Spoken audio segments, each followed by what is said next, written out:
The Project Gutenberg ebook of the Spider's Web. This ebook is for the use of anyone anywhere in the United States and most other parts of the world at no cost and with almost no restrictions whatsoever. You may copy it, give it away or reuse it under the terms of the Project Gutenberg license included with this ebook or online at www.gutenberg.org. If you are not located in the United States, you will have to check the laws of the country where you are located before using this ebook. Title: The Spider's Web. Author: St George Rathborne. Release date: January 14, 2024. Ebook number 72718. Language: English. Original publication: New York, Street and Smith, 1896. Credits: Demian Katz and the online distributed proofreading team at https://www.pgdp.net. Images courtesy of the Digital Library at Villanova University. Start of the Project Gutenberg ebook. The Spider's Web. Number 71. 10 cents. The Spider's Web by St George Rathborne. From photo. Copyright 1894 by Morrison, Chicago. Street and Smith, Publishers, New York. Street and Smith Siegel Library. The most popular series of books ever printed. Retail price: the correct one, 10 cents.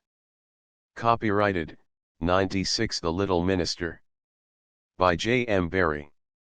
95. Twixt Love and Hate by Bertha M. Clay. 94. Darkest Russia by H. Grattan Donnelly. 93. A Queen of Treachery by T. W. Hanchu. 92. Humanity by Sutton Vane. 91. Sweet Violet by Mrs. Alex McVey Miller. 94. Fair Virginia by Russ Whittle. 89. A Gentleman from Gascony by Bicknell Dudley. 88. Virgie's Inheritance by Mrs. Georgie Sheldon. 87. Shenandoah by J. Perkins Tracy. 86. A Widowed Bride by Lucy Randall Comfort.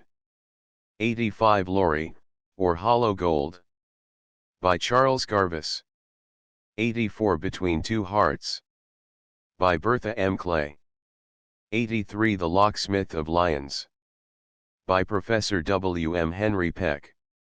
82. Captain Impudence by Edwin Milton Royle. 81. Wedded for an Hour by Emma Garrison Jones. 80. The Fair Maid of Fez by the author of Dr. Jack. 79. Marjorie Dean by Bertha M. Clay. 78. The Yankee Champion by Sylvanus Cobb, Jr. 77. Tina by Mrs. Georgie Sheldon. 76. Mavourneen from the celebrated play. 75. Under Fire by T. P. James. 74. The Cotton King by Sutton Vane. 73. The Marquis by Charles Garvis. 72. Wilful Winnie by Harriet Sherburne. 71. The Spider's Web by the author of Dr. Jack. 70. In Love's Crucible by Bertha M. Clay.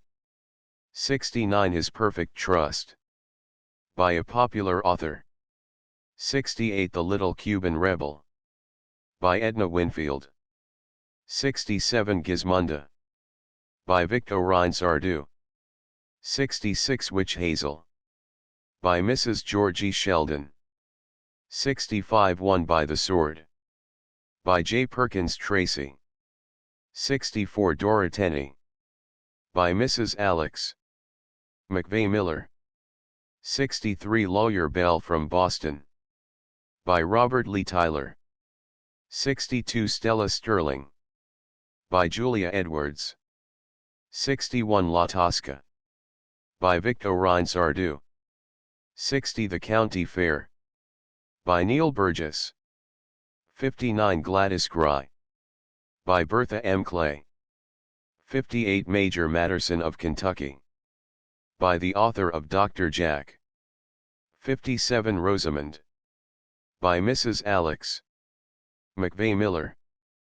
56 The Dispatch Bearer. By Warren Edwards. 55 Thrice Wedded. By Mrs. Georgie Sheldon. 54 Cleopatra. By Victor Sardou. 53 The Old Homestead. By Denman Thompson. 52 Woman Against Woman. By Effie Adelaide Rowlands. 51 The Price He Paid. By E. Werner. 50 Her Ransom. By Charles Garvis. 49 None But the Brave. By Robert Lee Tyler. 48 Another Man's Wife. By Bertha M. Clay. 47 The Colonel by Brevet. By the author of Dr. Jack. 46 Off with the Old Love. By Mrs. M. V. Victor. 45 A Yale Man. By Robert Lee Tyler. 44 That Dowdy. By Mrs. Georgie Sheldon. 43 Little Coquette Bonnie. By Mrs. Alex McVey Miller. 42 Another Woman's Husband. By Bertha M. Clay. 41 Her Heart's Desire. By Charles Garvis. 40 Monsieur Bob. By the author of Dr. Jack.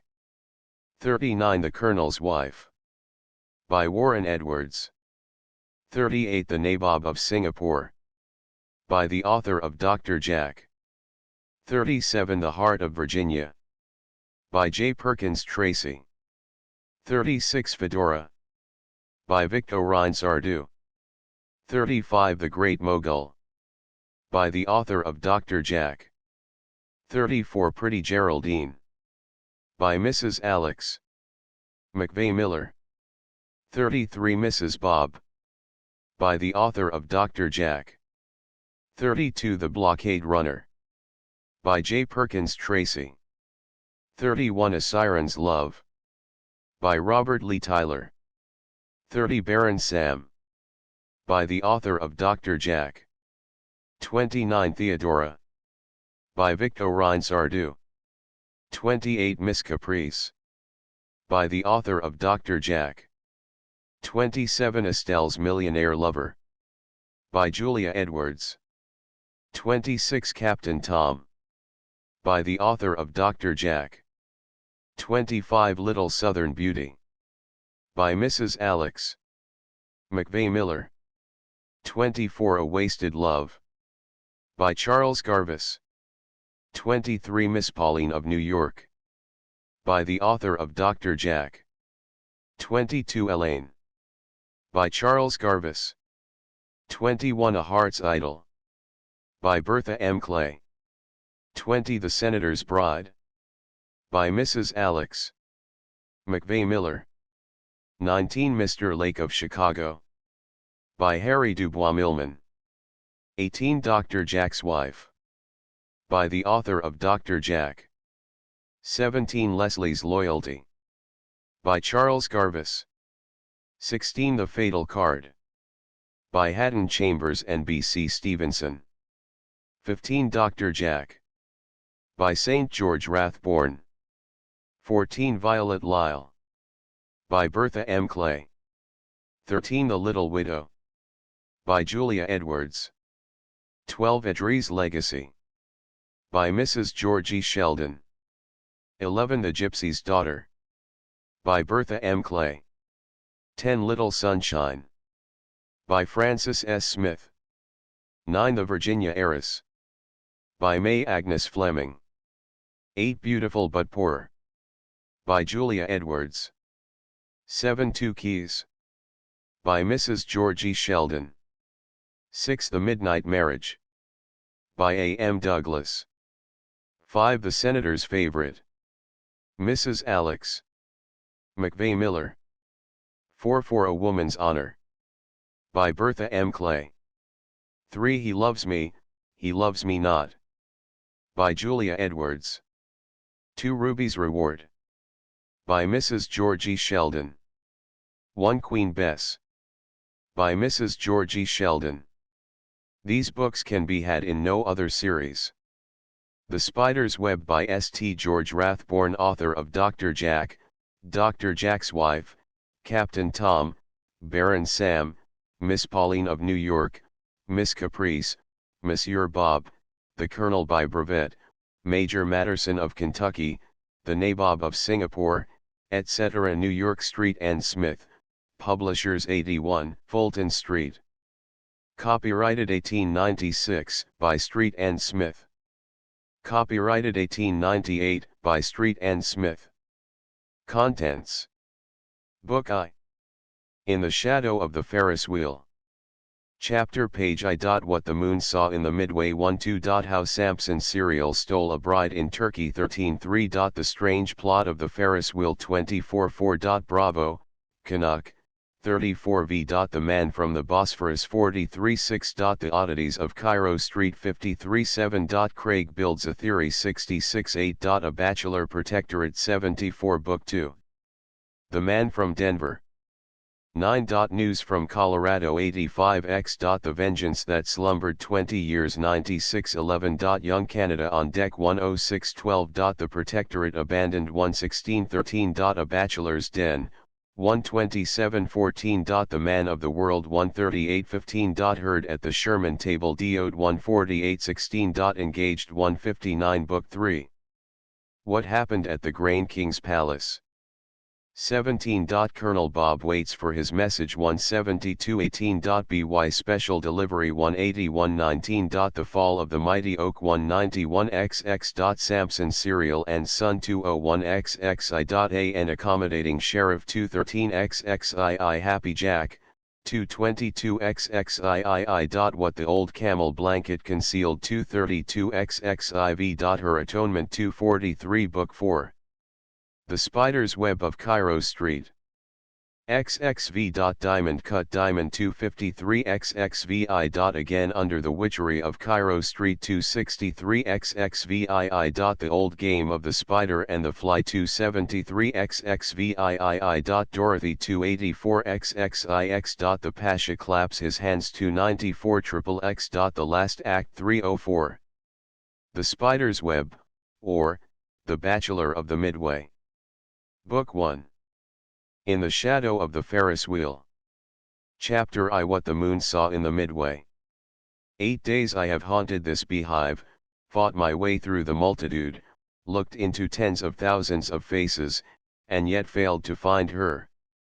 I'm afraid, Alec Craig, you're on a wild goose chase, and the sooner you return to Montreal the better for your peace of mind. 8 days. And 6 of them spent amid the infernal clatter of this bedlam. I've been wondering what the sensations of a man would be, could he go to sleep in Canada and awaken right here. The tall, well-built pilgrim from over the border, dressed in a quiet suit of Scotch cheviot and carrying a Japanese cane, purchased no doubt in the bazaar, laughs softly as in imagination he pictures the bewilderment and positive alarm that would overwhelm an unfortunate placed in the midst of his present surroundings suddenly. Indeed, it is a conglomeration of sounds that would appall the bravest heart unaware of their particular origin. The hum of many voices marks the presence of a multitude. From over the buildings across the way come the many cries that day and night accompany the riding of the camels and donkeys in Cairo Street. Here and there shout the bunco steerers who officiate at the doors of various so-called Oriental theaters.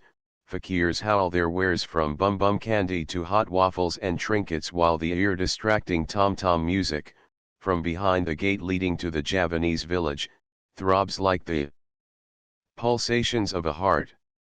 Above all this infernal din can be distinctly heard the steady clack-clack of the ponderous Ferris wheel as it slowly revolves in its course. Such a kaleidoscopic scene had never before been witnessed on earth. Since the day when, at the Tower of Babel, the confusion of tongues came upon the multitude of workers, there has not been a time when the civilized and savage nations of the earth held such a congress as on the Midway Plaisance of Chicago. There is always a crowd here. Many come for the excitement, others because of the grand opportunity afforded them to study these queer people from all lands. The red fez abounds, but everyone wearing it is not necessarily a Turk or an Arab, or even an Algerian. It is the headgear of the Midway, and those who have business here don it as a matter of course. In his way, Alec Craig is something of a philosopher. He has not been abroad, but takes an intense interest in the strange things of other lands, and perhaps it is the opportunity presented by this gathering of nations that causes him to haunt the Midway. His muttered words would indicate another motive also. As a relief from the turmoil that is so incessant, the Canadian turns into the Turkish bazaar nearby. Here are booths after booths of embroideries, trinkets, rugs, and the various goods to be found in Constantinople, from jewelry to the quaint but expensive swords used by the Moslem people of the Orient. Some of these booths are presided over by boys and young men. They may be Jews, but the red fez gives them a Turkish appearance. So with the young women. They are hardly Orientals, for they speak clear English, and the customs of Turkey forbid the presence of a female on the streets unless the detestable yashmak conceals her face. Here the noise is less intense. Alec has many times retired to this place for rest. It is a gaudy scene when lighted up, and he would always remember it in days to come.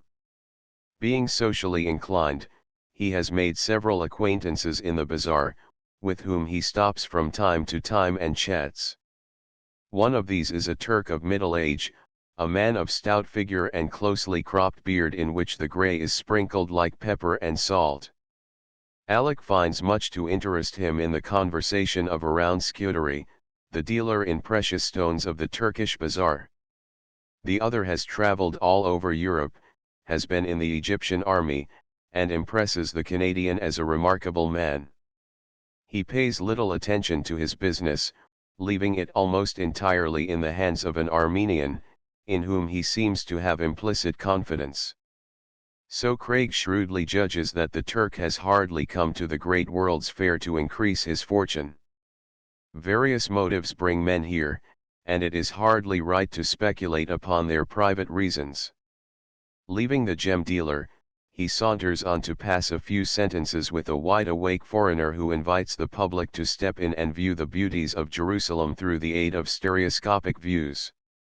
Upon passing the glittering booth of Skuteri again, he sees the stout Turk in earnest conversation with a man who wears a fez, but who sports a blonde mustache, and at sight of whom Alec receives something of a shock. Instead of passing out of the bazaar, he lingers around, watching for this individual, who soon comes lounging along, smoking a pipe, with the most careless abandon in the world. A cane of bamboo wraps upon his arm, he glances down at the spot, brushes some imaginary dirt from his sleeve, and then raises his eyes to the party at the other end of the cane. "Wickerly, my boy, how are you?" says that individual, smiling. "Do my eyes deceive me? Can I believe the evidence of my vision? Is it Alec Craig, or his double?" says the party addressed, slowly putting out his hand to meet that proffered him. The clasp of the muscular Canadian comes direct from the heart, and Wickerly shows signs of sudden devotion, although no muezzin chants the Adhan, or call to prayer, from the minaret of the Mohammedan mosque nearby. He makes a move as though about to drop to his knees. "Mercy, you Canadian bear. Now I know you are Alec. No other man has a grip like that. Keep it, I beg, for your fellow athletes. I believe you've crushed the bones in my hand. I'll beware of you next time. Now what brings you here? How long do you stay? What business are you in?" He rattles these sentences off in a dramatic way, for having once been a thespian, a wandering barnstormer, Claude Allen Wickerly could not even ask a waiter for a little more hash without throwing into the simple request an oratorical effect so picturesque, that the poor devil would be apt to drop the plate in his sudden trepidation. "Of course I'm doing the fair, and, as you know my failing with regard to studying human nature, you can understand this quaint Midway has strong attractions for me," answers the Canadian. "So they all say. Everyone comes here to study human nature, laughs the ex-actor, waving his pipe around. They have stepped outside and are on the edge of the multitude thronging the plaisance. But I give you the benefit of the doubt, my boy. Yes, I do remember your penchant of old. Nor have I forgotten that I owe my life to the champion of the Montreal Snowshoe Club. Nonsense. Don't bring up that thing again. Of course it was a trifling matter to you, my boy, but to me it meant all the difference between life and death. I was lost, I should have frozen, for my snowshoes were broken. You came and saved me, God bless you, Craig. What are you doing here? Asks the other, as he shows a desire to change the subject, and glancing meaningly at the fez Wickerly wears. The latter chuckles, his disposition seems to be a genial one. To tell you the truth, Alec, I'm studying human nature, too. Just now I'm passing through an apprenticeship. I make it an object to spend as I go, and each night I throw away what I have made during the day. If you're the same old Rolling Stone I knew a year or two ago, that isn't probably a very hard business, smiles Alec, for good-natured Claude was usually in a chronic state of financial collapse, yet he would cheerfully bestow his last nickel in charity. You're quite correct, but there are times when it bothers me just what to do with certain sums. Indeed.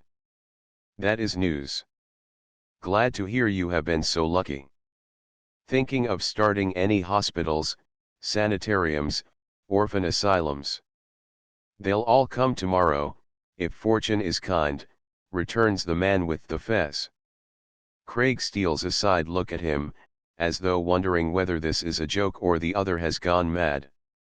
What has today done for you, then? He asks, bent upon solving the mystery, whereupon Claude deliberately takes out a notebook, turns over the pages, and sighs, I made a poor investment, which cuts a big figure in the hole, so my profits for the day only amount to the pitiful sum of $17,311. Exclaims the astonished Alec. Why, certainly, nods the other, and that is a wretched showing in comparison to some others I could pick out in here, tapping the wonderful notebook affectionately. The Canadian draws a long puff at his cigar, as though reflecting. Then he turns suddenly upon his companion and says, I see how it is, my dear fellow, you are running the Midway. It is a little private speculation of yours. No, no, I deny the soft impeachment, returns the Chicagoan, laughing heartily. At least you own the Ferris wheel? Now don't deny that. I must. True, I took in tickets at the entrance for a time, and even pushed people into the cars, but when I went into this other colossal business I had to give that up. No man could continually put 20 people where 10 ought to go, and at the same time do justice to great deals involving millions. You are right, my boy. But will you kindly relieve my suspense and tell me the nature of this marvelous business? Wickerly removes his pipe and says laconically, you've heard of Wall Street. Well, we have no Wall Street in Chicago, but we've got the greatest lot of hustlers in the grain pit you ever heard of, from Hutchinson, in days gone by, to old Samson Serial, the grain king of today. Now you understand why I gave up a lucrative office, now you can see where the immense profits come in. Why, look here, snatching out the book again and showing a closely written page, there's what will tomorrow either win or lose me a cool $1,000,000. Craig begins to be amused. Oh, and I presume you're quite prepared to meet your losses if fortune is against you. Wickerly, a modern Dick Swiveller in all his rattle-brained, devil-may-care ways, shrugs his shoulders. If the fair goddess refuses me her favor, I'll have to carry it over to the next day. Your creditors are very obliging. Pshaw, don't you understand, old fellow? I said I was an apprentice, I'm making a deep study of this grain gambling on change. It's my intention to devote myself to it after I've got the secret of success down fine. I'm only betting with myself, you see. Some days I'm depressed by heavy losses, then again I'm on the top of the swim, my name famous as a high roller. You don't know how exciting it is to take up an afternoon paper in a delightful state of uncertainty as to whether you have won or lost a fortune. Ahem, it must be, indeed. See here, how long have you been at this odd game? About 3 weeks. Doing a big business, I presume. Claude thrusts his thumbs in the armholes of his vest, and swells with importance. I've handled millions, my dear fellow, made some of the boldest moves ever known, expect to be the Napoleon of the wheat pit ere long. Well, how do you stand, continues Craig, thoroughly interested in this queer freak of his entertaining companion. Stand, echoes Claude. Yes, what have the profits, imaginary of course, been? Well, I was figuring up this evening, and if I'm lucky tomorrow, yes. And win that cool million, we'll take that for granted, my dear boy. And no beggar of a broker goes back on his contract, I'll be just $13 ahead of the game. Chapter 2. How Samson's Cereal Stole a Bride in Turkey. Craig turns and looks squarely in the face of his companion.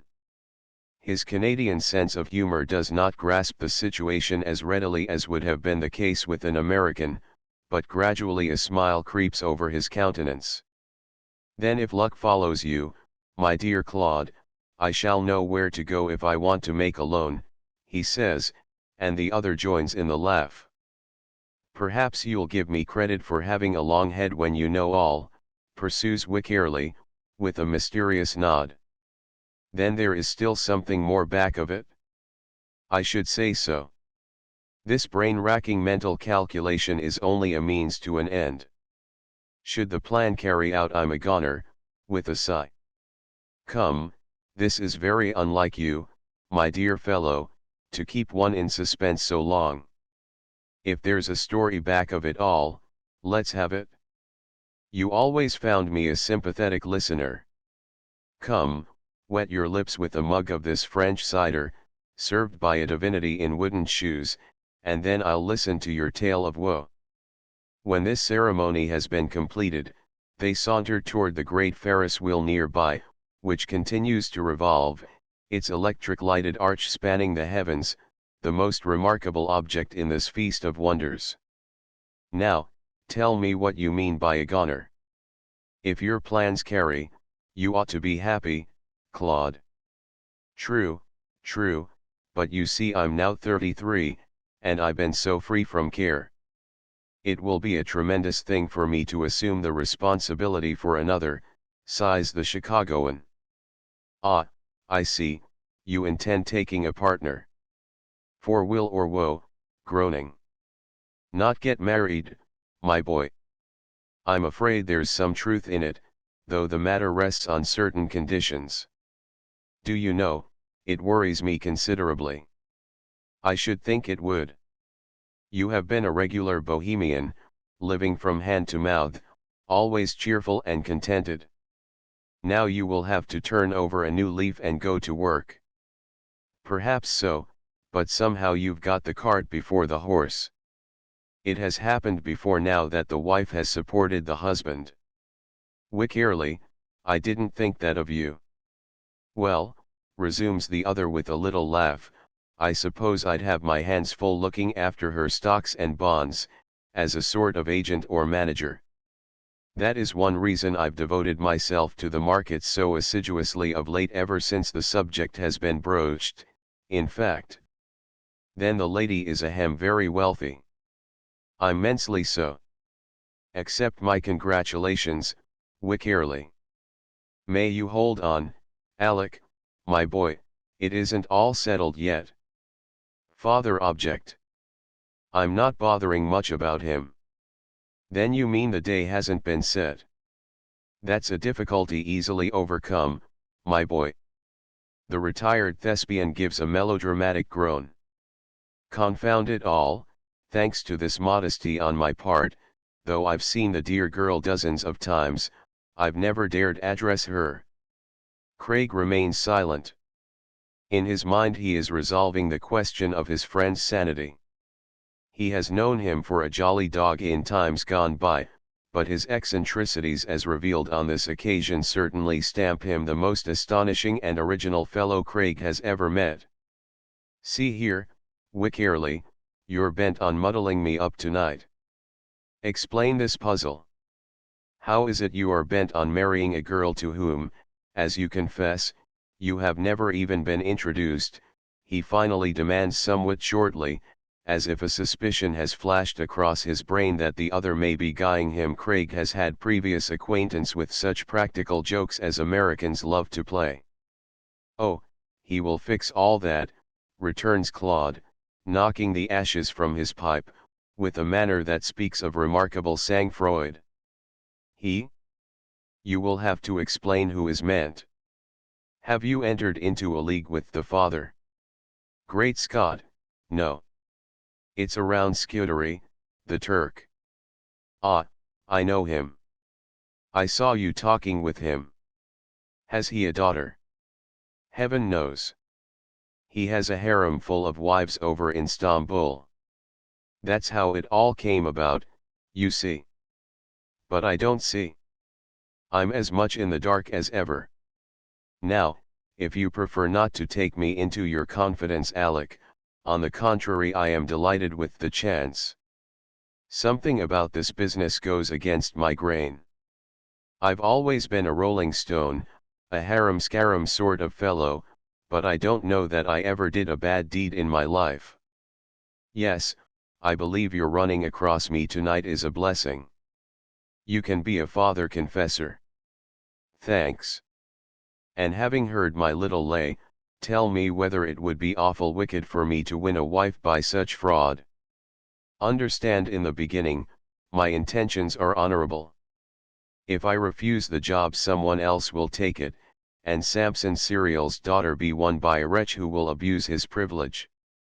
Hence, though sworn to bachelorhood, I have deemed it my duty to put aside my scruples and Jove. I've been forgetting myself. What time have you? Just 9:15.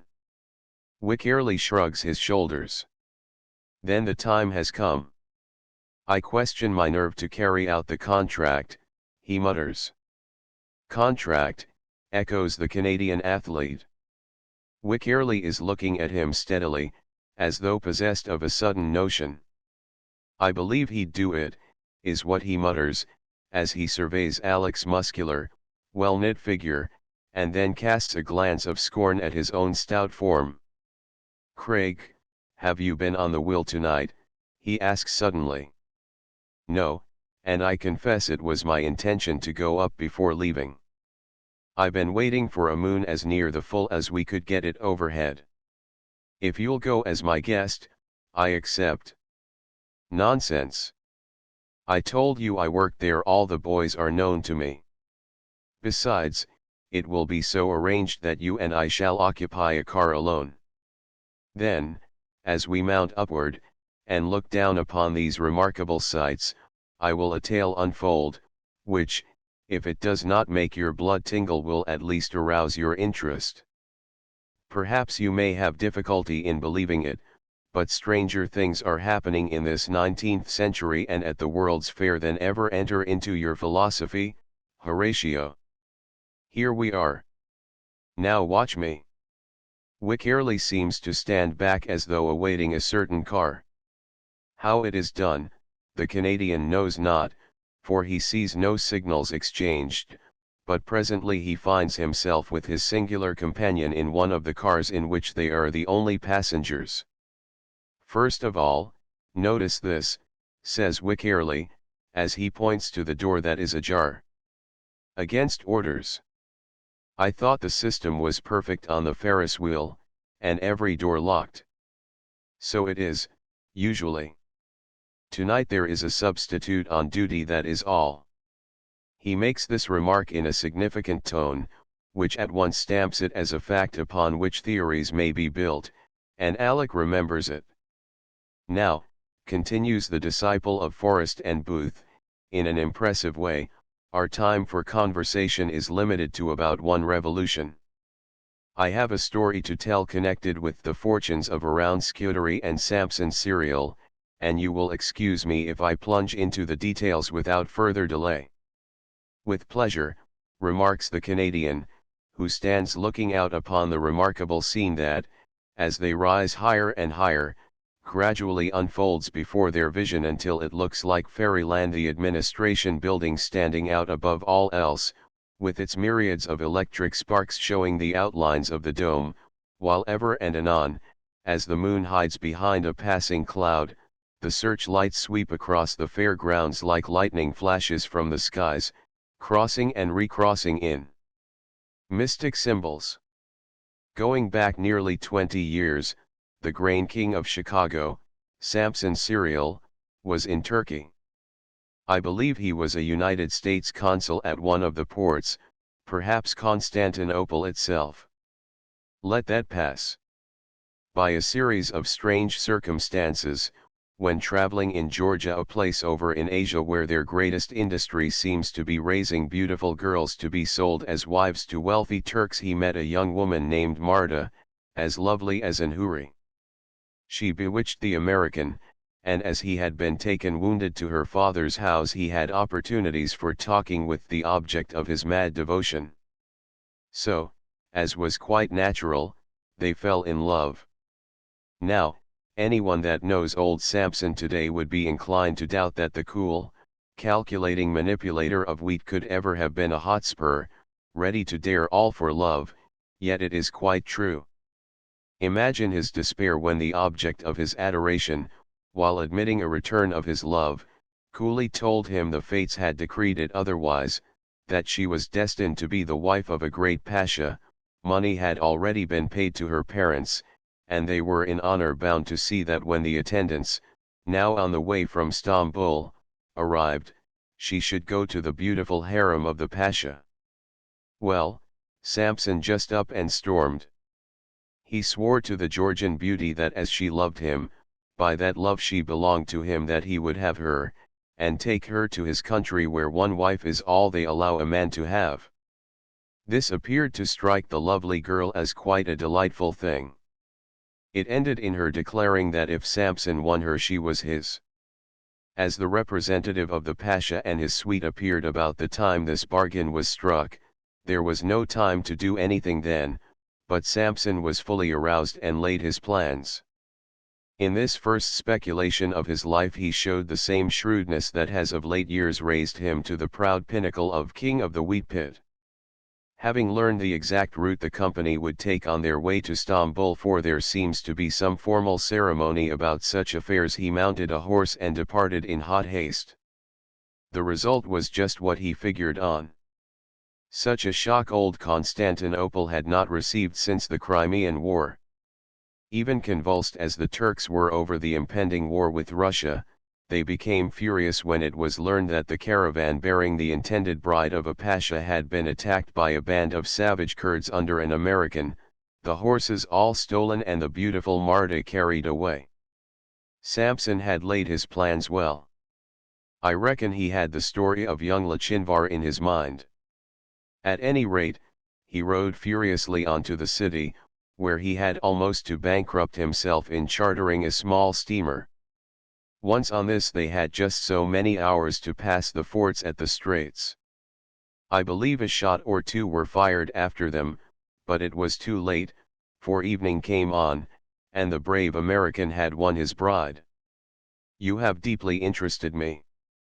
Love is indeed a giant in leveling difficulties. We are now nearing the top. The view is magnificent, but as yet I am not able to apply your story to present conditions. Patience, and all will be made clear, dear boy. Chapter 3. The strange plot of the Ferris wheel. What I have told you reflects only honor upon the name of an American. I now come to the part that is hard to believe, and yet I swear every word is true as gospel. The pasha whose bride was stolen, you have met. Around Scudery is the man. He comes to the fair nominally as a dealer in precious stones, but actually to satisfy a revenge that has been slumbering these 20 years. A Turk never forgets nor forgives an insult or injury, and it so happened that he was madly infatuated with the lovely Huri Samson carried away something rather unusual with a pasha who can buy as many wives as he cares to support. His vengeance slept because he learned that a year after reaching America Samson's lovely wife died. Chicago's climate was too severe for the hothouse flower. She left a child, and upon this girl the old broker has lavished his love. How the Turk learned all this I can't say, but he came here determined to repay the long-standing debt he owed a Yankee. I don't know whether the Pasha knew Samson lived in Chicago, but he felt sure he would come to the fair, and he bided his time. Sure enough, one day they met face to face, and with the old operator was his charming daughter. In Constantinople these two men had known each other. The eyes of hate are keen. One look they flashed into each other's face and with a frown and a grunt passed on. The curiosity of the girl was aroused by the peculiar meeting. Her father for certain reasons has, it seems, never told her the strange story of the past, and she does not know he won her mother while she was on the way to a Turk's harem. She is not like other girls. Although now but 19 years of age she has traveled much with friends, but never to Turkey.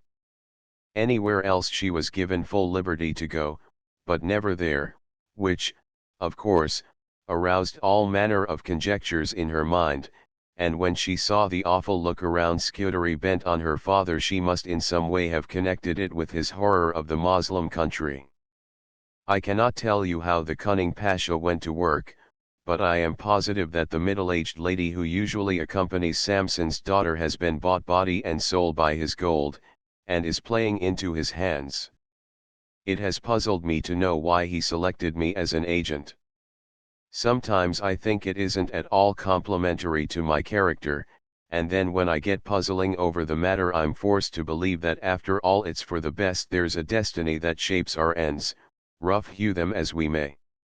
In a spirit of deviltry, I pretended to fall in with the Turk's plans at the start, and once having committed myself, I've been borne along by the current in an irresistible manner, until here I am at the crisis, confused and ready to snatch at a straw in order to escape. The wheel stops while they are at the top of the great circle. From below comes the strangest conglomeration of sounds with which the human ear was ever tortured, music from the German band, the infernal din of Javanese, Hottentot, South Sea Islanders, and their like, the shrieks that burst from the camel racers and the donkey riders in Cairo Street, together with laughter, shouts, and cries arising from the masses thronging the midway. Will its equal ever be heard again? Again the rumble of machinery, and they experience the strange sensations of the descent. Wickerly begins to show more excitement as the time draws closer for the crisis of which he has spoken. Now to explain the strange plan by means of which I am to at once walk into the good graces of Miss Serial. Heaven knows it is wild enough, and could only originate in the harebrained mind of a Turk. I suggested various other schemes that would accomplish the same result, but he would have none of them, so here am I about to imperil my life tonight, unless my nerve gives way, which I fear it surely will, in order to appear a hero in the eyes of the great operator's daughter. I have tried to find out what plans Scutari has beyond, but it's useless, for he's as close-mouthed as an oyster. In secret, I am to woo and, when the time comes, marry. Beyond that all is a blank. At times I have wondered if the Turk didn't plan to return a Roland for an Oliver, that as Samson had stolen his purchased bride years ago, he will now make it square by securing his daughter. That, I have been content to leave for the future. You see, such good fortune is a rarity with me, and I was just content to drift along, taking life easy, pretending to fall in with the plans of the Pasha, who doubtless believes me a rogue, while at the same time I was scheming how to turn the game against him at the last. Thus time has flown, the Turk did not plan in vain, and let me tell you, Alec Craig, I am on this monster will tonight to carry out the wildest scheme mortal brain ever conceived, as I said before, with the sole purpose in view of apparently saving the millionaire's daughter from a terrible danger. The deuce you are, says the Canadian, looking around him in wonder, for it is beyond his comprehension how such a quixotic knight may serve his lady love under such conditions. Now listen. We are almost down. The car ahead of us will be emptied. If arrangements that have been carefully made are carried out, it will receive a party in waiting. These are to be all women with one exception. This is a man with long hair and glasses, a professor in appearance and quite respectable, whose wife urges him to make the trip, and almost drags him into the car, which is at once closed and the door barred. As soon as it begins to ascend he will jump up and try to force his way out. His excitement increases as he goes up until he is like a crazy man. Of course the women are alarmed, and when the wretched wife shouts that the professor, whose mind is always affected even when ascending an ordinary elevator, has gone crazy and will murder them all, you just bet there'll be the biggest screaming match the Midway ever heard. Old Cairo with its camels won't be in it. Now is my turn, you see. The door of my car is unfastened. I hear the cries for help in the car above as we ascend. What Chicagoan ever heard and did not answer a woman's appeal? There is deadly danger in it, but I've worked on this will and ought to know something about it. As it stops a minute to take on a fresh load below, I slip out, seize hold of the girders, and climb up to the car above. It seems impossible to do this, and yet I assure you the thing is feasible. All it needs is a strong pair of arms, a quick eye, and a bold heart, and, confound it, I'm afraid I'm lacking in the last. What do ye think of the scheme, my boy? Craig laughs outright. Why, it's the most ridiculous thing I've heard in many a day. I feel it my duty to stop it if possible. The door is open, I shall call out to the man below. Nonsense. He wouldn't pay any attention to you. The chances are my nerve will fail me, anyhow. See, here they are about to enter the car. Notice the girl who steps like a queen, in company with the middle-aged lady in black. That is Dorothy. Dorothy, yes, by heavens, it is the same, ejaculates Craig, suddenly fixing his gaze on the face that has haunted his dreams. Do you know her? Cries Claude, aghast. Yes, yes, that is, this infamous plot must go no further, do you hear? And the Canadian turns upon his companion savagely. So far as I am concerned, I confess I'm only too glad to be out of it, my noble Duke. But you see, we are in motion, they ascend, the wheel cannot go backward, and I'm really afraid the ladies must be terribly alarmed by the antics of that mad professor, unless some athletic hero like yourself climbs to their rescue. As for me, it's too much like being suspended by a spider's web. I admit at the last a yearning for terra firma. What's that? Exclaimed Craig. The first scream above. Most likely the professor is warming up. The worst of it is, his wife assured me it was not wholly a put-up job on his part. He is always inclined toward mania when ascending or descending an elevator or inclined plane. My only fear is that he may really become crazy enough to do one or more of the ladies injury. Good God, cries Craig, horrified, and you entered into the space conspiracy. I'm ashamed of you, Wickerly. Ditto, my dear boy. I feel like kicking myself. That old Turk must have bewitched me. I meant it all for the best. You see, I was afraid he'd find someone not so scrupulous about the result. Craig has not waited to hear the apologies of his companion, but springing to the door dashes it open. The sight is one to appall the bravest heart. Already they are nearly halfway up the rise of the great wheel that clicks and rolls onward like a giant juggernaut. Below lies the midway, nearly 140 feet, the myriads of lights flashing from Moorish palace, Mohammedan mosque and bazaars, Chinese temples, Egyptian theater, and the motley collections of fake shows that entice money from the pockets of pilgrims in the plaisance. Above, the moon and the star-decked heavens, against which is outlined the circle of cars suspended, like Mohammed's coffin, in space. By my soul, I believe it can be done, says the Canadian, as, thrusting his head out, he notices the position they are in. Yes, it is possible to climb up this great tire of the wheel, this outside circle. The wheel ceases to revolve, and as he stands there in the doorway he no longer looks down. Above the muffled din below he hears shrieks from above, shrieks for help uttered by terrified women. Perhaps, understanding how matters are, he might be tempted to remain inactive, for the danger is enough to alarm even a braver man than Claude Wickerly, who has backed out at the last moment. It is the memory of a face that decides him. She is there. He has found her at last, and under most remarkable circumstances Dorothy, the speculator's daughter, heroine of the strange story he has just heard. Louder rise the screams above. In imagination he can see her in danger at the hands of a madman. The strain is too much, he flings off his coat with a quick movement.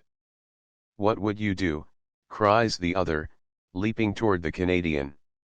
"Change cars," is the cool response thrown in his face, as the athlete springs upon the great iron framework and begins to mount upward. "Come back, it is too late, man." Good heavens! The wheel begins to move. "Come back," shouts Claude, thrilled with the sight. But it is as easy to go forward as to return, and with hands of steel clutching the rim of the throbbing wheel, Alec Craig climbs upward to meet his fate in mid-air. Chapter 4. Bravo, Canuck! To falter, to lose his grasp upon the cold iron of the immense wheel means instantaneous death, since he is now high above the battlements of the midway, whose loftiest structure does not dare to mount on a level with the monster shaft of the Ferris wheel. Craig is a thorough athlete, his muscles trained by a generous indulgence in the manly sports for which fair Montreal is noted. With only an Indian hunter as a companion he has crossed mountains of snow and rivers of ice on snowshoes, in search of the great moose, or the caribou of Newfoundland. As a skater he has held a championship medal several seasons. Modest in his manner, he makes no boast of these things, but those who know him understand the power of that well-knit frame. It may be safely said that never before in all his life has Alec Craig experienced such a queer sensation as when halfway between the two cars, and clinging to the iron framework he feels a throbbing sensation that tells him the giant wheel is again in motion. Above, below, around him is space, his only hold upon the cumbersome iron band so icy cold. Hushed are the myriad sounds from the festive midway now. So far as his ear is concerned, he only hears the steady clamp-clamp of the revolving wheel, and the shrieks of feminine terror that continue to come from the car just above. Not one instant does he allow the thought of personal danger to handicap his efforts. He has started in this desperate game and must see it through to the end. Not that he expects any glory to descend upon his head on account of what he may do.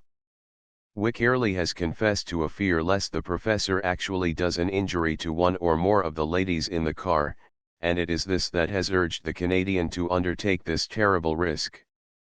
The days of chivalry are not entirely gone, even though we live in the matter-of-fact, prosaic 19th century. In one way Craig's task is not so difficult. He finds a means of holding on with hands and knees, for there are protuberances upon the wheel which he is quick to utilize. He casts one look down, but no more. That glance will never be forgotten until his dying day. The midway seems a mile below, the moving wheel causes a peculiar sensation to pass over him, a dizzy feeling, as though the earth were receding, and some mighty bird were carrying him up, higher and higher each second.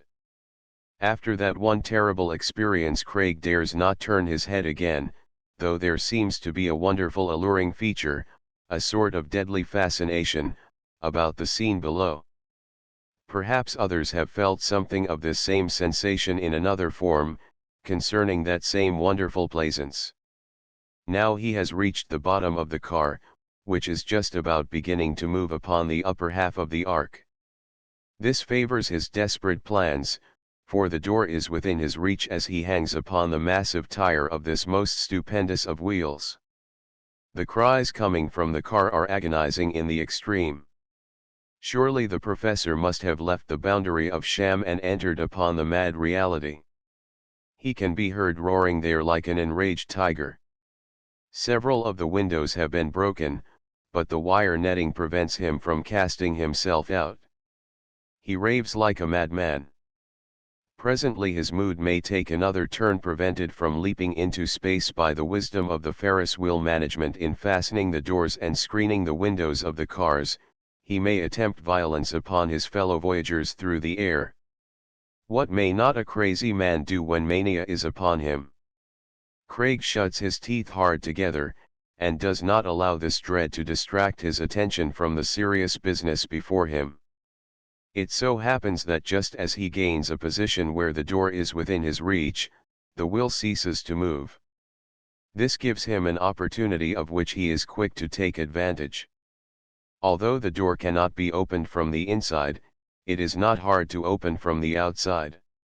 As he succeeds in opening it, the young Canadian gazes upon a scene that arouses all the fighting blood in his veins, for like his cousins across the water in that tight little island, he will never look on inactive when a brave heart is needed along with a stout arm to protect the weak.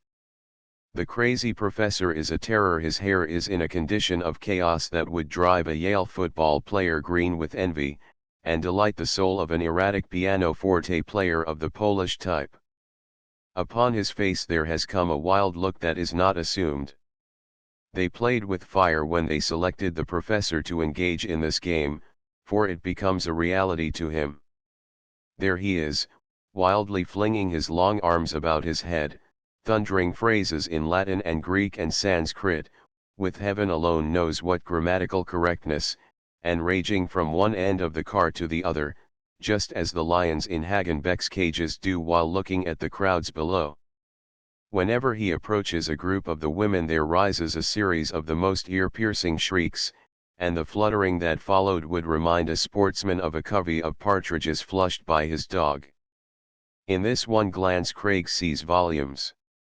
He notices one woman dressed in a garb that would proclaim her a sister in some sacred convent, telling her beads with feverish eagerness, and whenever the mad professor passes by swinging his arms like great flails, she holds in front of her a small crucifix, as though confident that bodily harm cannot reach the one who crouches behind this emblem of the church.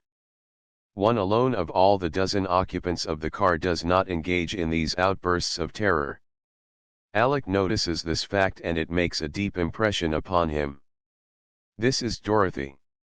She stands there, white of face it is true, and doubtless trembling in every limb, as is quite natural, considering the terrible situation, but not a sound escapes her lips, nor does she fly to the other end of the car when the cause of all this turmoil approaches. Dorothy has traveled far and wide, and this alone has given her a spirit of bravery and independence far beyond the usual run of her sex. The scene is appalling, and no one can tell how it may end, but thus far she holds her ground. Perhaps the spirit that caused Samson Serial to run away with the mother has descended to the daughter. She does not appear to be armed, and yet Alec notes that one hand is concealed from view amid the folds of her rich silken dress. It is not unusual for the American girl of today to own a revolver. They are made of the finest of steel, exquisitely fashioned, and look more like a toy than a deadly weapon. He does not wait, All these things are before him, so that one sweeping glance shows him the whole.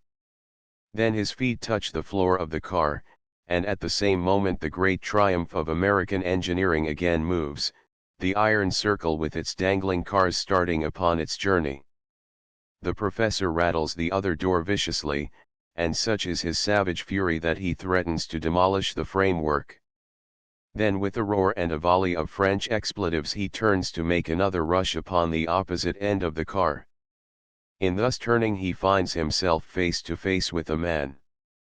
The professor heeds him no more than he would a troublesome fly that buzzes before his face. His long arms saw the air like those of a Dutch windmill, and giving his wildest whoop he starts to clear a passage to the other terminus, as though he sees the open door and means to escape by it. In so doing he counts without his host, for Alec Craig blocks the way. An experienced boxer, he notes the approach of the wizard with a feeling of disdain. It is almost like boys' play to encounter such an easy mark, but the safety of those in the car demands prompt action. Hence he puts considerable force into the blow he sends straight from the shoulder. The professor lands on his back in the middle of the car, the most surprised man in 7 counties.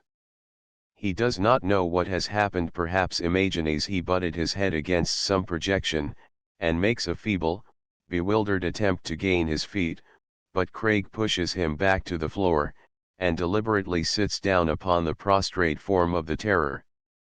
"Ladies, will one of you kindly close the door," he says, and it is Dorothy who does as he requests, for besides the hooded sister, still telling her beads, she is the only one in that panic-stricken company not uttering little shrieks and gasps of real or assumed terror. "There is no longer any danger, ladies. I beg of you to be calm. Lie still, sir," giving the professor, who has made a movement as if about to rise, a sudden shake, to remind him that he has met his Waterloo. Looking up, Alec Craig is conscious of the fact that he is now the cynosure of admiring eyes. Coming thus unexpectedly to their relief, it is but natural that these women should look upon his manly figure, his bronzed features, and curly hair with a kindled interest. What thrills him is the look he sees upon the face of Samson Serial's daughter. The expression of fear is gone, and in its place comes one of puzzled conjecture, then a sudden rosy blush. Dorothy has recognized him. Chapter V: The Man from the Bosphorus.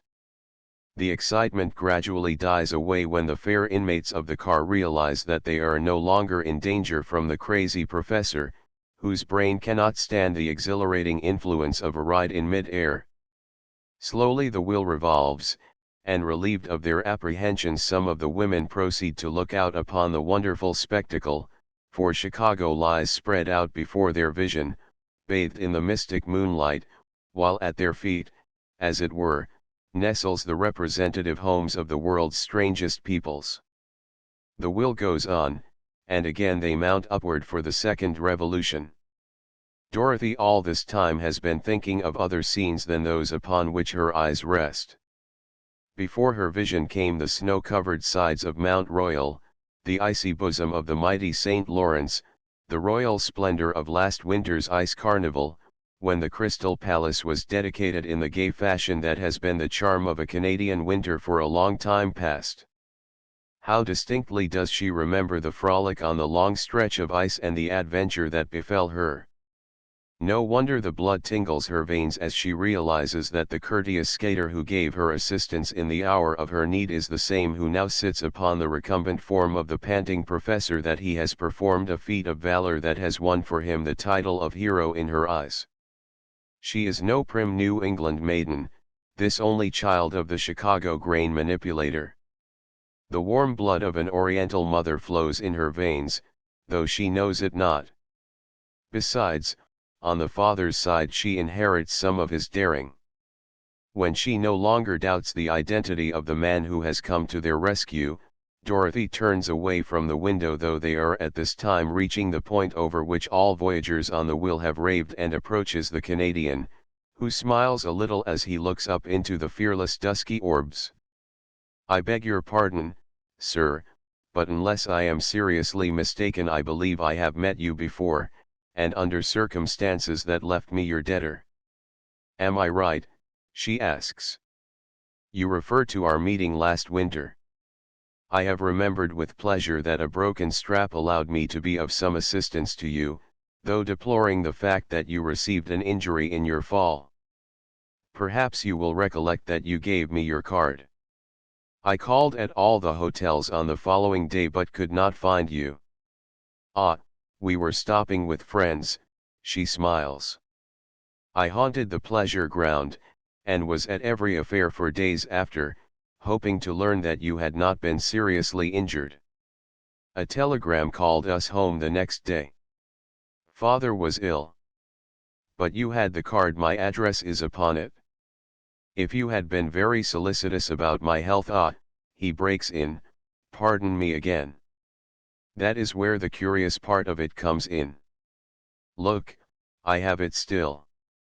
After I left you I continued skating. Something happened down the river, perhaps you may have read about it, but they gave me much more credit than I deserved. At any rate, I was in the water, and, with the assistance of men who brought boards, managed to save a young lady. The ice was new at the spot, and hardly fit for use, though she had no warning. I only mention this to explain another circumstance. Later on I remembered your card. When I took it out of my pocket it had been soaked, and only half remained legible. Thus I could only discover that your first name was Dorothy, and that Chicago claimed you for a resident. How strange, she murmurs.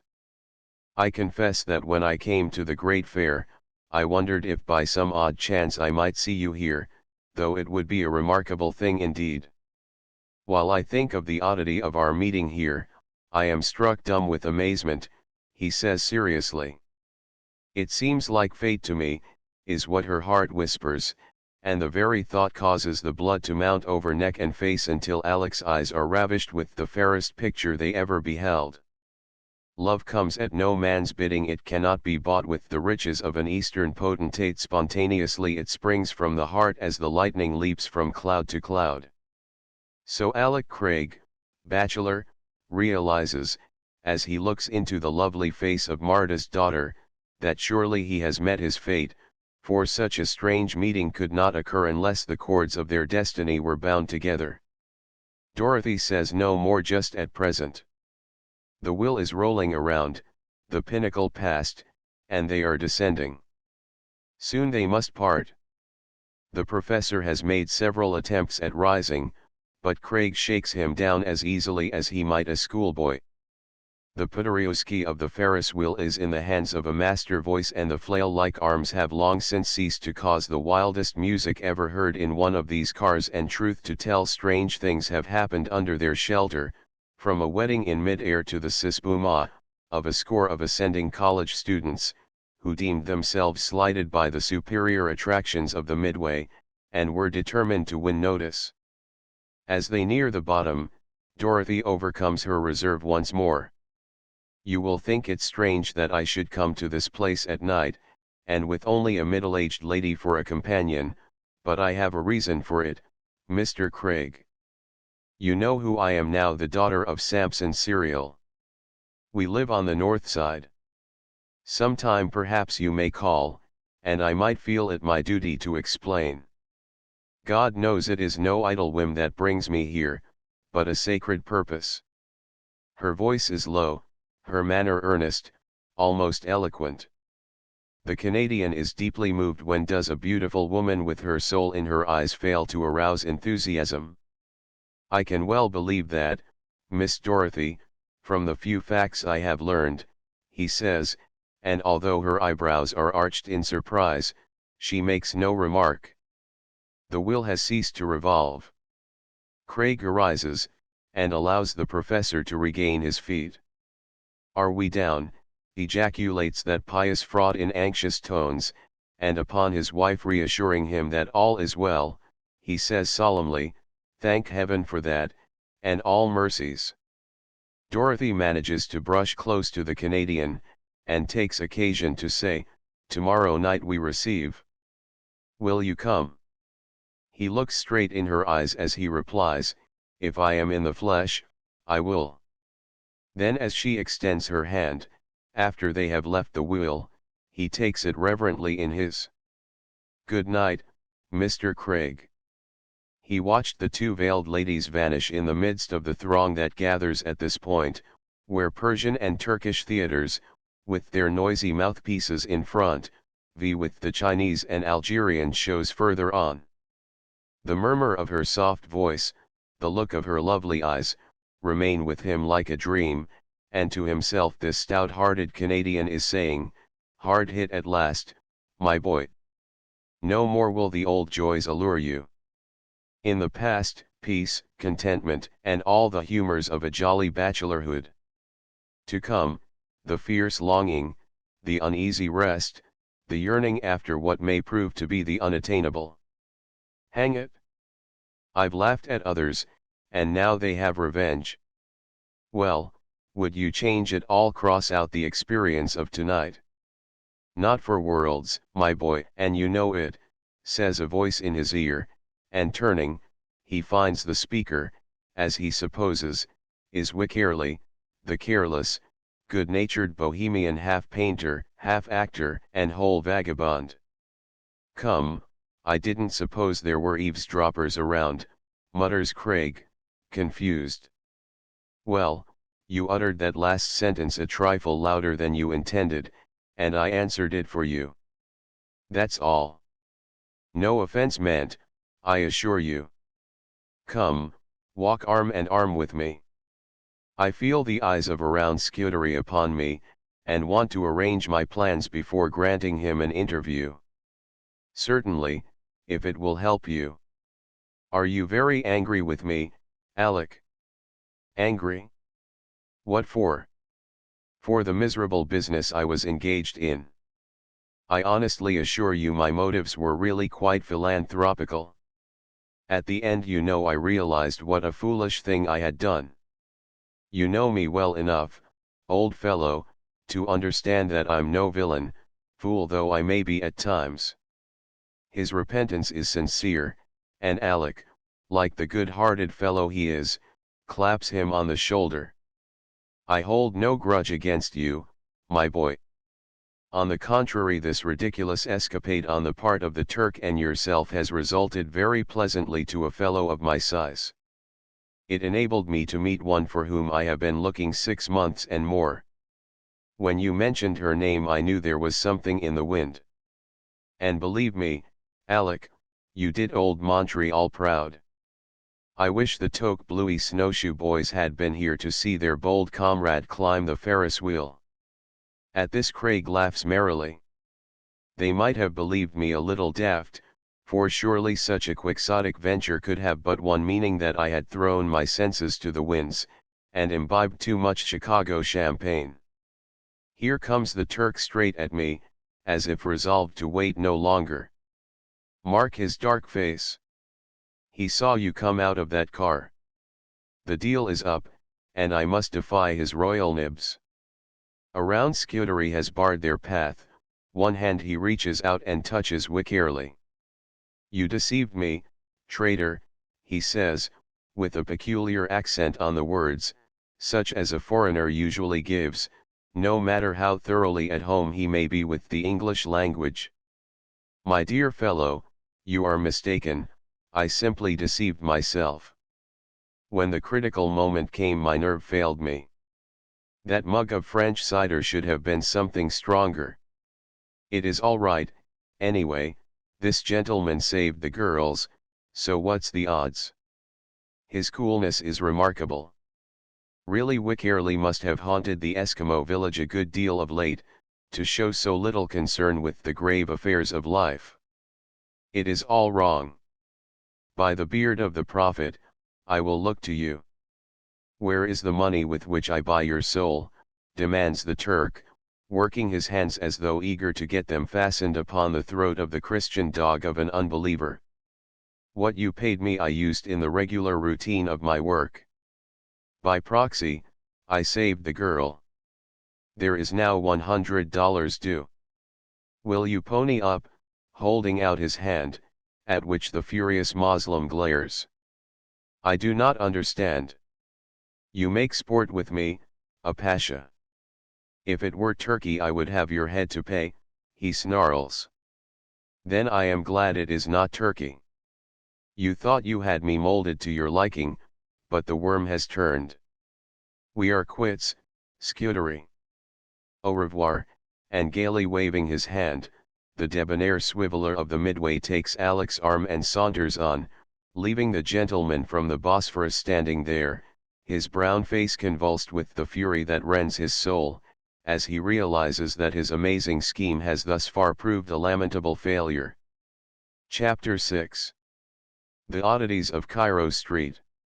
Upon the narrow streets of Stamboul a Turkish pasha may appear a very exalted personage, and command respect. Upon the Midway plaisance of the great Chicago World's Fair he is quite another character, and when he speaks his little piece in English, he may be placed on a par with the itinerant coffee vendor, or the dark-skinned doctor who sells the queer muffin bread of the Egyptians in the corner of Cairo Street.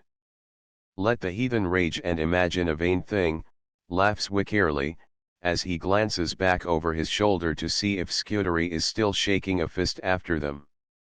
His everlasting good humor is proof against scenes of this sort. It protects him like a coat of mail. What he sees causes him a slight spasm of uneasiness. The Pasha still stands there in front of the theater where the Parisian troupe of dancers holds forth, but he is no longer alone. A man with a red fez upon his head is at his side, and to this individual the Turk talks in a voluble manner, pointing in the direction our two acquaintances have gone, as though he would direct the attention of the other to them. Craig has his mind full of the recent surprising adventure. Even the lively attractions around him do not serve to divert his thoughts from Dorothy Serial and her unknown mission. Why does she haunt the Midway? He might imagine many things that perhaps would not be complimentary to the speculator's daughter, but when he remembers her face he is ready to stake his life that no guile rests there. Besides, he has not forgotten what she said so earnestly to him, as if realizing that it must shock his sense of propriety to discover a young lady of Chicago's 400 wandering, with only a middle-aged duenna, about the Plaisance, haunting its strange scenes so assiduously. Why, he can even remember her exact words, and the earnest expression of her lovely face will always haunt him, as she said, "God knows it is no idle whim that brings me here, but a sacred purpose." Those were her words. He cannot conceive what their meaning may be, but is ready to believe in Dorothy. He has not forgotten the remarkable story which Wickerly poured into his ears as they climbed higher and higher in the great Ferris wheel, and it adds to the piquancy of the occasion to remember how Samson Serial, the grim old wheat operator, the millionaire, won his bride over in the land of the Golden Horn, and that Dorothy is the daughter of the lovely Georgian who had captivated the Pasha. This brings matters to a certain focus. He is led to believe that the presence of Scudery has something to do with Dorothy's mission. Does she haunt the Midway in order to learn from this dark brown Turkish dealer in precious stones, the seeming merchant of the gay bazaar, the secret of her mother? At the thought Alec feels a shudder pass through him, an involuntary shudder, such as would rack one's frame upon suddenly discovering an innocent child fondling a deadly rattlesnake. To himself he is muttering, "Thank God, I have been allowed to enter this singular game that heaven may mean me to be the one who will tear down this infernal spider web in the Midway, the web in which this keen old Turk sits and watches for his fair prey, the web that has been spun with the sole purpose of snaring the daughter of the lovely girl old Samson once snatched from his grasp." While thus pondering upon the singular train of events that have already taken place, and speculating as to what the near future may hold in store for him, Alec feels his companion's hand on his arm. "Come, you must arouse yourself, my boy. There I been chattering away like a monkey for 5 minutes, and you walk along like a man in a dream. You need a jolly laugh, and here's the doctor to bring it about." Looking up, Alex sees the legend, a street in Cairo. He has been there before, several times in fact, and even the recollection of its boisterous associations causes a smile to cross his face. "Oh, I'm with you, Wickerly, on condition ahem that you allow me to pay the fee." "Pay nothing. I tell you, my dear fellow, I've made it the rule of my life to deadhead everywhere.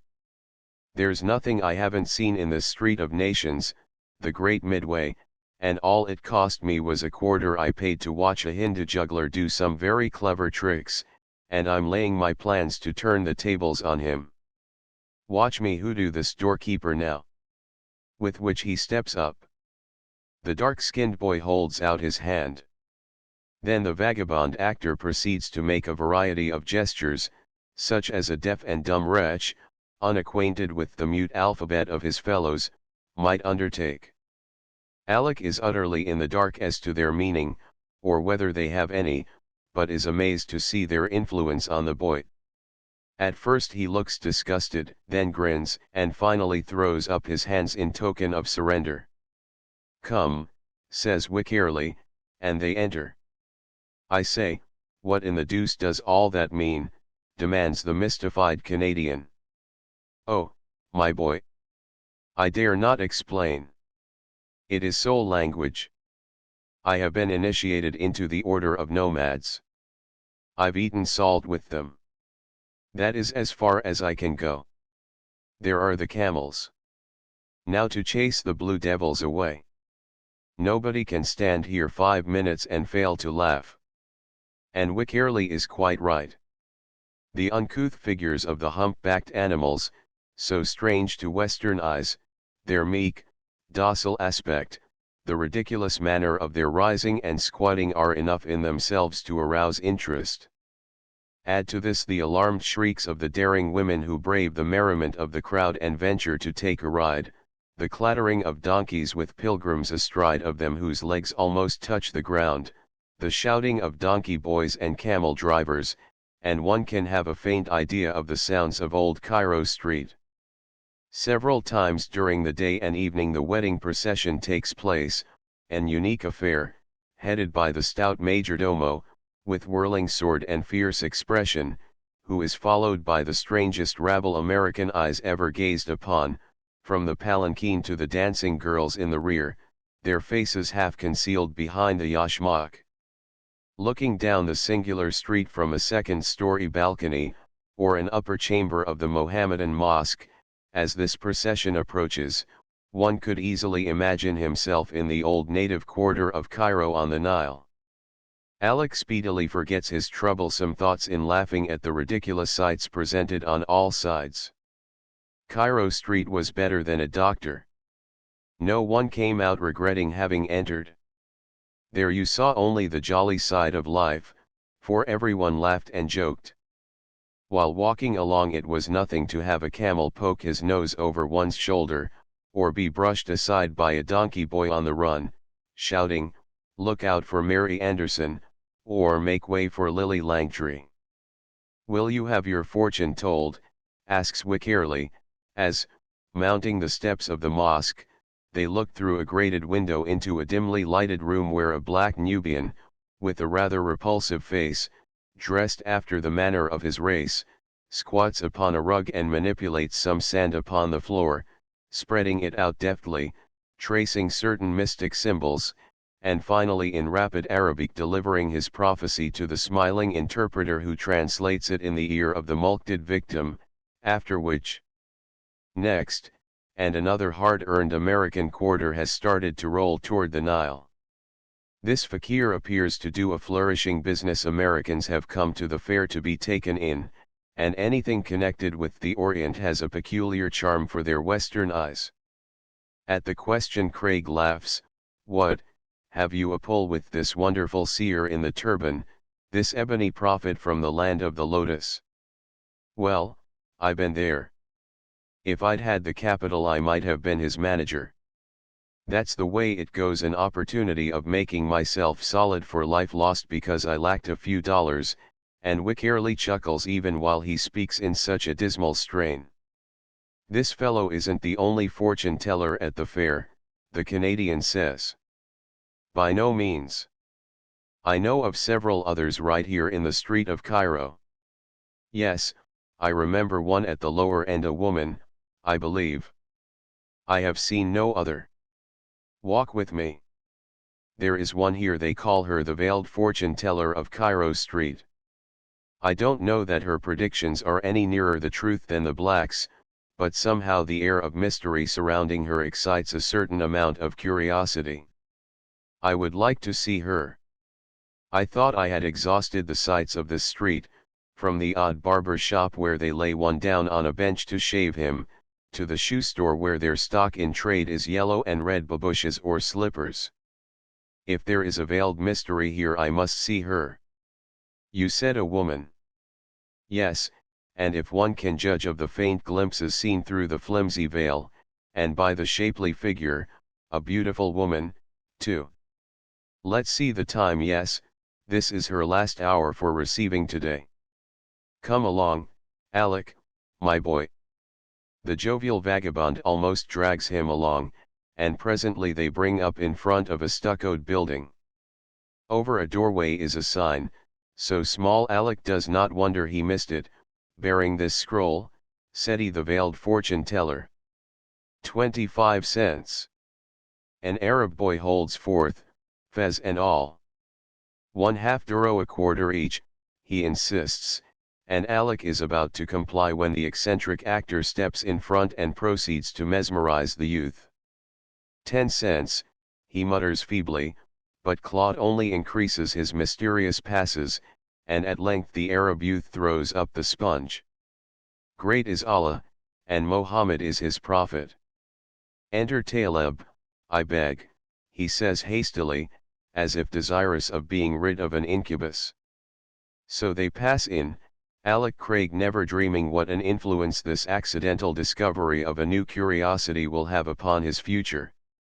A dozen persons are in the room, and one by one they interview the veiled woman on the little stage, who looks into the palm and reads both the past and the future.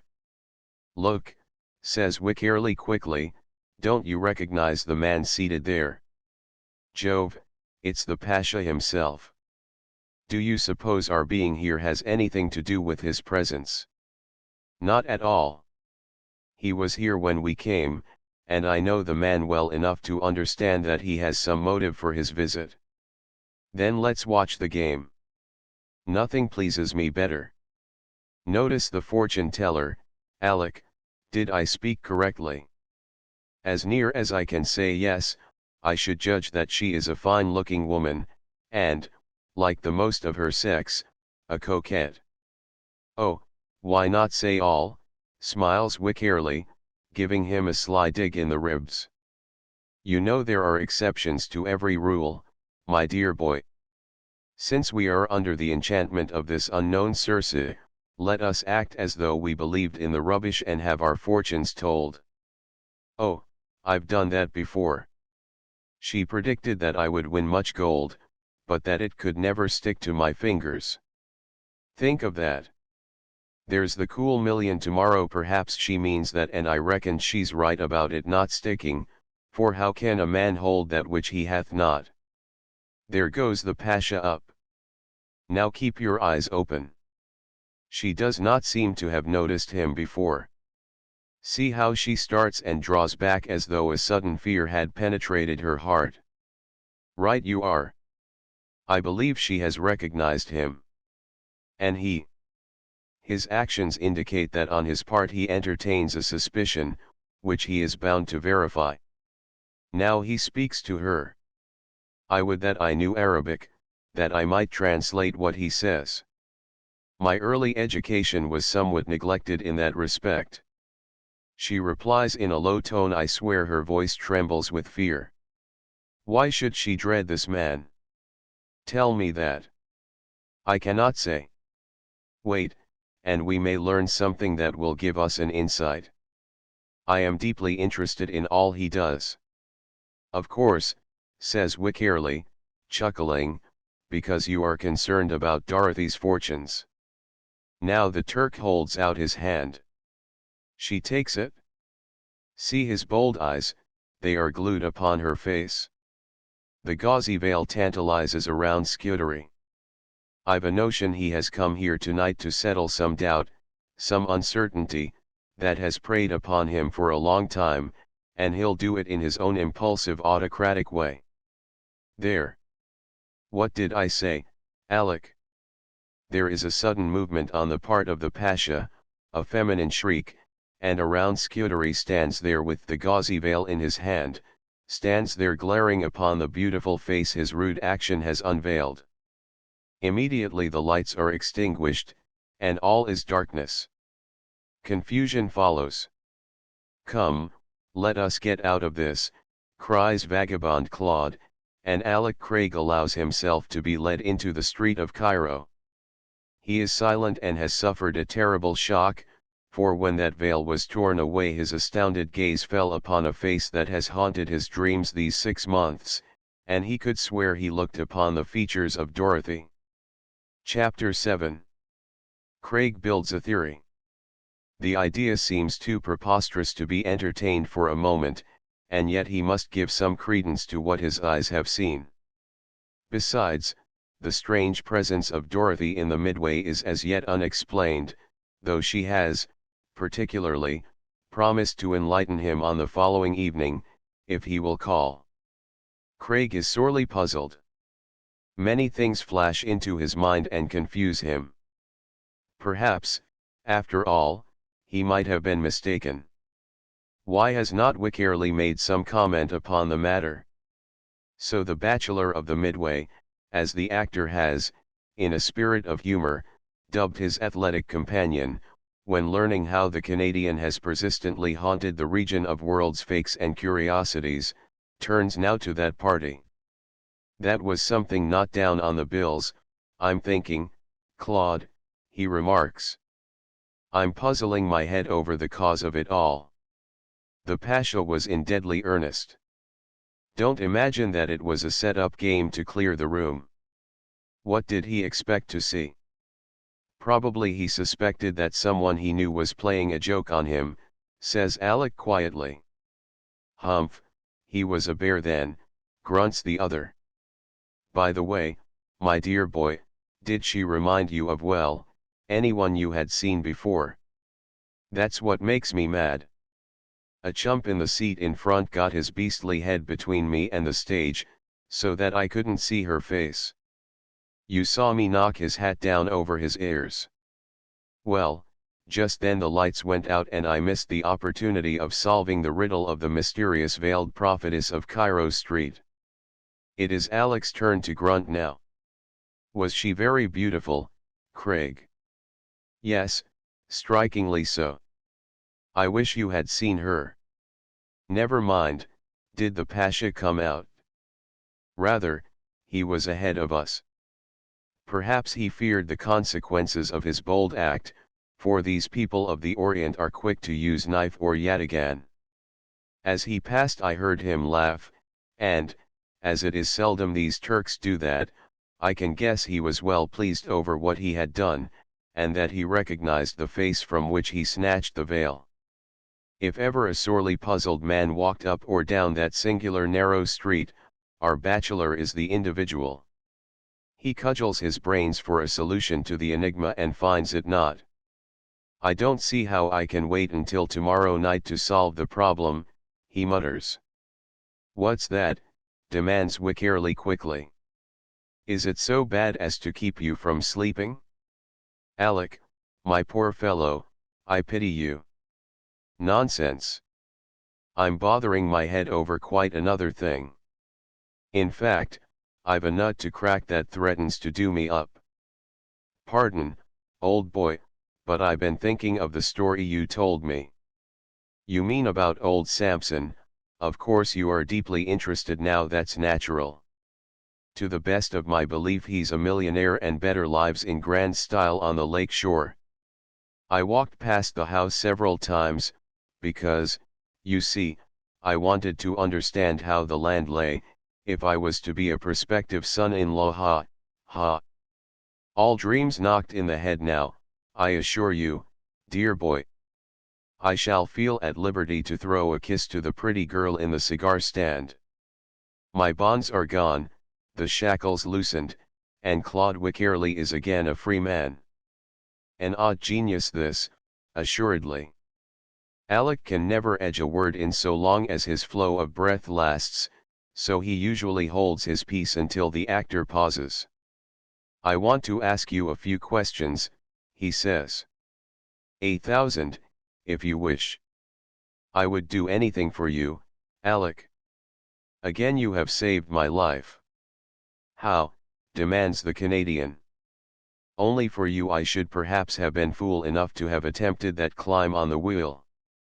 I am in poor condition tonight, and 10 to 1 I would have lost my grit and my grip. Then they'd have swept me up below, and poor Wickerley would have been a bursted bubble, a back number. So I feel awfully grateful to you. Ask me any favor and I'll put myself out to do it anything but giving you a tip on the market. That's a dead secret, yet my plans are not quite perfected. If I win that million now, hang the million. What I want to know concerns that part of your story in which the Chicagoan brought his Georgian wife stolen from the Turkish Pasha to this place. All right. What I know is at your service. As I learned it from his royal nibs, Scudery, of course I'm in the dark wherever he is. I realize that, returns Alec slowly, but perhaps I may unearth some fact that will help me to solve this question. You told me the lovely Marta died a year or so after reaching Chicago. So Scudery said and swore to. Yet the daughter knows nothing concerning her mother. Why should Samson Serial desire to keep the facts from her if there was nothing to conceal? Look here, you're probing this thing like a lawyer. You go beyond me. I deal in facts, and never worry about the reasons back of them. What are you getting at? Didn't Marta die? Ah, that is what I am unable to say. It is a secret that perhaps only Samson Serial could explain.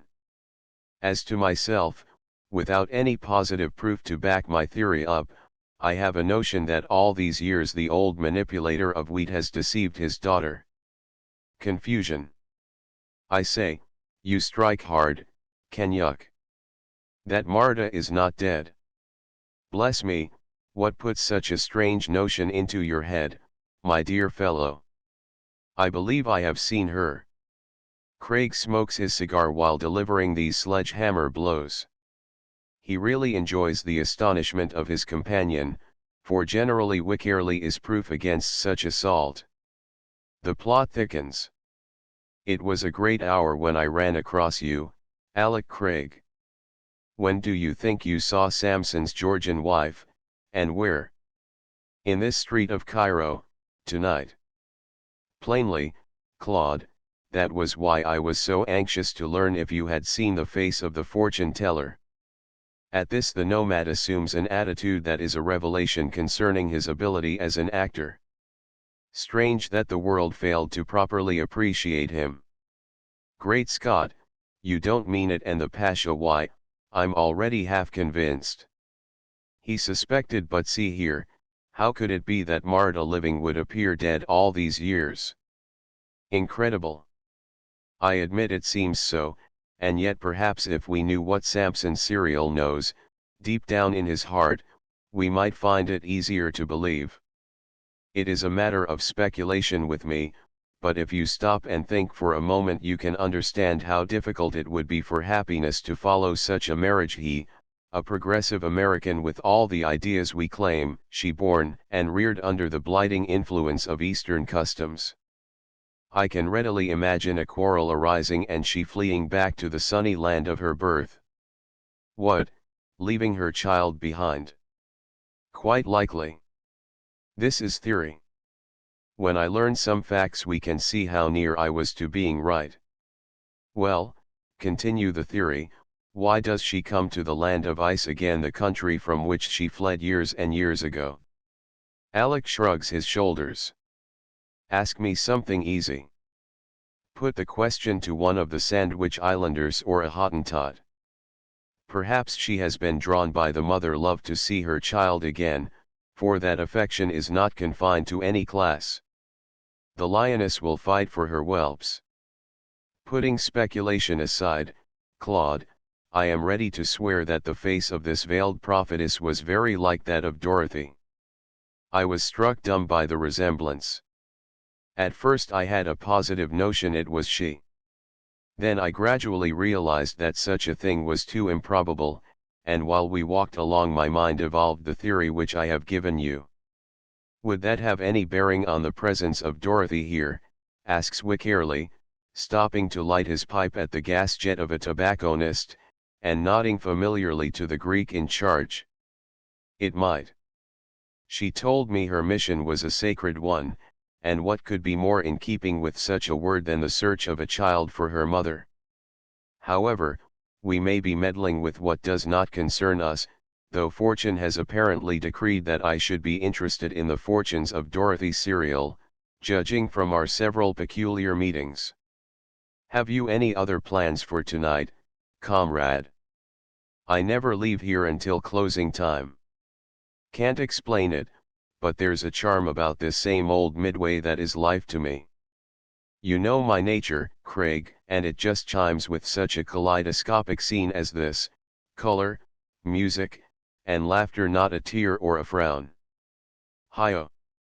When the curtain rings down and the bugle sounds lights out, I shall have to seek consolation in making love to that black-eyed Spanish cigar girl, or emigrate with all these Turks, Arabs, and Moors. Chapter 8. A Bachelor Protectorate.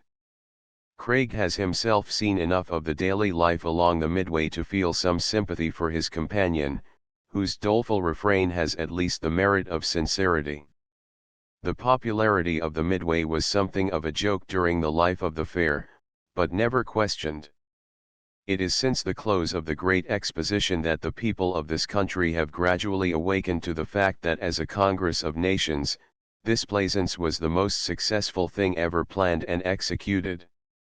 Everyone has pleasant memories of hours spent in strolling up and down, of queer sights witnessed, and, perhaps, singular adventures in connection with these people from the four quarters of the earth. In every prominent city of the land these memories have been kept alive by a series of entertainments, representing the Midway in the height of its glory. Breezy items can be found in the papers, describing the wonders of the world's highway, and many snatches of glowing rhetoric attest to the pleasure derived by the writer in the scenes on the Plaisance. In defense of Wycherley, who haunted these scenes until he loved them as a Parisian is devoted to his city, it may not be out of place to reproduce one of these items which appeared recently in a prominent Western paper.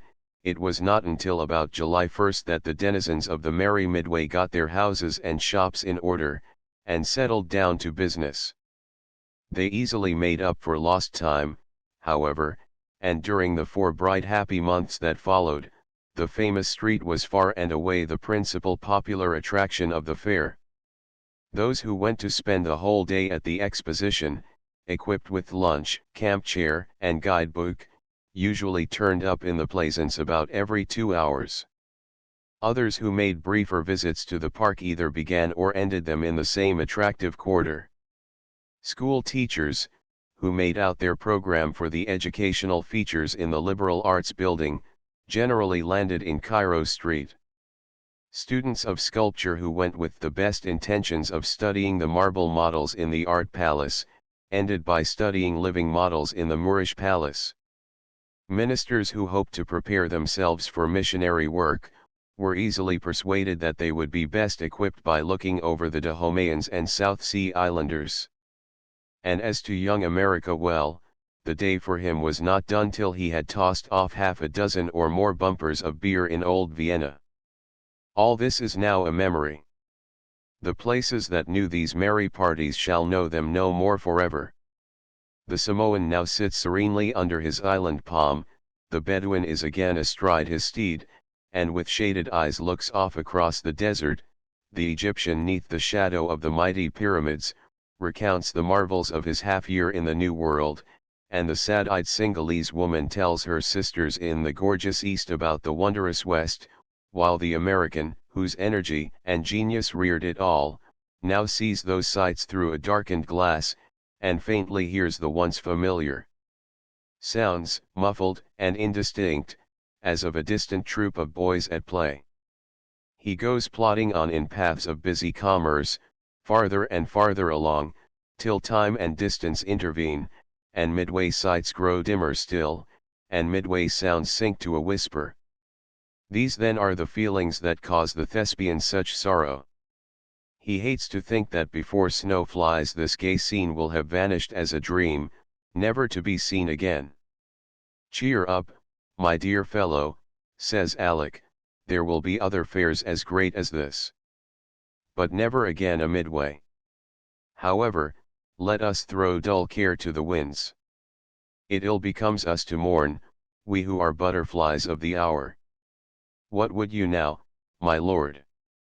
Wycherley smiles again. The passing of his grief has been very rapid, for his nature is buoyant. "I have no plans. We can move around until it is time to go. I am impressing the scene on my mind so that at any future day I may reproduce it by simply closing my eyes.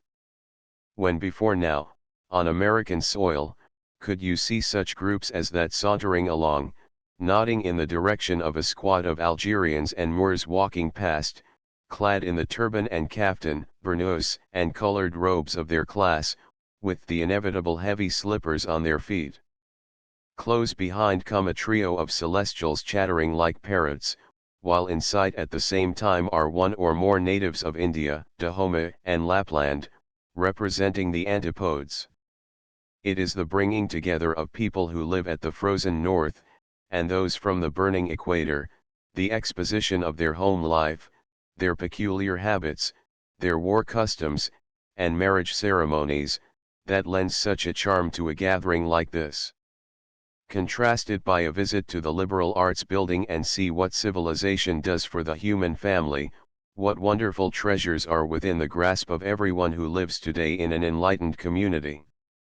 Just as the squad of Moors and Algerians move past in their sauntering way, Wycherley is heard to utter an exclamation. "Who would have believed it?" he says. "What now?" asks Alec, wondering if his companion is dreaming of the fortune he is to win or lose on the morrow. "She is a flirt, I do believe," continues the actor. "Oh, it's the dark-eyed Spanish señorita who worries the boy.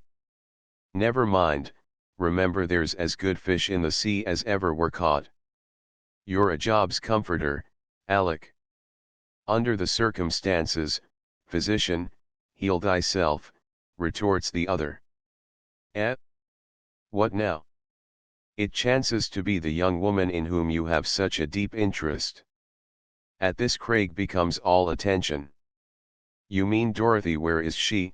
he demands.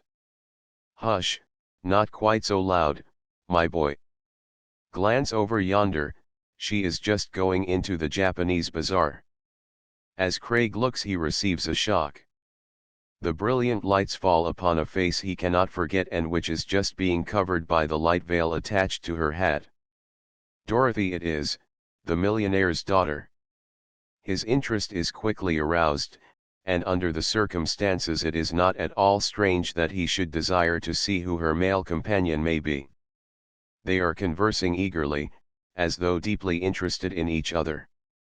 Another moment and the bazaar has closed upon them. "Let us follow," suggests Wycherley, at once. Alec hesitates. "I'm not sure that it would be just the thing," he says doubtfully, but the other gives a scoffing laugh. "Tell that to the Marines. You want to go, you have a deep interest in this young lady, and it is but natural you should want to see who her companion is. Come. The temptation is irresistible. I can buy another cane, at any rate," he mutters. "How many have you got now?" asks Wycherley. 24 or more. It's a fad of mine, you see." They enter the bazaar, which, if not a very spacious building, is at least well stocked, and usually crowded with sightseers or purchasers. Alec endeavors to keep at a distance from the pair whose entrance has inspired their action, At the same time he manages to direct numerous glances at the gentleman in question. "Well, what do ye make of him?" asks Wickerly. "I am favorably impressed with his looks," is the frank response that causes a low whistle of surprise to leave the actor's lips. "Well, I'll be hanged. In confidence between us, my dear fellow, I quite agree with you. Looks like an independent young chap.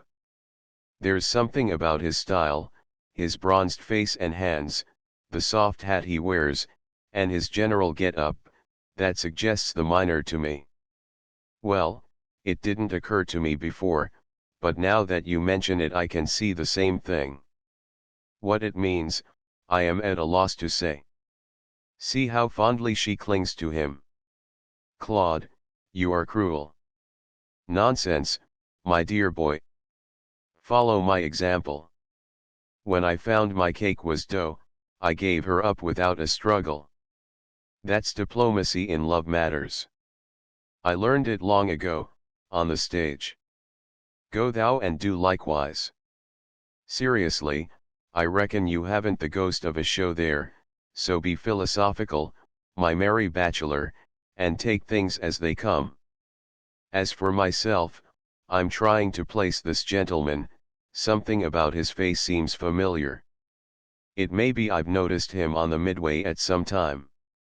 Alec buys his cane, and continues to keep a good distance between the couple and himself. They are simply looking at the curios displayed by the cunning Japs, and appear to be more engrossed with each other than the objects around.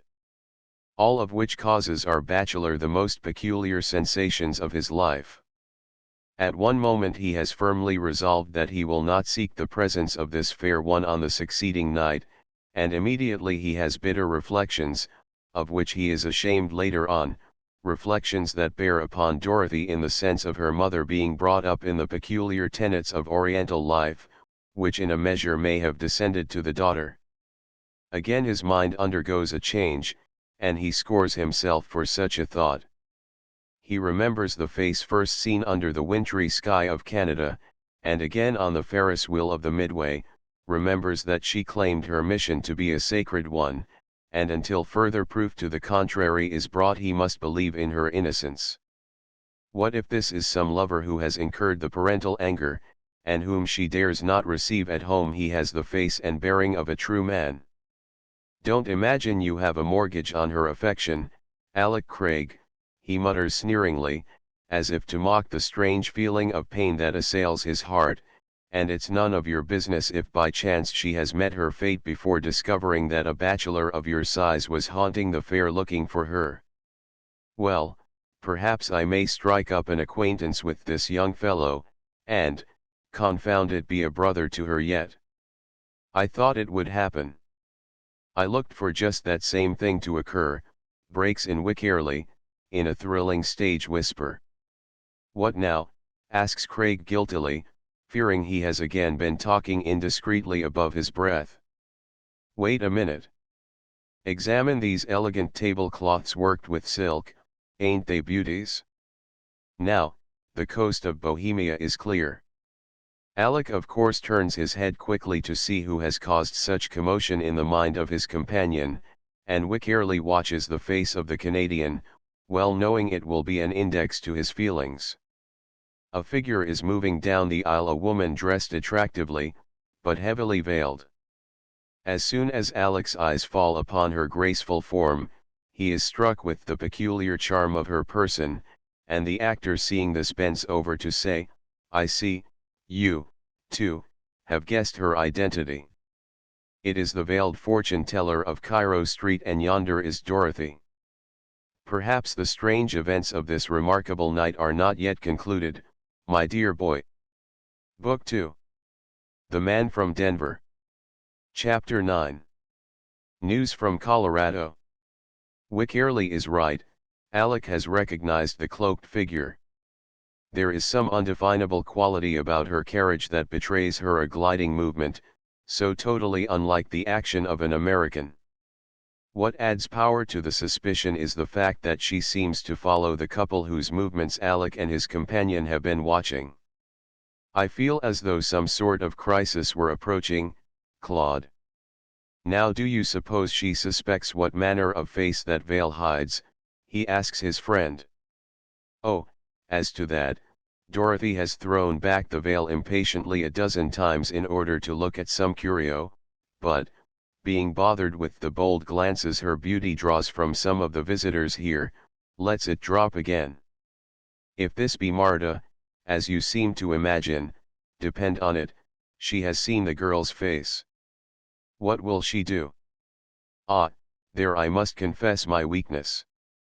We might consult the black Nubian who holds forth in that sacred chamber of the mosque. To the deuce with him and his folly. I imagine we can get a better answer by watching these people, though, in one way, it goes against my grain to play the detective. Bah, you're too conscientious. Remember, we are not mere curiosity mongers, nor reporters seeking a sensation, but sworn protectors to this lovely Hebe, who lacks a brother's care. Under such circumstances, Alec, anything is fair in love or war. Be it so. I must accept your version, and stifle my dislike to the task by remembering the demands of duty. Bravo, you'll get there yet. They are quitting the bazaar, and she is close behind. Now watch me play a little side game. In an instant Wickerly has managed to pass around a table and meet the cloaked and veiled figure at the doorway. The execution of the maneuver is first class.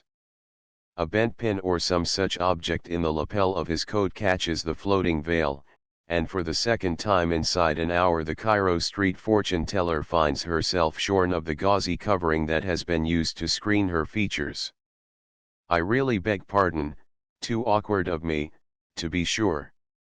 Why, can it be Miss Dorothy Serial, says the vagabond, with a look of well-simulated surprise. The other hastily replaces the veil, but not before he notices the alarm and perturbation his pretended recognition has caused. No, no, she mutters wildly, it is one mistake, sir. I assure you. Then she darts out of the bazaar door like a frightened deer. Wickerly laughs softly to himself at his success. What do you think, now, he asks of Alec, who joins him outside. There can be no mistake about her identity. We have yet to learn whether this can be the Marta of the past, the mother whom Dorothy has been taught to believe dead. I believe I have settled even that, declares the actor. Come, let us continue to keep them in sight while we talk. You said something to her as you bowed with the grace of a Chesterfield. I was not near enough to hear what it was. But you noticed her confusion. It was very apparent. I pretended to believe it was Miss Serial, and addressed her by that name.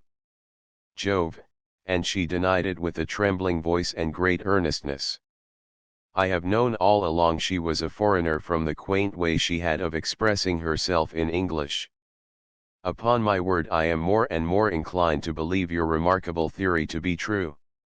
So they saunter along, keeping a safe distance behind, yet close enough to see all that occurs. The two in front talk together in low tones such as would befit lovers. More than once Alec finds a bitter feeling taking root in his heart, and it is only through severe measures that he is able to crush it. A new experience is being forced upon him, and when he realizes how his work of the early night must go for naught if there is another Richmond in the field, he smiles in the grim way some men have when inflicting torture upon themselves. He could not look more rigid and contemptuous were he holding a red-hot iron to his flesh and searing the fang marks left by a mad dog. As for Wickerly, that merry rascal appreciates the situation, and though incapable of experiencing the same sensations that creep over Alec, he knows what it means. In his accustomed way he jokes about it. Feel like you're marching to your own funeral, Craig. Never mind, you can still be a brother to her. Great institution that. To my personal knowledge I occupy that delightful place of uncertainty to a dozen dainty despots here and abroad. I am connected, as it were, by ties of consanguinity to nearly every city of first importance in the world. Oh, take a veteran's advice, my dear boy, and let no such little trouble disconcert you. A merry life to enjoy pleasure as she flies, that's my motto, and sad will be the day when I part from it. There are grains of sound philosophy in much that this strange genius says, if one can only separate the wheat from the chaff. Craig hears as in a dream, for his mind is upon those ahead. Shall he continue this espionage? Is it right? Where is the middle-aged duenna who was with Dorothy earlier in the evening? He knows she is secretly in the pay of the plotting Pasha, but the young girl must as yet be ignorant of this fact. Perhaps she has left the other at a certain place, where she may be found later. It is growing late. By degrees even the midway is thinning out, for people know the horrors awaiting them in the grand crush for accommodations on the streetcars, and are urged to hurry on this account, though none of them ever escape the jam.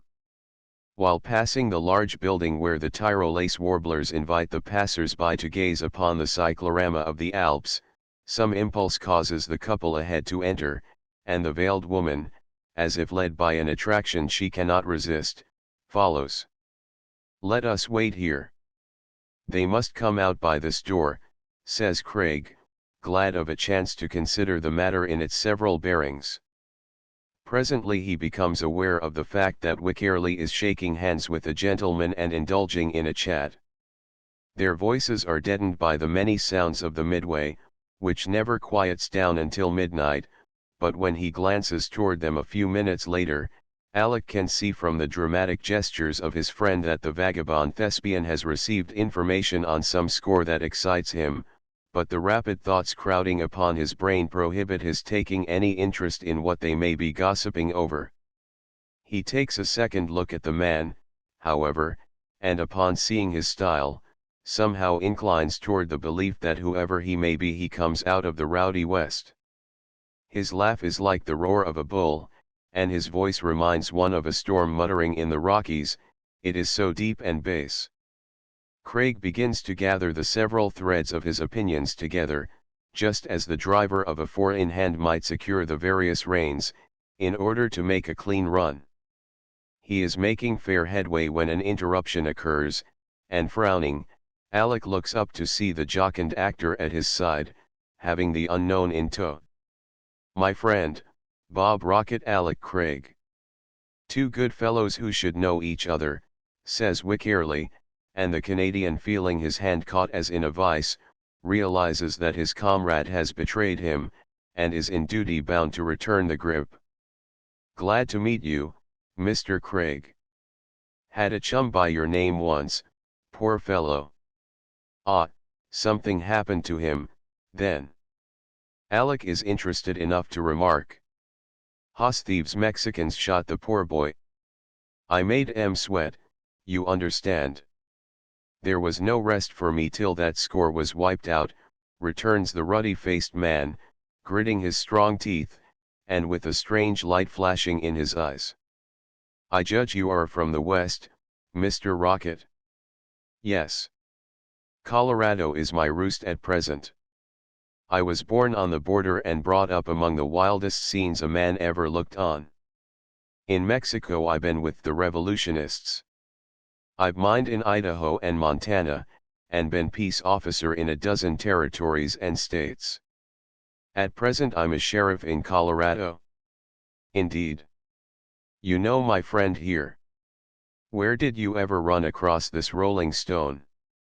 The sheriff's face suddenly grows soft, as he turns his head upon Wycherley, and there is some tenderness in his voice as he says, I'll tell you, sir. It was several years back, that terrible winter we had in Colorado. I had hard luck and came near passing in my checks on account of a gunshot wound received while arresting a desperado, but I got him, and he stretched hemp, I'm telling you. Things went wrong at home, and my mother and little sister were nigh starved. As soon as I could travel I went to Denver and found that only for the kindness of a man who had a room in the same tenement, and who was constitutionally dead broke, they would have given up the ghost. He had spent every cent he could lay hold of on them, strangers as they were. That man was Claude Wickerly, the actor. Do you wonder I love him like a brother? Come, come, you make me blush. What I did pleased me. God knows I couldn't have followed any other course. Say no more about it, cries the vagabond.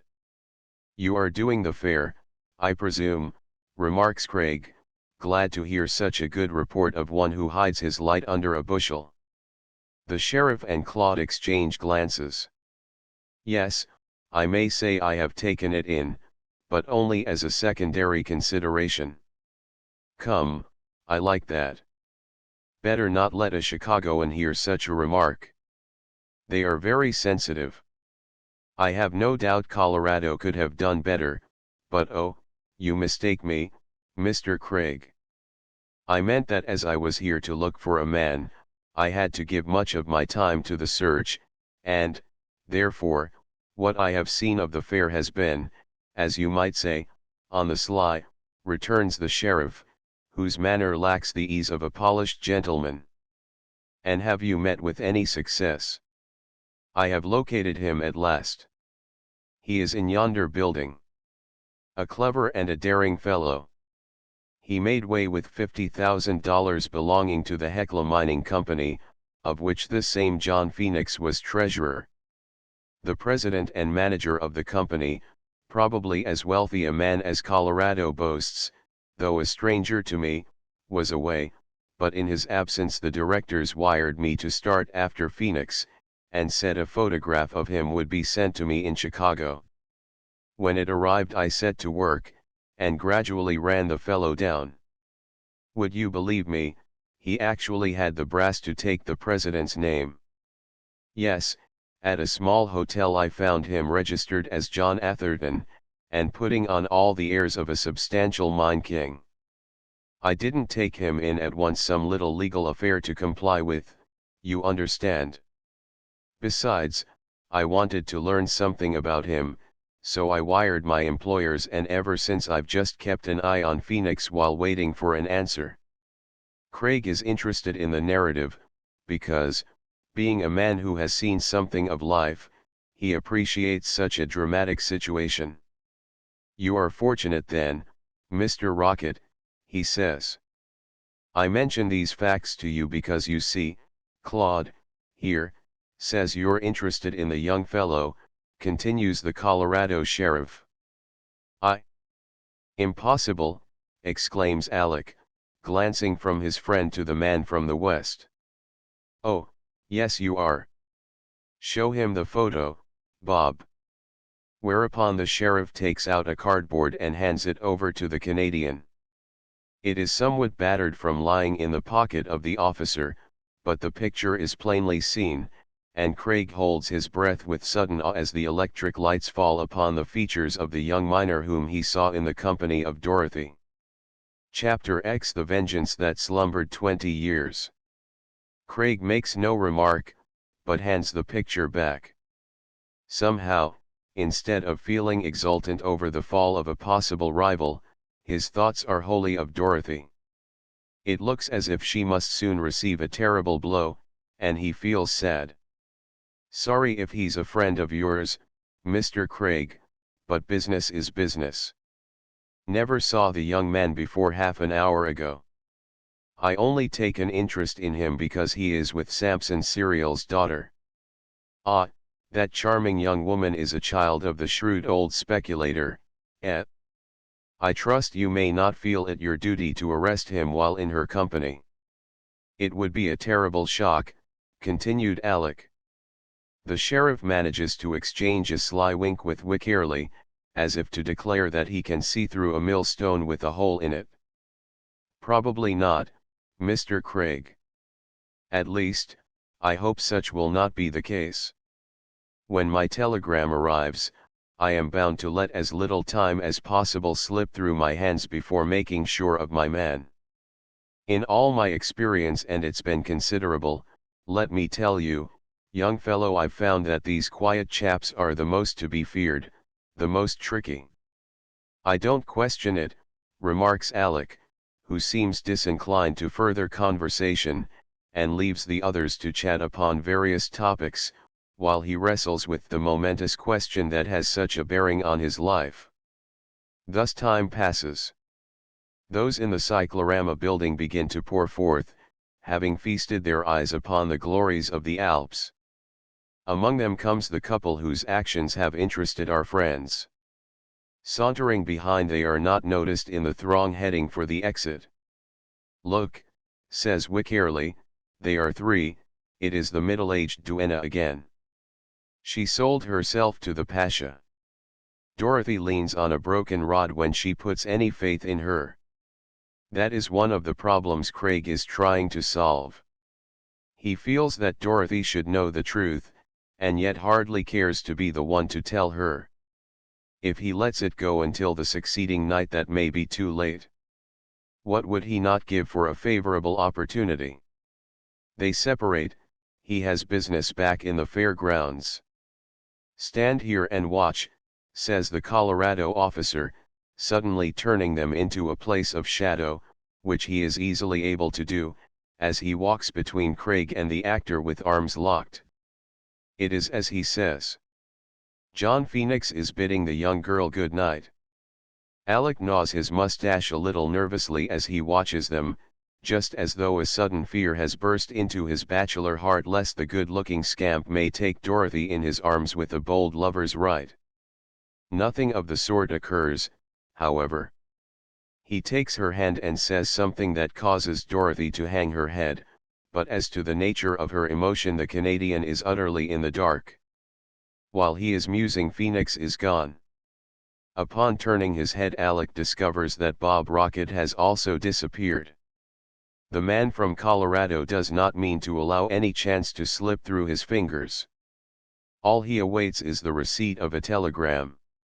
The two women have not yet gone on, but stand where Phoenix has left them. Can it be possible they wait for his return? Craig chances to look beyond and catches a glimpse of a figure there, a figure he knows. It is the fortune teller of Cairo Street, who hovers nearby, as though eager to approach Dorothy, yet restrained by a fear lest the girl should repulse her.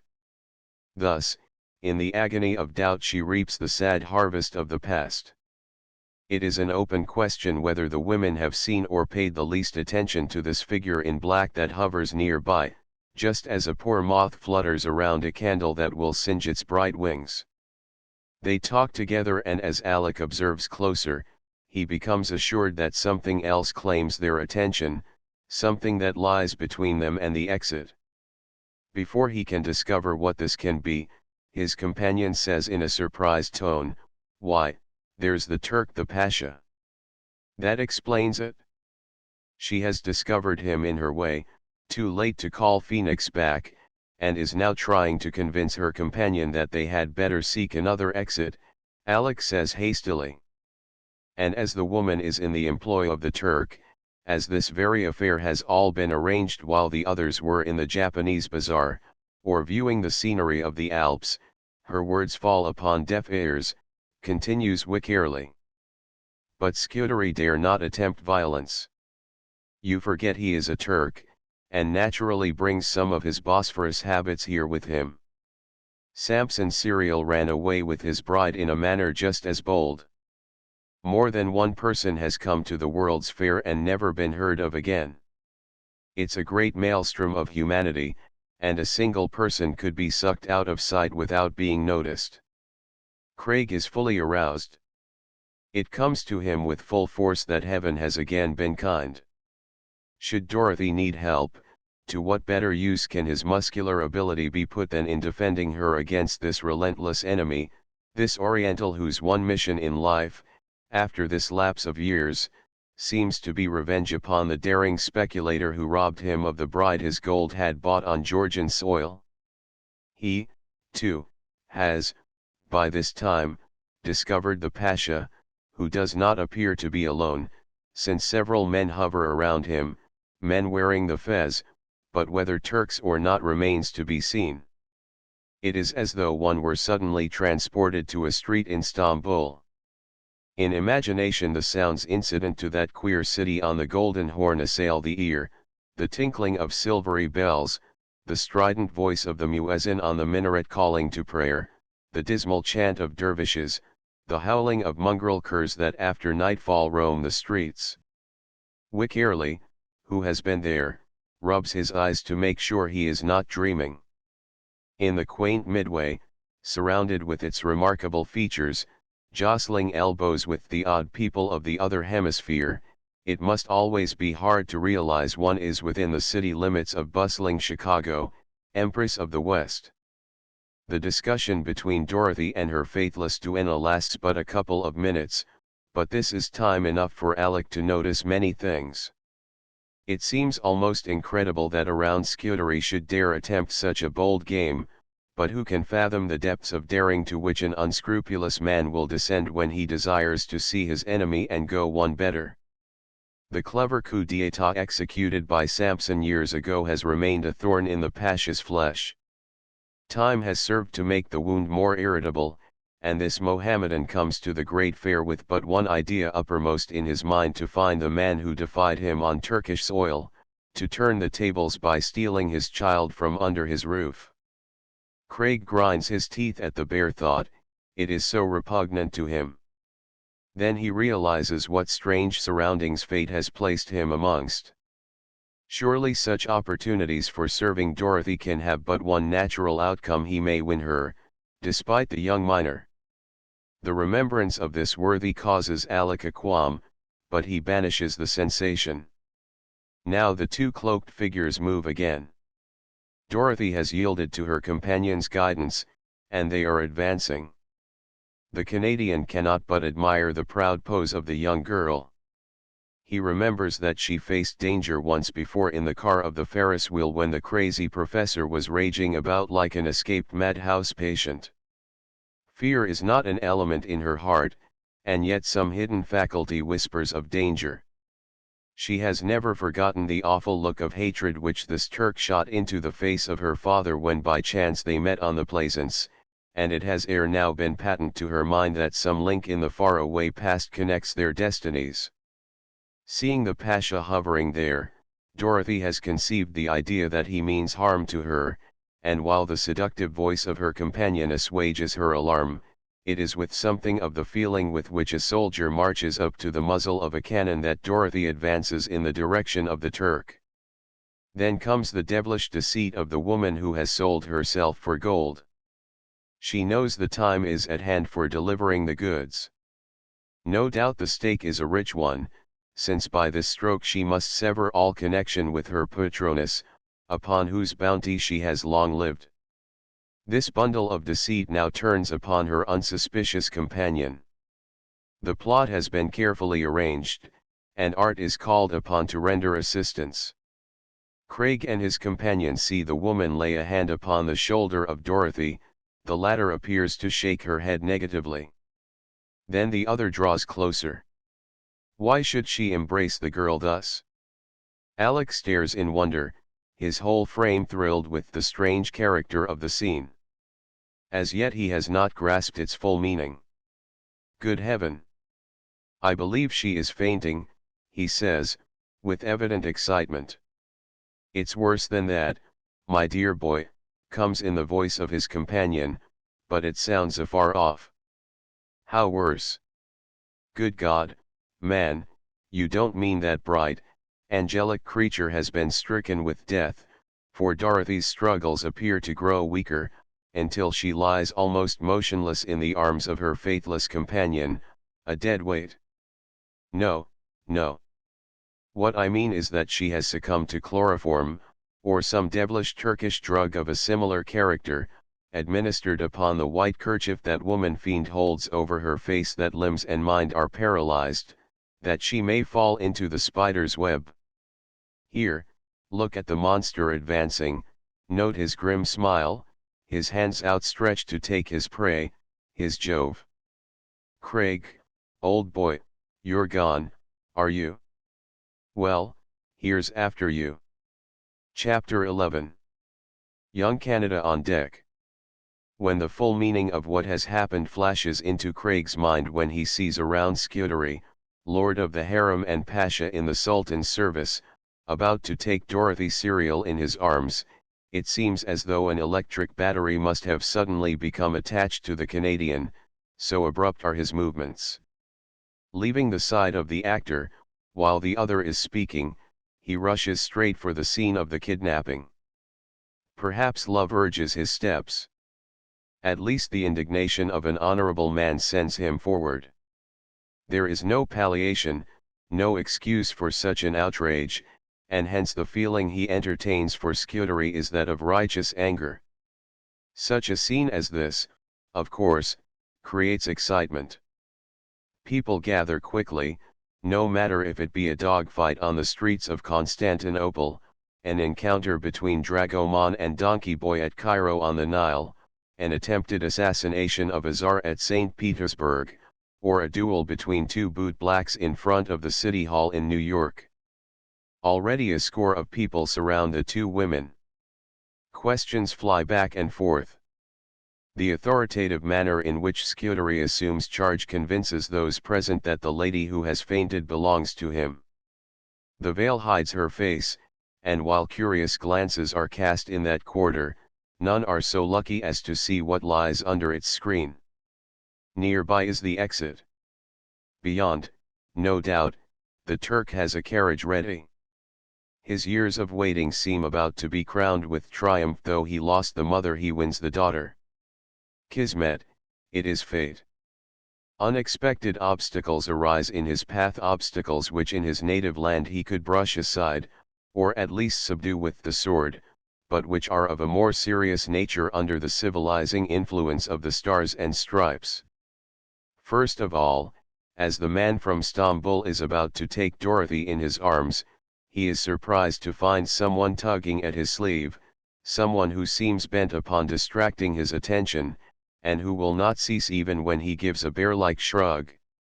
When he hears a woman's voice pouring upon his devoted head all the miserable names known in the Turkish language, the Pasha, struck by a sudden recollection, thinks it worthwhile to turn his attention thither. Of course it is the fortune teller. She realizes the peril of her child. Since the day when Samson Serial stole her away, she has learned to look at the old-time habits of the Turks with aversion, and the mother love in her heart, which nothing on earth can destroy, urges her to save Dorothy. As well might she appeal to a Nero. This dark-skinned man comes from a country where women are bought and sold. As he sees who thus annoys him, he frowns like a Tartar, and bellows out a string of oaths strange to the gathering crowd. There are those who hear, those who know his voice but to obey. Two men seize upon the fortune teller of Cairo Street, and despite her struggles bear her away. She is crazy, is the only reply they make to the questions showered upon them, as they half drag the woman further into the plaisance. Again the triumphant Pasha bends forward to relieve the woman of her lovely burden, but, shades of Mohammed! What is this that now descends upon him with the fury of a young hurricane? What but the Canadian Protectorate, bent upon stepping between Turkey and the daughter of Chicago? One fling Craig gives the stout Pasha, only a single flip of his well-trained arms, and the Oriental goes spinning around like a teetotum or a whirling dervish, bringing up in the arms of a gay young fellow who has just come from the beer tables of old Vienna and is consequently in a hilarious condition. "Set 'em up in t'other alley," he shouts, "don't send 'em in so hard. Whoop. Now you're in the game, old man, back you go," with which the breezy reveler gives around Scuderi another whirl, which sends him halfway back again, a collision with an elderly woman bringing his mad dance to a sudden stop, as both of them fall over, and her startled screams add to the clamor. No sooner has Alec entered the affair than he has his hands full. His action in seizing upon the sacred person of the Turk was equivalent to throwing down the gauntlet, and the Canadian is immediately set upon by a number of worthies whose itching palms have been crossed with the gold that makes them slaves to Scudery. He is in his element, this man of Montreal, not that such a brawl is to his liking, but the object for which he strives is a sacred one to a gentleman, the defense of innocence.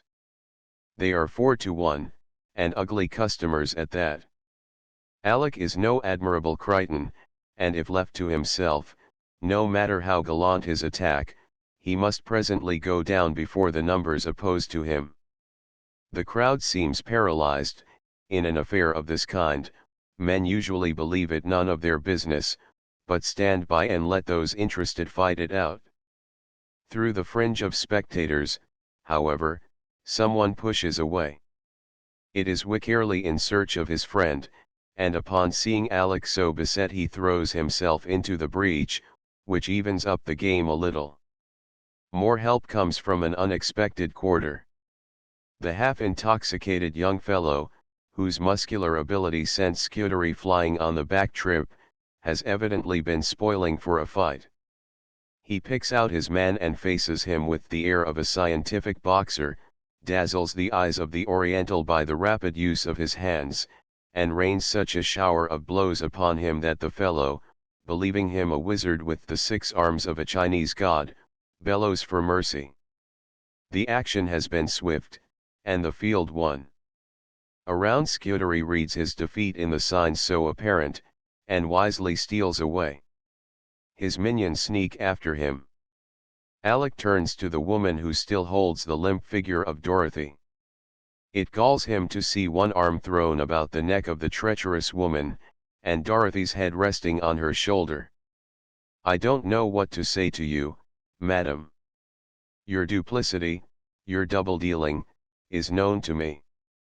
I shall take the first opportunity to disclose it to your victim. Meantime you must assist me in getting her home, do you hear?"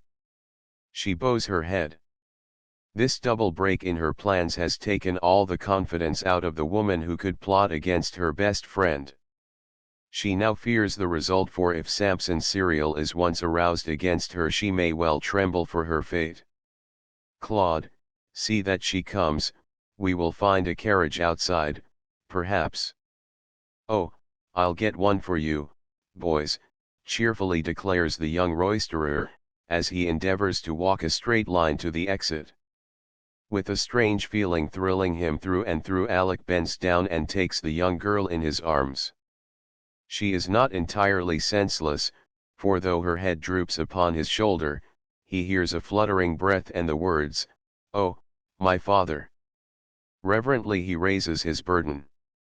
"Make way, friends," he says to those in front, and the crowd parts before him. They have by this time managed to get an inkling of the truth through their heads, and between the dark-skinned Turk and the frank-faced Canadian their sympathies are wholly with the latter. Strange to say, no Colombian guard has put in an appearance during the extraordinary fracas. They were everywhere when not wanted. The exit is close at hand, and as they pass through Alec sees a figure with waving arms, a figure he has no trouble in recognizing as their quondam partner in the late deal. "This way, here's your coach, step up lively now, gentlemen. We're off over the divide." His incoherent jumble is enough to attract Alec's attention to the carriage, and he carefully deposits his burden inside. "Enter," he says to the woman beside Wycherley. She would refuse, but his voice terrifies her, and she obeys. "Claude, tell the driver where to go. Then get in with me," he adds calmly, and it is evident that even more than the strange events of this night of nights is needed to rattle Alec Craig. A moment later Wycherley gets in. "Jove, that chap insists on sitting beside the driver, and rather than have a row I let him. Who the deuce is he? Give it up." Muttered something about Happy Jack, and as he's always singing snatches of songs or laughing. I reckon he means the name for himself. Happy Jack, well, he's to be envied, such a disposition in this vale of tears. "Hello, what's wrong now?" I thought you were about as free from care as the next one. In times gone by. As luck would have it, I just saw the adorable Inez. Oh, the pretty Spanish cigar girl. It is too true, perfidious Inez. Come, come, remember your philosophy. But she was with another, a dashing young chap with the strut of a hussar. I shall have to reduce him to the humble gait of a cork leg. Her glance was freezing. I am still like a cake of ice. Perhaps she saw you had company, that it was jealousy influenced her. Alec, bless you, my dear boy. I take heart, I breathe again. Craig turns his attention to the woman who sits opposite, next the actor. The vehicle is making good progress, but it will be a wearisome journey to the north side. Before we reach this young lady's home, madam, it is but fair that you and I should have some sort of explanation. You were supposed to be her protector, you betrayed your trust. I know all, your alliance with the Round Scudery, and everything that followed. You must quit her service tomorrow, for I mean to expose you. I shall do as you say, sir. There is no need of explanations on my part. You would denounce my story as a fabrication, but I had cause, I had cause. What do you wish me to do tonight? Assist in getting the young lady under her father's roof, from which she should never have ventured on any such quixotic errand. You blame me for it, I know, but it was her own idea, she planned it all, and what followed the Pasha took advantage of, she insists. It is on the tip of his tongue to ask about the young miner, but he suddenly shuts his teeth together and changes his mind. Alec Craig has a fine sense of honor. You have placed yourself in a position where you are liable to criminal prosecution, he says sternly. The woman laughs scornfully. You would not dare proceed against me, she says. And why? Because my sweet mistress would have to testify in court, and expose her own actions. I know them to be entirely innocent, that her motives were actuated by the holiest feelings of the heart, but the public would choose to believe otherwise. And to defend myself I would have to unearth family secrets that would make the name of Samson Serial the talk of the town. Now, will you prosecute, sir? We shall be content if you leave your place in the morning, replies Alec discreetly. Chapter 12. The Protectorate abandoned. Dorothy is recovering, already she has moved, and it is evident that the influence of the drug, whatever it may have been, is wearing away. The jolting of the carriage may have something to do with her coming back to her senses, for they have not yet struck the boulevard pavement of Michigan Avenue, and the street is in bad order. Oh, where am I? She suddenly cries out. With friends, I trust, Miss Dorothy, says Craig. They pass an electric arc. She bends her eyes upon his face, and an exclamation announces that she has recognized him. You. I thought it was that terrible Turk.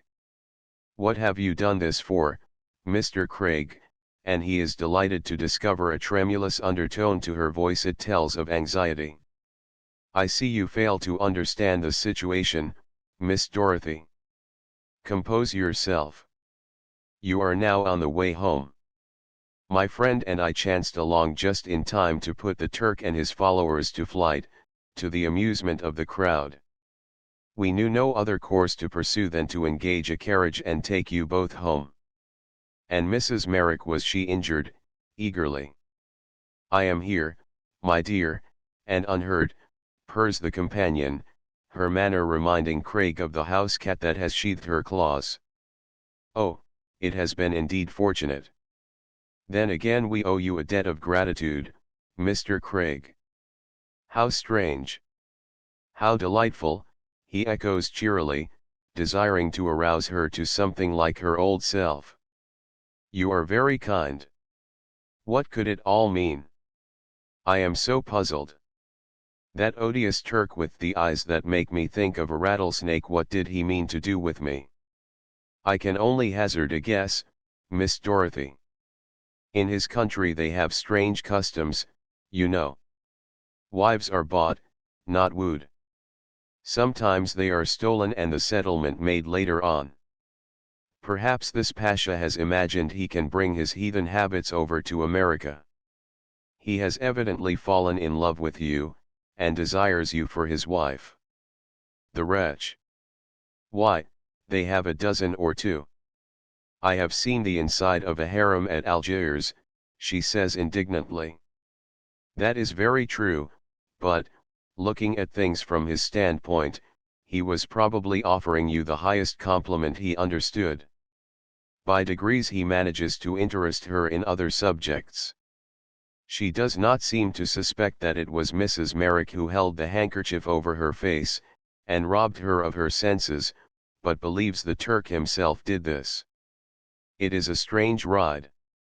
Wickerly has been introduced, and manages to put in a word now and then, though unusually quiet for him.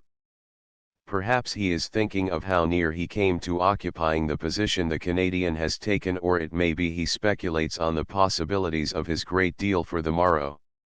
At length they cross the State Street Bridge and reach the north side of Chicago, but quite a stretch still intervenes, for the old speculator has his mansion out near Lincoln Park, being one of the favored few whom fortune allows to gaze upon the magnificent lake from his library windows.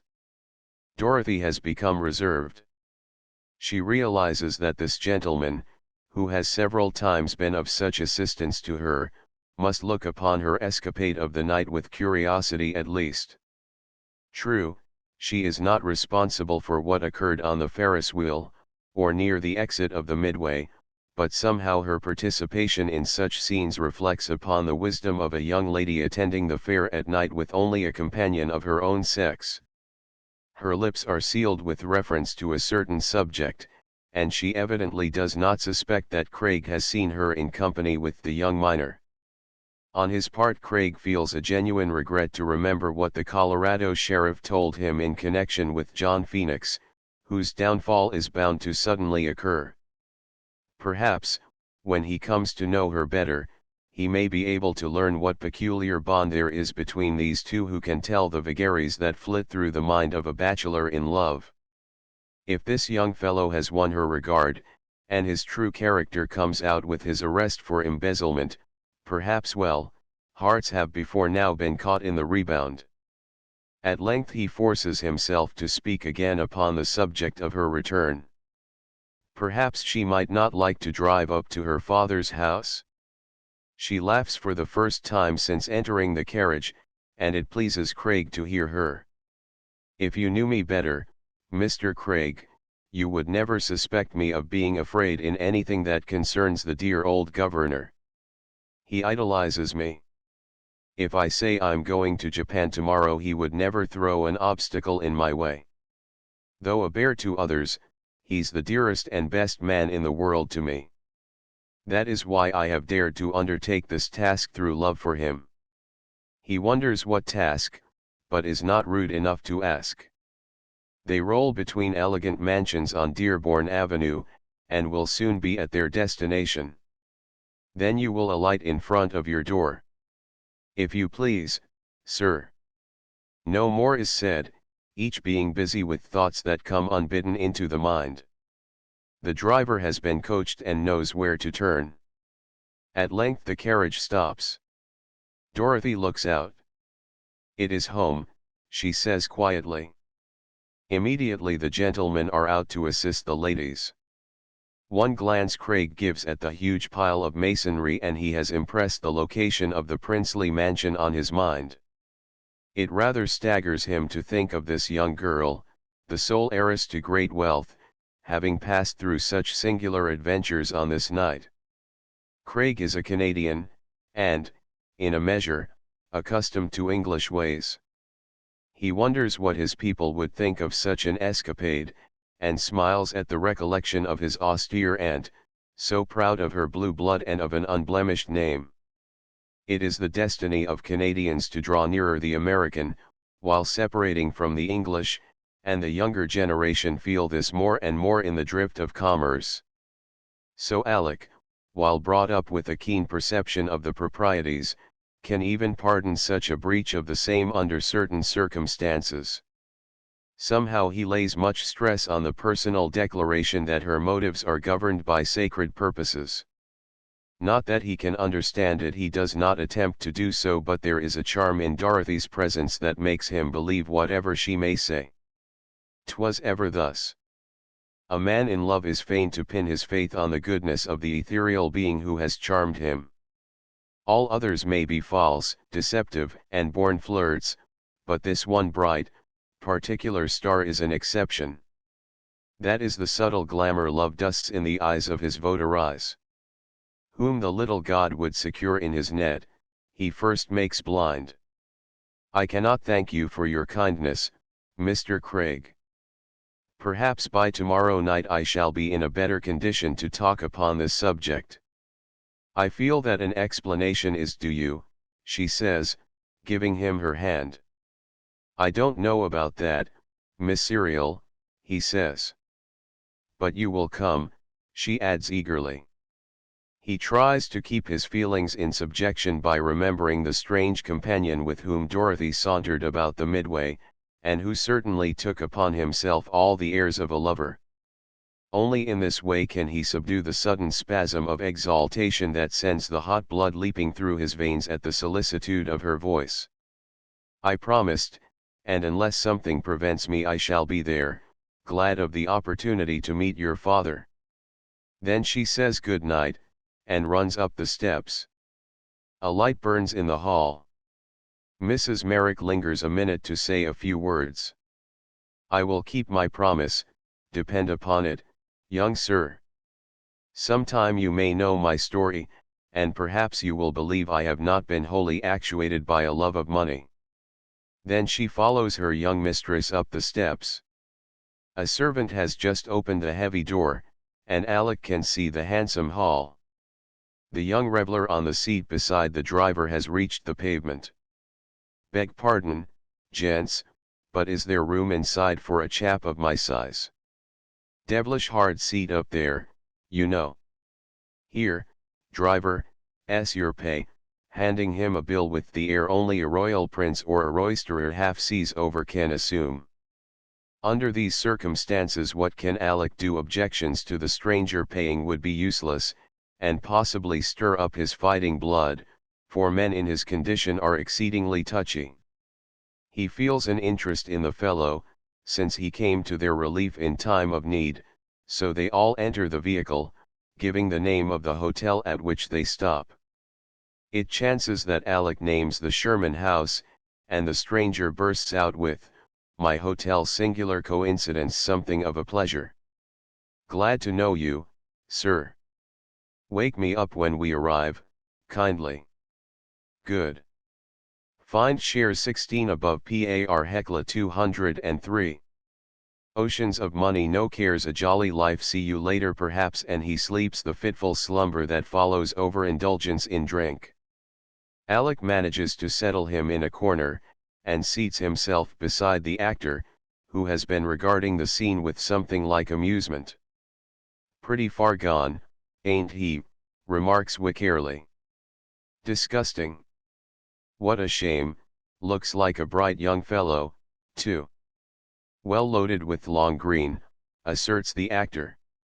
Excuse me, I don't quite understand. I mean smartly heeled. I'm still in the dark. Wickerly laughs. I forgot you were from over the border and not up to our professional terms. What I would imply is that he is a man of means, of money. How do you know? He took the bill from a great roll. The driver's eyes stuck out of his head at the sight. It's a shame, then, that he puts himself in a condition to be robbed. Judging from his talk I should say he was from the West. Singular we should run across so many persons from that quarter. And this isn't Colorado Day, either. There's the sheriff, then Phoenix, who is wanted out in Denver, and finally this young chapter. Phoenix, yes, I know him, utters the man in the corner, as if the name has caught his ear, deaf to all other sounds. Talk lower, Claude. Where do you put up? Oh, I have a room, carelessly. Won't you stay over with me at the Sherman tonight? Couldn't think of it, my dear boy. Very fussy about my quarters, cranky bachelor, you know. Have to be just so. Oh, I see, and a room in a hotel is a cheerless waste in comparison. I can see the cozy chair, the papers and magazines at hand, pipes on the tables, in fact, a comfortable den. That's it, you just described the very thing, Alec. Nothing like home comforts. Only apt to unfit us for the rough experiences of life, that's the only fault I've got to find. Here's the Sherman, take care of the young chap and good night. Chapter 13. A Bachelor's Den. After leaving the Sherman house, Wickerly has the driver take him down Michigan Avenue. He produces a cigar, one of Alec's choice weeds. Then comes a match. Ah, this is solid comfort, he muses, stretching his legs out on the front seat as if eager to fill the whole vehicle. It is my dream realized, a private carriage, a fine weed, perfect happiness. When my million comes home, I've got it all laid out. It won't take me long to spend it. I can shut my eyes and imagine I'm a McCormick or a cereal going home to my palatial abode. It's just elegant, you know. Thus he chuckles and interviews himself after a habit peculiarly his own, until suddenly the vehicle draws up to the curb. 21st Street, sir, says John, who is especially good-natured after receiving the fat fee from the young roisterer. Wickerly alights with great dignity. Good night, my man, he says, and the driver, impressed with his air, answers respectfully. The ex-actor saunters along the avenue until the hack has vanished. Then he turns on his heel and retraces his steps to the corner. Along 21st Street he walks. At this hour of the night, the dividing line between 2 days, there are few people abroad, and Wickerly meets no one on his tramp. As he advances, the neighborhood grows more squalid, until he is in one of the poorest sections of the city, not far from the railroad. At length he pauses in front of a dilapidated frame, evidently a tenement, pauses with a dramatic gesture, and mutters, "Behold, the Hotel de Vagabond, where thieves never break through and steal, where no one rolls and groans from an overloaded stomach, the home of the highway prince, the boot-black cavalier, and the jolly old bachelor. Waive all ceremony and enter, my dear boy. I'll not arouse the janitor, poor fellow. And as I'm a wise man, I'll extinguish the cigar for a double reason: it'll give me a morning smoke, and prevent a sensation in the princely hotel, for a Havana is unknown in this region of powerful clay pipes, and the odor might offend the fastidious nose of some lodger, when there would be the deuce to pay." No sooner said than done. At the door no keeper challenges his entrance, day and night it is free to all. Wickerly climbs various flights of rickety stairs. It is very dark, but he seems to know from intuition just where every broken board lies, and the higher he gets, the lighter his spirits grow. He hums an operatic air and changes it to "After the Ball." Really, this man makes light of care, troubles sit upon him like bubbles. Now he stops in front of a door, fumbles in his pocket, finds a key, and enters. Where the deuce is that electric button? Very queer, I fail to find it. Well, making a virtue of necessity, I'll have to fall back on old reliable. A match crackles, the flame shoots up. Then he applied it to the wick of a candle stuck in the neck of an old beer bottle. The scene is a remarkable one. Rarely did candlelight illumine a more destitute room. From the wall large pieces of plaster are gone, ditto the ceiling. A general survey of the place would result about as follows: imprimis, the lone bachelor himself, item, 1 trundle bed, scantily clad and sadly in need of smoothing. Item, a carpet bag with a tendency to falling over on one side because of constitutional leanness. Items, a piece of looking glass fastened to the wall, a single wooden chair, a tin basin, a bare table on which the candle holds full sway. That is the sum total. Wick Early, merry dog that he is, glances around him with the air of a king. He has a faculty of seeing luxury behind misery, of making much out of little. Ah! Alec was a shrewd one to guess what comforts I enjoy. There is my luxurious armchair, this my heap of magazines and papers, picking up a penny afternoon news and the whole scene one of comfort. Ah, this is living. Now for my meerschaum, my slippers. Hang the luck. I believe that valet has misplaced them again. Never mind, this will do. He kicks off his shoes, opens a drawer in the table and takes out a clay pipe minus half the stem. This he fills with scrap tobacco, holds it to the candle and puffs away with an enjoyment that cannot all be assumed. A strange night it has been. To think I'd meet Alec and Bob Rocket so near together, two fellows I regard so highly. It's a queer world, and a mighty small one, too, when you come down to it. Hi-oh! My chances of wedding the heiress are nil. Upon the whole I must confess to a certain relief. How foolish for a man to give up the free life of a gay bachelor, with its delightful uncertainties, for double harness and the harassing cares of stocks and bonds. Ugh! Deliver me! See how cozy I am. Who would care to change it? Then he consults his memorandum book and makes a few notes on the market, gaining his points from the closing sales as reported in the newspaper. After this he yawns. Hi-oh! I feel weary. My sumptuous couch invites repose. It calls not in vain. To sleep, to dream, perchance to discover in second sight how tomorrow's market will jump. 'Tis a consummation devoutly to be wished. His preparations for going to bed are simple indeed. He removes his coat and vest, his collar and necktie follow, then he crawls under the army blanket. The deuce! I forgot to douse that 10-candle electric light. Shall I call Robert to press the button? Let the weary retainer sleep. Thus bright genius overcomes all obstacles. One of his shoes flies through space with unerring accuracy, over goes beer bottle and candle, and, rolling off the table, lands with a thump on the bare floor. Eureka! Score one for Sir Claude de Wickerley.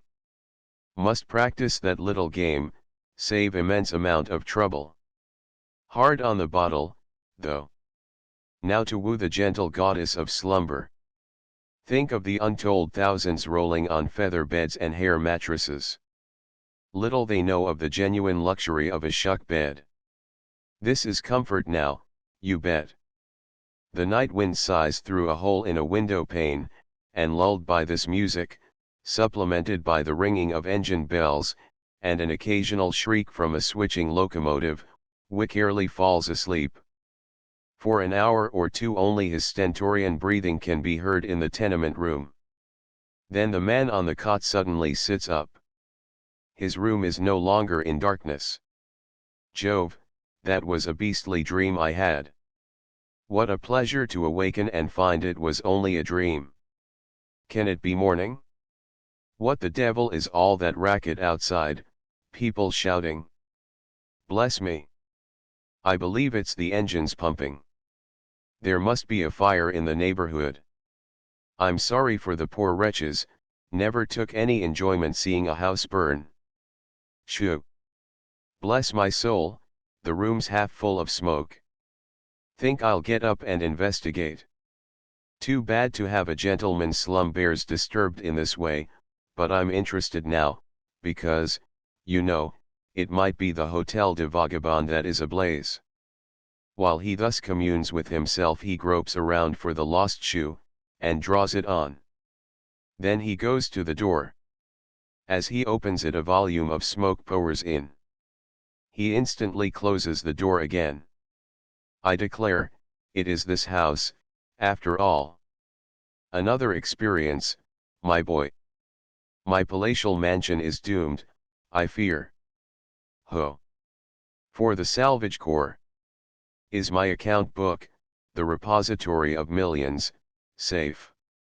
Then let the fire demon do his worst. He even stops to button his collar, then seizing the lean grip, he waves his hand around him in a majestic way. The best of friends must part. Many happy hours have I spent here.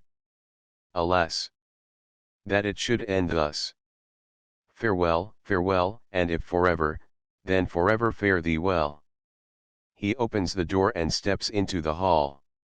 Great Scott, he exclaims. Dense smoke fills the hallway. The crackling of flames makes mad music, and when this is supplemented by the shrieks of terrified women, shouts of firemen, the throbbing of engines, and a dull roar from the dense crowd that collected like magic under such circumstances, the result is a combination that once heard can never be forgotten.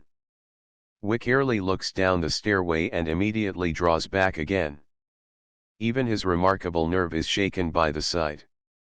Besides, he hears cries nearby that tell him he is not the only one imprisoned in the upper story of this old tenement, now in flames, cries that can only come from a terrified woman. Think, old boy, and if ever you cudgelled your brains, do so now. It's useless trying to get out below, rather too warm for comfort. How about the other way? The flames are roaring up the stairway, and whatever is done must be done quickly, or else it will be too late. He remembers some sort of ladder leading to a trap in the roof.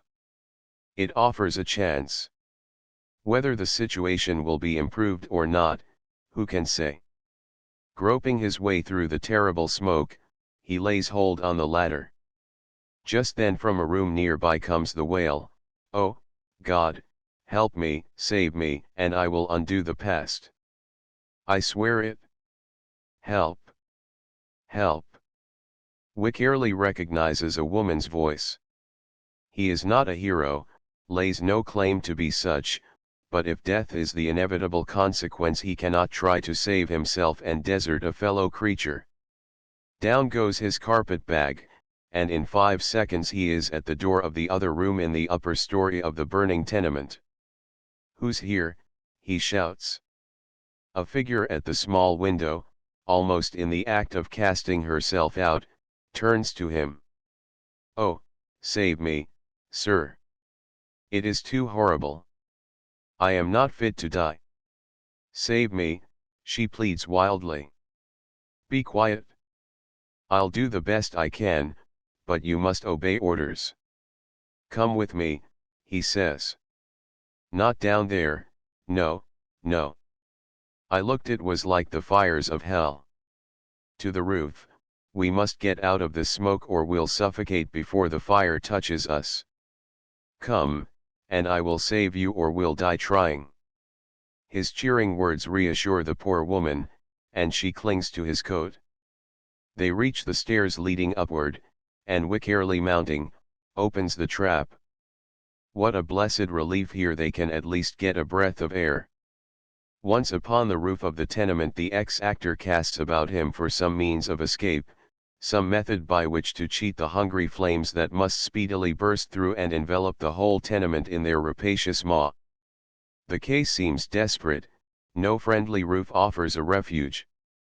On one side a great warehouse, fireproof and grim, rears itself, on the other lies a smaller building, with the roof far below. If he had a rope, Wycherley can see how he might escape. Without one the case is almost hopeless. Already ladders have rested against the building, but none are long enough to reach to the top. They see him. Shouts in the street below announce this fact, encouraging cries that give him hope. A stream of water breaks above and showers them. Wycherley turns up his coat.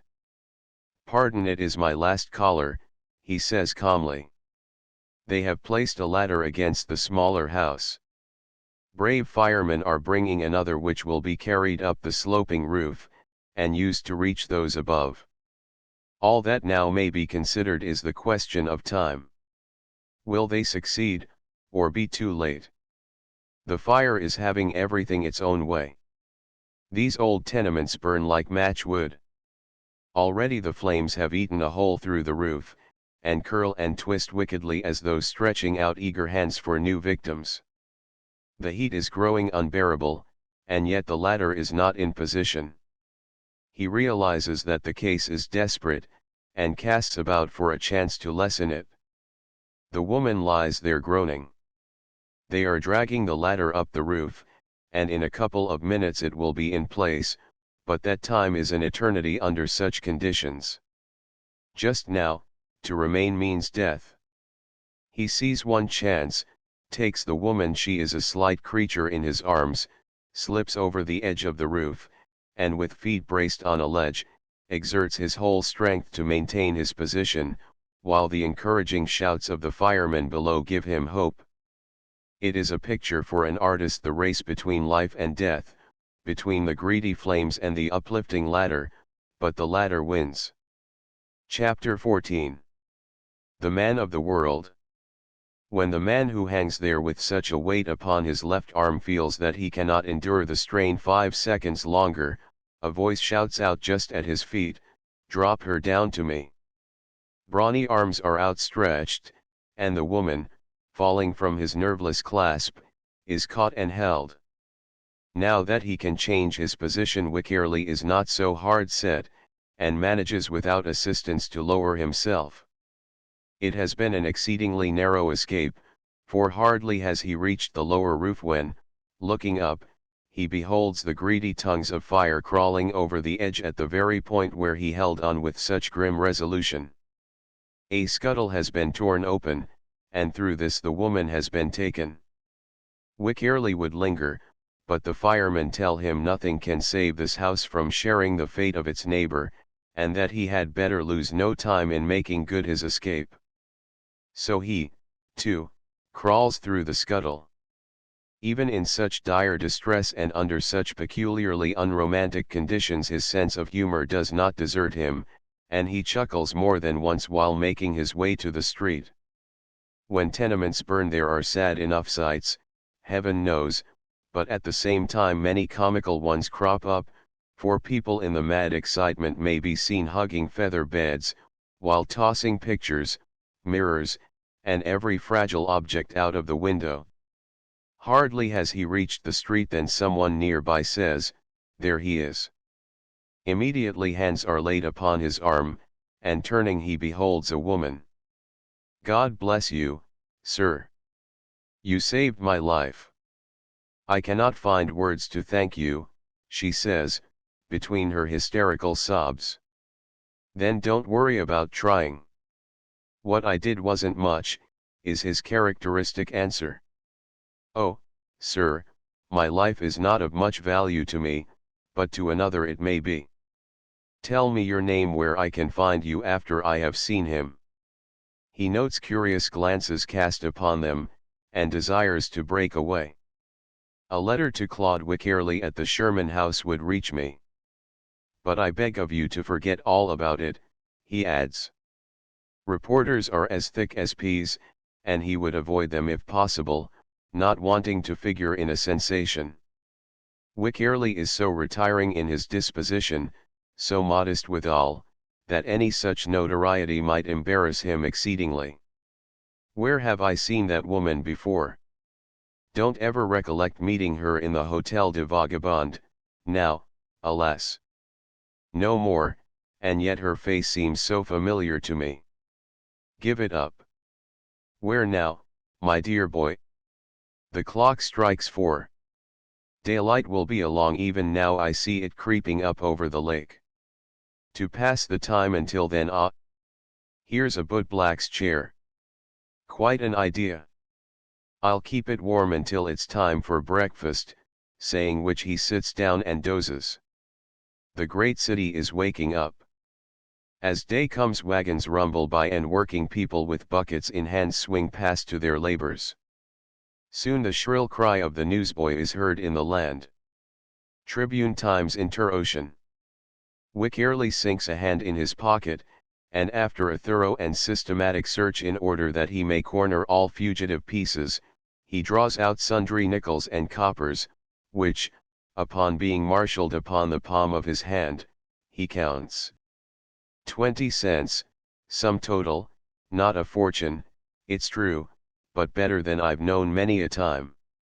Let's see how I'll divide it, 5 for a paper, 10 for breakfast, and the last nickel brings a cigar. There's luxury for you, a prince could have no more. Hi. Boy, come here. In another minute the paper has changed hands. Now to feed the inner man, who clamors for attention. Over a cup of coffee and some rolls in a beanery nearby, I'll read my fortune. What a delicious state of uncertainty, it's heads or tails whether I win or lose a million. Then I enjoy all the sensations of the greatest plunger and never risk a dollar. I must copyright my scheme. Hello. What's this? He has come upon a little girl crying, a child who belongs in the poorer walks of life, for her clothes are scanty, and her face thin. She sobs as though her heart would break. Come, come, what is the matter, my child?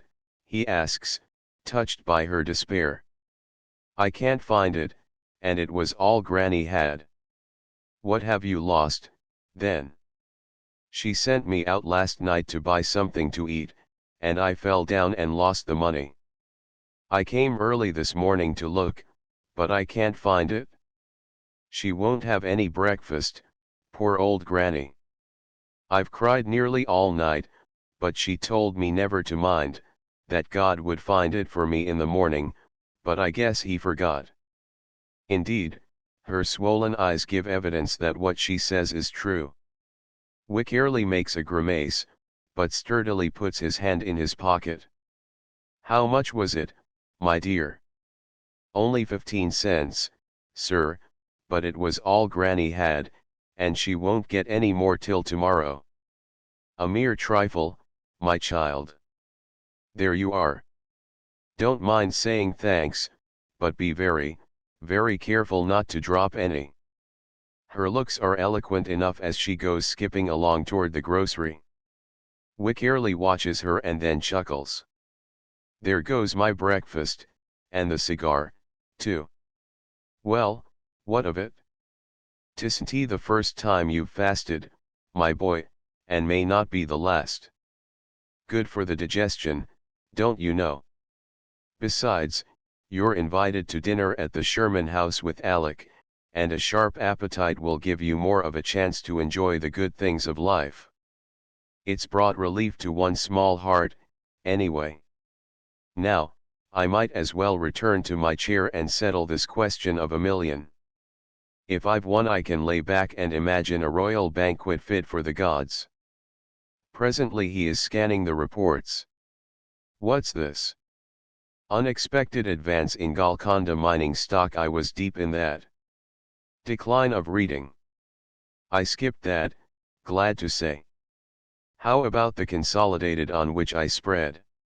I can hardly see for excitement. What's that? Advanced 2 cents. Hurrah! And I only hoped for one. Sell out, don't hold anything a minute later. I've gone and done it. Yes, sir, as sure as fate, I'm a millionaire. No $13 this time, all previous losses wiped out and something like $1 million to my credit. Think of it, a cool million, too. Champagne, no, that wouldn't do on an empty stomach. I'll hie away to Kinsey's, and scan his bill of fare. This settles it. I'm cut out for a broker. The whole secret is to stand by your colors long enough, and success is certain. Someone grasps his foot, and looking down he sees the boot black commencing operations. Hold on there, boy, just gave the last 15 cents I had to a little girl who lost her money. You'll have to trust me or take this paper in pay. The boy grins and says the paper will do him, so Wickerly makes some notes from it. Haven't time to figure, now. Maybe a difference of 100,000 or so either way, but that doesn't matter. There's that woman's face before my mind again. Where have I seen her? Stupid in me to forget asking her name when I gave mine. Well, let it pass a memory like many others in a checkered career. Ah. Done, boy. Thanks. I'll leave you the paper and call again. It is just 12 when Wickerly turns up at the hotel, and finds Alec awaiting him. No one would think the jolly actor had not eaten a bite since the previous night. He has great command over his system, and although the aroma of the soup almost overcomes him, he restrains his fierce ardor. Above all, it is his aim to act the gentleman. "I see you've been up to your old tricks again, Claude," says the Canadian kindly, as he looks into the face of the adventurer. "What do ye mean, my dear boy? Surely 4 o'clock was too late for a morning paper. I had the whole thing from the lips of a party who was an eyewitness who heard you give your name to the poor woman you rescued. The deuce you say! I hoped it wouldn't get out. And I'm proud to know you, to be your friend, Claude Wickerly. More than that, you builded better than you knew, comrade. How now, Alec? This gentleman took the woman you saved to a boarding house nearby. I confess something of curiosity, and a desire to hear her story direct, led my steps there after breakfast.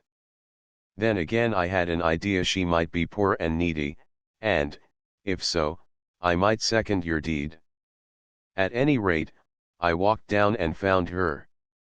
She glowed with enthusiasm over your kindness, and described the whole scene so eloquently that I could, in imagination, see you hanging from that roof with one arm and supporting her, you who professed to be all in a tremble at the prospect of climbing the Ferris wheel.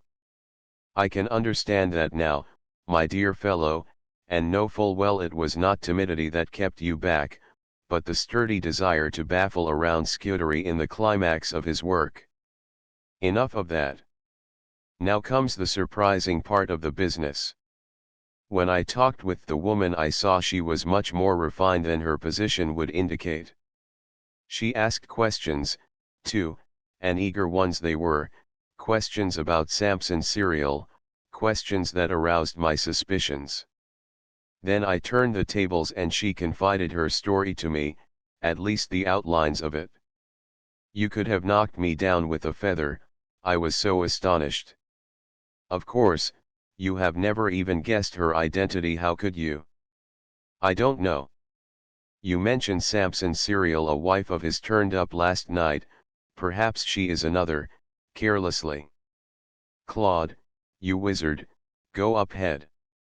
What, is it a fact? Demands the amazed Wickerly.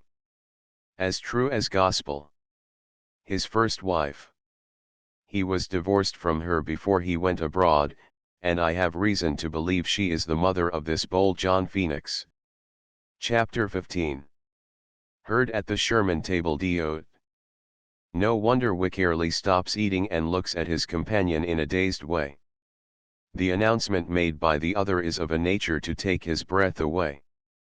What sort of man can Samson Serial be?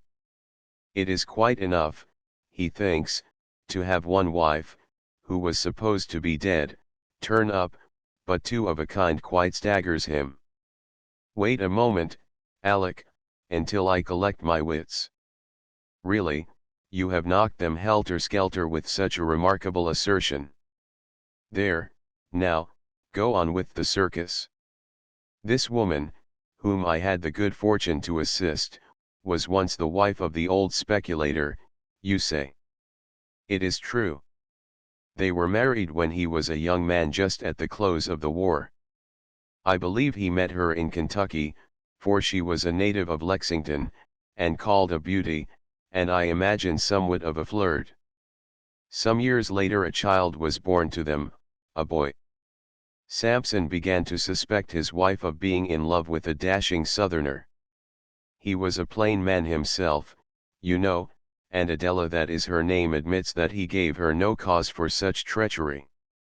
She lays it all to the fact of her own mother dying when she was a child, and of her father's lax ways of living, and that she had never known a woman friend whose advice could have saved her. Samson was just, but he was also merciless. The awakening came like a thunderclap. He cast her off and applied for a divorce, which was given him, also the custody of the boy, then 4 years old. Fearing she might attempt to steal the child, he sent him away, and for years did not look on his face, because it reminded him of a faithless wife. Ah, breaks in the actor, then the mother and boy were very much alike. Your speaking of Phoenix causes me to remember. She reminded me of someone. I see it now. The resemblance is marked. Alec smiles. He can afford to do so now, since he has learned of the relationship between Dorothy and the young miner. That both of them spring from the same father. Her sacred mission is plain to him at last, for it must have a connection with some reconciliation between father and son. That is why Craig smiles. The teeth of his terror have been drawn, and he no longer need worry about the possible rival who comes out of the wild, untamed West. Later on Samson went abroad. We know what happened to him there. He made a strange venture into the sea of matrimony, and, as before, drew a blank. Coming to Chicago he entered upon the speculative business, in which he has since become famous, but at that time he was only a small dog, a drop in the bucket, and unnoticed. I do not know what trouble came up.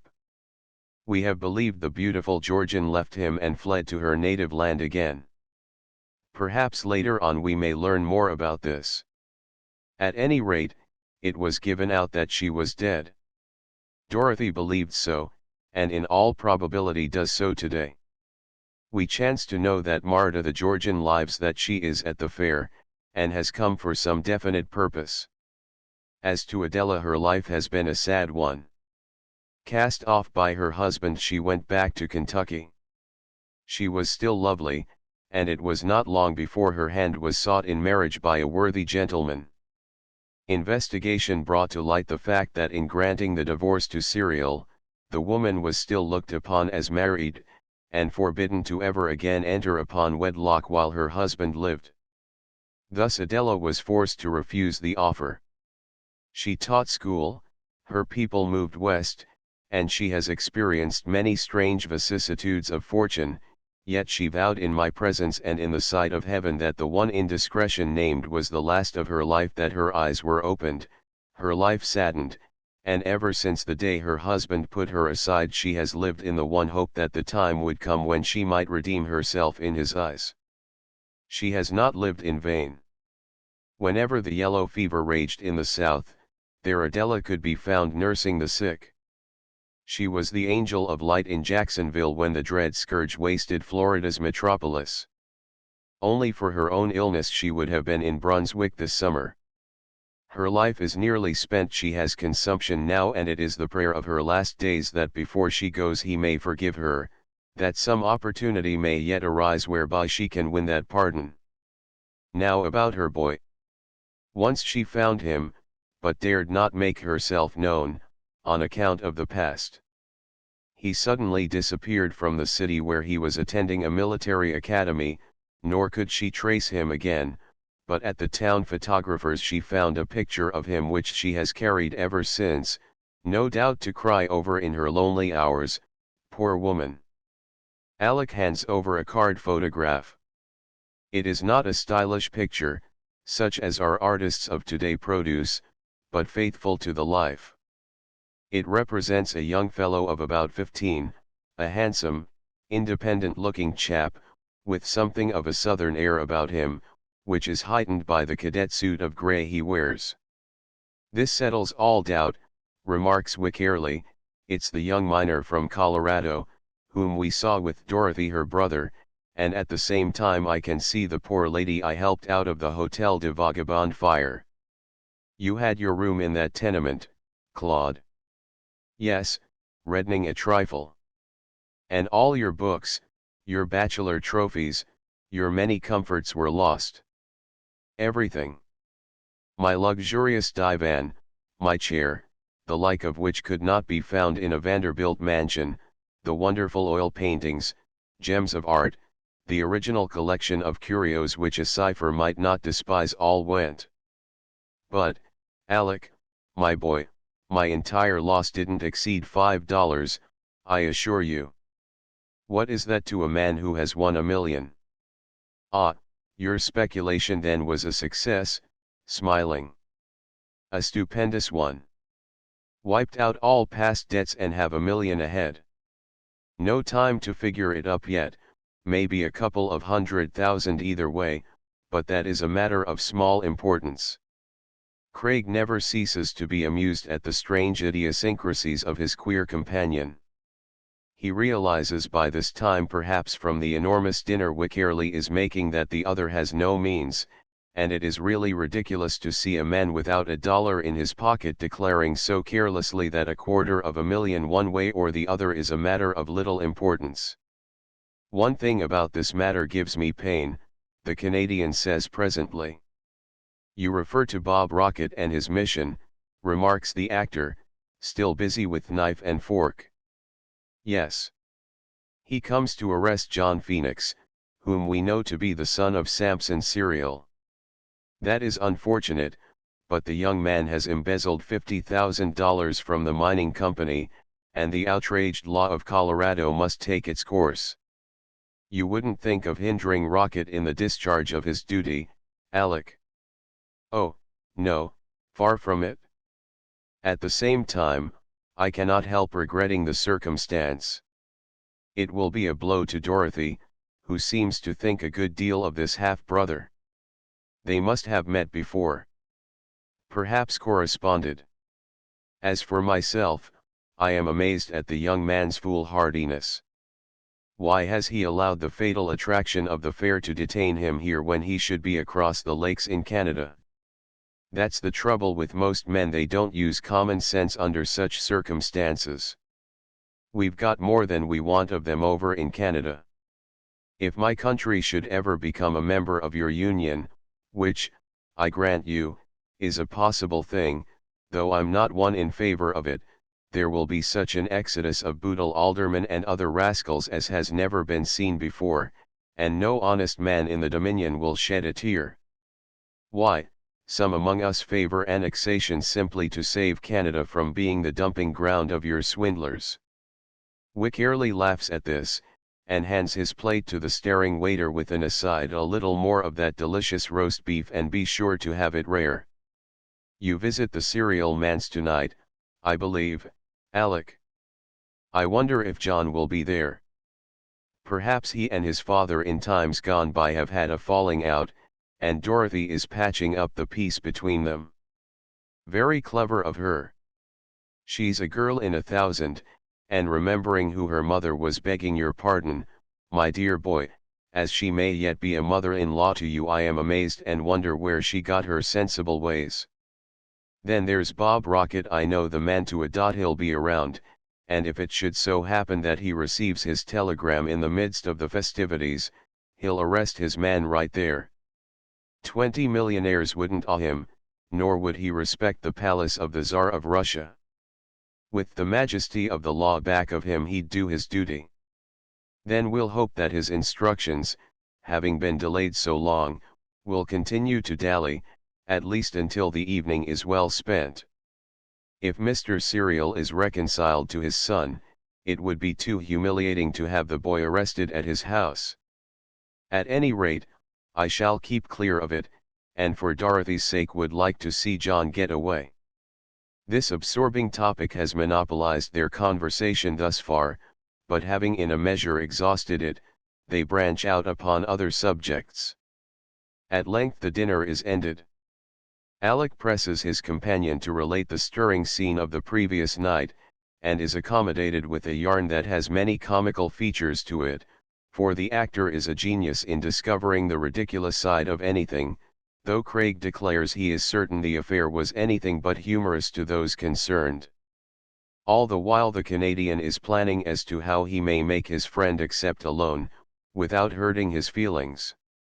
In the end he decides that the best way to do is to go squarely at the matter, in a frank manner. "Since you lost all you had in the fire, Claude, you must allow me to make you a little loan." "There, not a word, sir. I shall feel insulted if you refuse passing over a $50 note." Wickerly fumbles the bill with trembling fingers.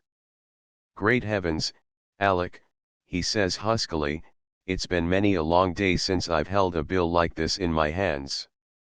It makes me feel like something of importance." "Bless you, my dear boy. I shall repay it if I live." Together they leave the dining room.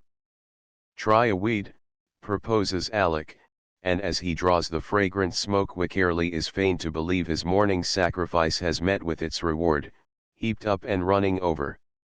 Together they sit in the cool rotunda of the hotel, enjoying their postprandial smoke, and exchanging remarks about various things of mutual interest. While thus engaged a tall gentleman with a grey moustache, and a face on which great shrewdness is marked, saunters past and glances at them. Then he returns and stops. "I beg your pardon, gentlemen, but the clerk told me Mr. Alec Craig was over here. Do either of you happen to bear that name?" He looks straight at the Canadian, as though easily picking him out to be the man. "That is my name, sir," replies Alec quickly. "I am glad to meet you, Mr. Craig. I have a little business with you. My name is Samson Serial." Chapter 16. Engaged. It is a name to conjure with in the markets of the world's fair city. Besides, this gentleman with the iron grey moustache is Dorothy's father. Both Craig and Wickerly spring to their feet. The latter smiles in a peculiar way, as though he sees in this a heaven-sent chance to rise. Perhaps his education in stocks, his enormous wagering against the uncertainties of the market, may meet a reward. "Everything comes to those who wait," is the philosophy of this strange adventurer. "I'm glad to meet you, Mr. Serial." "My friend Wickerly, sir. I have had the pleasure of your daughter's acquaintance since last winter." The elderly gentleman smiles. Alec notes the firm mouth under the mustache, and believes poor Adela will wait a long time ere she hears words of forgiveness for that error so far back in the past, the fearful blunder that ruined her life. Perhaps he does Samson Serial a wrong, but judging from his strong features he believes him to be a stern man with whom justice goes before mercy. "I have heard something about your meeting up at Montreal, and my daughter has told me certain facts that occurred last night, facts that stamp you a hero, sir. Facts that make me proud to know you, young man.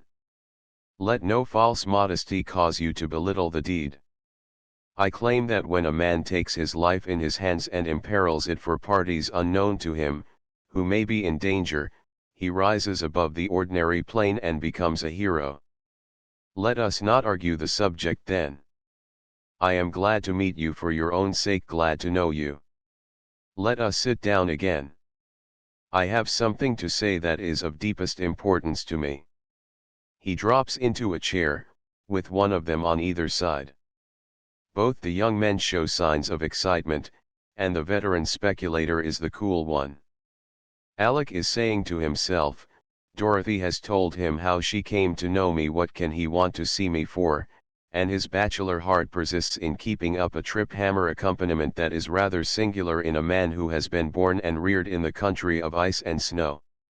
As for Wickerly, his thoughts run about in this wise: here's Samson Serial, the great grain operator, king of the wheat pit. Let me study him well, since fate has decided that I am to be in the same line. What would he say if he knew I had plunged on the markets and came out 2 million ahead on yesterday's deal? What, indeed? I must use my ears. Who knows but what in the course of his everyday talk he may drop some hints that I may seize upon, and use as a ladder upon which to mount to future success. Mr. Craig, am I right in presuming that this is the gentleman who was with you last night on the Midway? Begins the operator. We were together much of the evening. In one sense he has as much claim upon your thanks as myself, for only through him was I enabled to do Miss Dorothy a service, replies Alec, with the generous impulse of making his comrade solid with the great manipulator of wheat. Samson Serial gravely turns and holds out his hand. Allow me, sir, I appreciate the favor, he says in the singularly deep voice that has many a time electrified the swaying masses of brokers and operators on 'Change. You are perfectly free to speak upon any subject, sir, adds Alec. That being the case, I will no longer pique your curiosity, gentlemen. Am I right in believing that you have through accident learned certain things connected with a very wretched episode in my life? Alec's cheeks flush under his gaze, for somehow he feels as though Samson reproaches him. I beg you to believe, sir, I have not pried into your private affairs through morbid curiosity. A peculiar chain of circumstances, link fastened to link, one thing leading to another, has given me some knowledge of certain unhappy events far back in your life. I have not sought them, and once in my possession they shall go no further, depend upon it. His earnest manner, his frank expression, serve to convince the Wheat King that what he says he means. Mr. Craig, I earnestly hope you will never have to encounter the family troubles that have darkened my past. Alec secretly endorses this. It is bad enough for a bachelor of some 30 summers to think of being wedded once, let alone several times. Twice have I breasted the stormy seas of matrimony, and some fatality seemed to follow me. Both ventures ended in my being bereft. My first wife was a Kentucky girl. I have sealed that book so long ago that it may not be torn open now if I can help it. The boy who came to me as the fruits of that unhappy union resembled his mother so closely in features that I could not bear to look upon him. He was at school, a military academy, until 17. Then something like remorse came upon me. I had married again, and my little Dorothy was more than 12. I believe she influenced me, God bless the sunbeam. At any rate I sent for the lad, and started him in life. All went well for a short time. Then another blow fell upon me. I was being systematically robbed. In my office was a safe. I had numerous clerks, and John was one. Never dreaming of the truth, I set a detective on the watch, and one day he brought me his report. It incriminated my own son. At first I was amazed, horror-stricken. Then my anger arose. I sent for John. He came in smiling, for he was light of heart. I told him deliberately what I had found out. He turned very pale and trembled. Fool that I was, I believed these were evidences of guilt. Then he looked at me proudly and denied it all. I have a furious temper, heaven forgive me. I upbraided him, called him names, and even coupled his mother's disgrace with his downfall, declaring that her treacherous nature had descended to him. Then I told him to go. I remember how proudly he drew himself up and said, "You are my father, you send me from you without a hearing. I will go, I will change my name and never see you again until this blot is removed from my character." I have never seen him from that time, but he is in the city today. He will be at my house tonight. Dorothy did it all.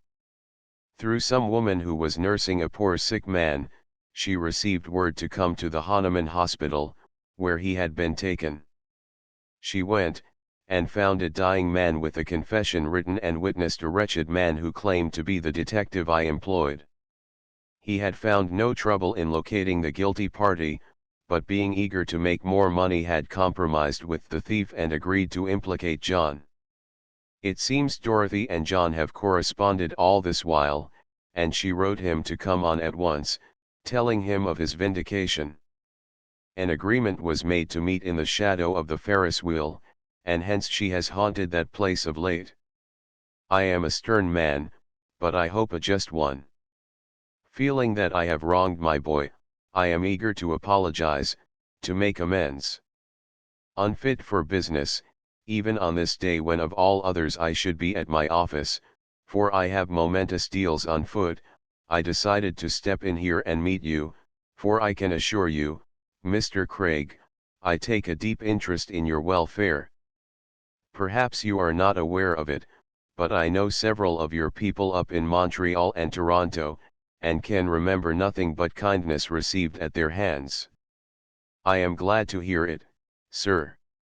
On my part I feel it my duty to inform you that one whom you have looked upon as dead is in Chicago, says Alec, while Wickerly chuckles as he wonders which one is meant, and then fearing lest his ill-timed merriment may cause the great operator to look upon him with suspicion, he turns it off into a cough. Samson Serial fastens his eyes upon Craig, as though he would read his soul. You refer to whom? The lady you ran away with 20 years ago, near the Bosphorus, the mother of Dorothy. Good God, man, is she alive and in Chicago? And now I remember he is here. We met on the Midway and scowled like two pirates. He has not forgotten, but she alive.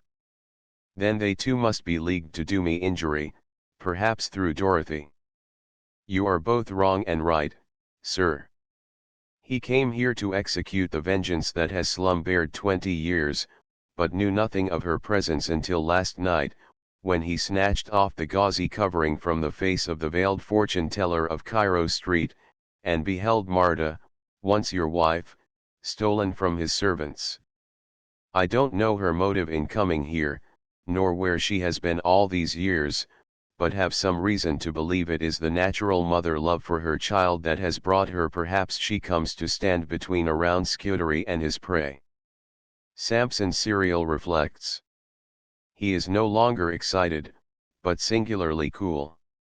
When personal danger threatens, this man can be like a block of ice. It is this trait that has helped him reach the front rank in his chosen profession. You speak of his vengeance. Have you an idea what he means to do? Ah! I see Miss Dorothy failed to tell you all. Then suppose you supply the missing link. This Turk plays a game of tit for tat. You stole his bride. Patiently has he waited as only a Turk could wait. Now he comes to win a bride by running away with your daughter. Curse his impudence. I'll have his life for it. I'll lock him up or wring his neck. Good enough, sir, but I'd let him get to the end of his tether first. Give him rope enough, and he'll hang himself. I expect you're right, Mr. Craig. Pardon my impetuosity. It's seldom I'm aroused like that. I wanted to make your acquaintance, for something tells me we are fated to see more of each other. You are coming around tonight, of course. Bring your friend with you. I must be off to see if that confounded telegram has arrived. Alec and Wickerly look at each other. He's looking for a telegram too, mutters the latter. Wonder if one will come for me from Vanderbilt or George Gould, asking me to take charge. Well, gentlemen, I wish you good day. Markets on the rise. A little excitement consolidated. Wickerly clutches his arm. Don't tell me, sir, it's gone higher, he exclaims, his face elongated, his eyes distended. Why, yes, 2 cents above yesterday's highest quotation. The actor puts one hand on his heart, and his whole attitude is one of bliss. Alec, my dear boy, do you hear that? I had the audacity to back Consolidated again with half my pile. It means another $1 million to me. What? Roars the big operator, aghast. Mr. Wickerly recovers himself, while Alec turns aside so that his smile may not offend the peculiar fellow he calls friend, the warm-hearted oddity who has in times past tried nearly every vocation on the list, only to find himself a round peg in a square hole, and who is still vainly groping for his true business in life. Wickerly does not lose his usual assurance in this moment of trial. I backed Consolidated yesterday, together with some mining stock, and the rise boomed me to the skies, 2 million or so ahead. Indications warned me to hang on to Consolidated longer, and I went in heavy, with the result that today I am again a million ahead. He proudly takes out that wonderful notebook and shows the figures that tell the story. Samson Serial looks at the book and then again at the owner. Who were these tremendous deals made with, if it is proper for me to ask? One Claude Wickerly. Don't know him. Myself. Now a light begins to dawn upon the mind of the old speculator, a grim smile breaks over his face showing that he is amused. Oh, I see. How long have you been indulging in this romantic pastime, Mr. Wickerly? About 3 weeks. Faithfully every day. Just as the market held out. I never bought haphazard. My early experience told me that was ruinous policy, that it was like a game of chess, each move was but the single play of a series, each move must have a meaning. Again that shrewd head of the veteran wags, such talk pleases him. What success have you had from the start? In the beginning, very bad. You can see here I went deep in the mire. Then I began to reason, and had gleams of success. The second week was a seesaw, with Claude Wickerly a million or two in the soup. This last week everything I touched turned to gold, and I'm 3 times a millionaire on paper. Young man, good day. You may come around to my office tomorrow, if at liberty. I have a place for you to fill. We'll harness this genius of yours to common sense dollars. Then he leaves the hotel. Alec, my dear fellow, catch me, I'm going to faint. Did you hear what he said? In a week it will read Serial and Wickerly. Think of it, ye gods. Fortune at one bound. I'm in the saddle at last. Goodbye, follies of the past with your haunting ghosts, welcome a golden future, perhaps, who knows, egad, a wife. Book 3. What Happened at the Grain King's Palace. Chapter 17. Colonel Bob waits for his message. Ablaze with light is the palatial mansion of the millionaire operator. Sweet strains of music float out upon the misty moonlight, and are lost in dying cadence upon the waters of the great lake, that gently lap the pebbly shore so near the stately pile. All that wealth can do to beautify and adorn the house has been done with a liberal hand. In these days of magic all one has to do is to press the golden button, and master minds accomplish the rest. The parlors look like fairy bowers. Green plants and rare exotics are everywhere, and the taste with which they are placed reflects credit on the decorator artist. Among these scenes wander many of Chicago's gallant sons and fair daughters. Dorothy as the hostess is as lovely a vision as the eye of man ever beheld, and her father looks the wealthy merchant prince to perfection, though perhaps one might see an uneasy gleam in his eyes at times, and he glances toward the door frequently, as though expecting someone of more than ordinary importance. The gay reception is in full swing when Alec and Wickerly arrive. Both are of course in evening dress, for the ex-actor under the circumstances has wisely invested the loan made by his companion. As the future possible partner of the great Samson Serial, he must make a creditable entree into society. Besides, a dress suit is a good nucleus for a loan at my uncle's on a rainy day. Once inside they make their way to where Miss Dorothy, assisted by a lady friend, receives, and meet a hearty welcome from both herself and her father. If Alec was far gone before, his case is hopeless now, for the young woman presents such a picture of feminine beauty that he is even awed to think of his boldness in daring to aspire to win her. Still, deep down in his heart, he secretly exults to remember that less than 24 hours previous he held all this loveliness in his arms. Alec is quiet, a thorough gentleman always, and for reasons of his own he keeps near Mr. Serial. Knowing the secret of the other, he feels that he has a deep interest there. As to Wycherley, he makes himself right at home, and being introduced moves among the guests with charming freedom. An old traveller of his stamp can adapt himself to either terminus of society, and under other circumstances, should fortune throw him among a herd of tramps, or into a camp of darkies, he would be found the jolliest fellow of them all, telling tough yarns, singing songs, and picking the banjo. A wonderfully versatile chap is this same Wycherley. To see him now, as he saunters gracefully about, one would believe him a representative of Chicago's highest circles, and much curiosity is aroused as to who he may be. His bearing, his name, both are very distingué, and many speculations are indulged in as to whether he is from Boston or New York. Ah, Alec, my dear boy, this is living. Just think what fortune has done for me in a short 24 hours. I believe I'm on the high road to success. There are many lovely girls here, and backed by substantial dads, but I shall not commit myself. I can't quite forget the black eyes of the Spanish cigar girl at the fair, who made such a sieve of my heart that it would do for a housewife's use. But this is very pleasant, dear boy, exceedingly so. I fancy our host looks careworn. I've seen that all along. It may be anxiety about the coming of his son John, who, as you may have noticed, has not yet shown up. Yes, and it may be with reference to that momentous telegram he was expecting, declares Wycherley, who has not forgotten. Have you seen anything of the Turk? Jove, you didn't expect him here? No, you're joking, but I have met someone I know. What did I tell you about his ability to get there? I'm in a fog, Claude.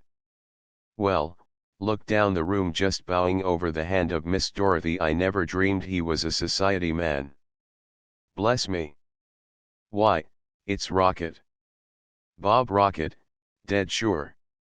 Listen, the old gentleman introduces him to the banker's wife, she who sparkles with a fortune of diamonds worth a king's ransom. What does he say? Mrs. Bondclipper, allow me to introduce an old friend of mine, Colonel Robert Rocket of Colorado. I met him on a Western trip years ago, when he was in the legislature. Our Western men are coming to the front, you know, and I believe the Colonel represents some of these great minds you hear so much about in the papers. Well done for Bob. Of course his only object in coming here is to keep an eye on John. I only hope and pray for my part, I mean Mr. Serial's peace of mind, the exposure doesn't take place before all this company. It would be needless. We must, if necessary, find some means of avoiding that. Ah, you don't know Bob. Just as soon as he gets that telegram, he'll make direct for his man, and all Hades couldn't stop him. Very good. We must watch him, then. Just as soon as a message comes, if it does arrive, one of us, myself, must see John and inveigle him out of the room, while you fall in with the Colonel and distract his attention. Count on me to do my best. Both of us are interested now in avoiding a scene on account of our prospective relations with Sampson Serial. There now, don't give up, Alec. Ah! He comes. Who, the messenger boy? Shaw, no, it's John. The young man has entered the room. He makes a decidedly striking appearance, for, although not quite 6 feet in height, his figure is that of an athlete. Alec takes to him on sight. What a shame such a young god should have descended to the role of a defaulter, mutters wickerly in the Canadian's ear. Alec does not reply. He has the queerest feeling pass over him, a flush succeeded by a chill. It is hard to believe this fine, frank-looking man can be a fugitive from justice, but strange things happen in this life, and we grow accustomed to many facts which at first seem impossible. Samson Serial goes to him, his eager hand outstretched, his eye kindled with emotion. They meet close to where our friends stand. My boy, is the past forgiven? I have learned of my wretched mistake, and stand here ready to tell you how sorry I have been, is what the father says in a husky voice. His hand is taken in a strong clasp. Say no more, father. The past is forgotten. Let us never speak of it again. I have come tonight because Dorothy bade me, God bless her. Take me to her, sir. Then they move off. The expected scene does not materialize, but speedily it is noised about that Samson Serial's son is in the room. Few of his Chicago acquaintances knew he had a son, and much surprise ensues, but when John is introduced a little flutter spreads among the fair buds and those who have been in the market several seasons, such a flutter as the advent of a new and very desirable catch must always cause. Alec keeps an eye on Colonel Bob. That remarkable personage seems to be quite amused at the coming of John. He is accustomed to seeing daring games played by the men whom he has business with, and there are times when he can admire the nerve that is needed to carry them through. All the while he keeps one eye on the door. There is not a moment that he does not expect a message of some sort, letter or telegram, having left instructions behind for either coming to his address to be delivered at once. There are other elements in the game which Alec has not forgotten, and he is forcibly reminded of this fact. Standing by himself in a portion of the rear parlor or music room, while Serial is proudly introducing his stalwart son to many of his friends, Alec is positive he hears a long-drawn sigh, and then the whispered words, God bless him. He turns his head. There is a door nearby, a hallway beyond. Someone stands just beyond this door, a woman, wearing a white apron and a lace cap, a jaunty bit of feathery material on top of her gray hair. He has had one or two glimpses of her before, and knows she has been employed in the rear room assisting the ladies to remove their wraps, a sort of femme de chambre. Attracted by the words that escaped her lips, Alec looks more closely at her face than he has done before. It is changed indeed, but he suddenly remembers that he talked with this woman not many hours before. Again he looks, her eyes meet his gaze, and she shrinks back. He follows her, and just before she can enter the ladies' dressing room, calls, I wish to see you, Adela. At the sound of that name she turns and clasps her hands. Upon her sad face comes a look so full of entreaty that the young Canadian is touched. Do not mention that name again under this roof, I beg. I admit I am the wretched woman you talked with, but do not betray me, I pray, this by the memory of the mother you love, she says feebly. Chapter 18. By special delivery.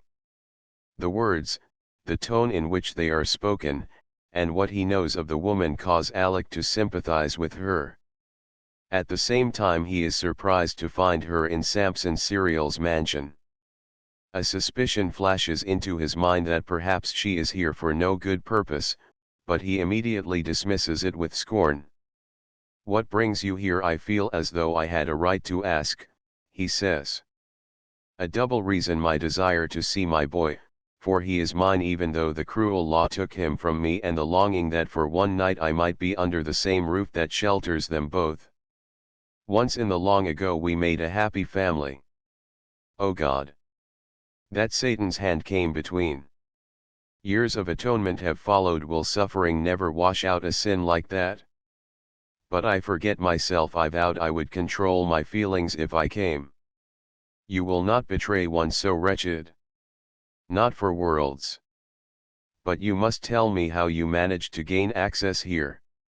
I know his housekeeper. She was a nurse in the hospital when I was head nurse, and she owed me some gratitude.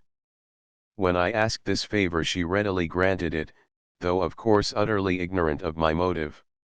He has not forgotten what she declared was her hope that heaven would give her a chance to prove her love, her repentance, before the grim destroyer, who had fastened upon her, came to claim his victim.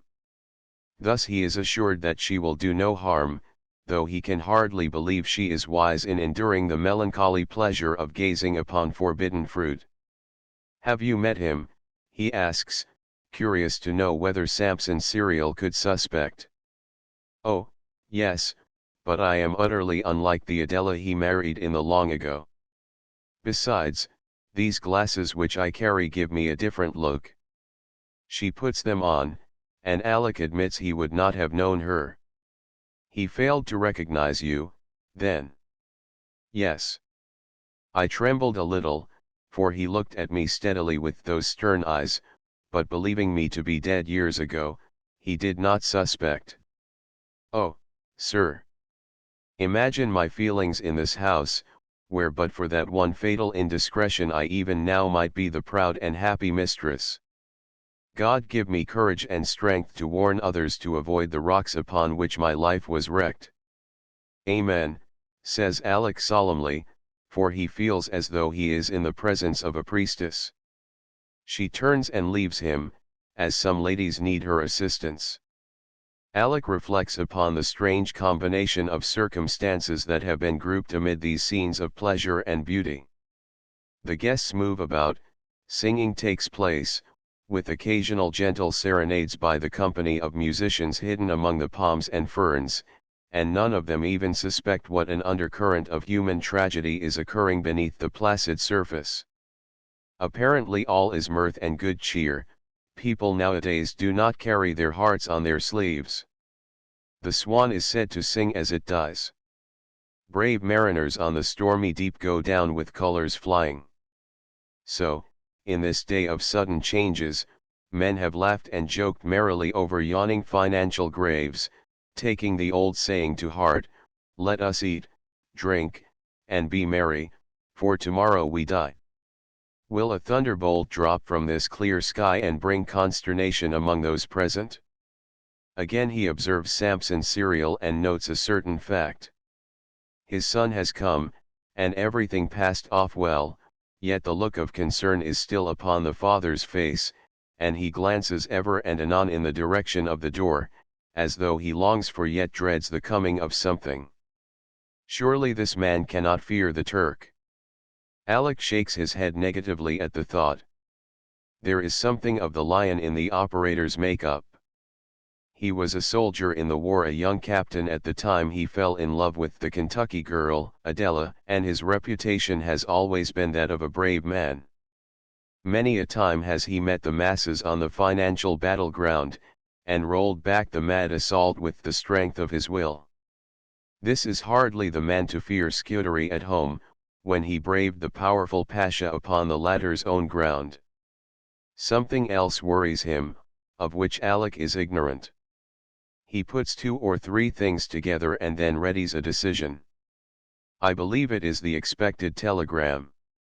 Perhaps he has big issues at stake. The life of a speculator is not all rose-colored, I can see, the Canadian mutters. By and by Alec chances to run across the man from Colorado, who greets him with the warmth that is a part of his nature, and the handshake that follows is marked by unusual vigor. "No need of my asking why you are here, Colonel Rocket," he says meaningly. "Well, you understood what brought me from Colorado. Business is business with me. I knew Serial, and took advantage of a former meeting to call, when he asked me to drop in.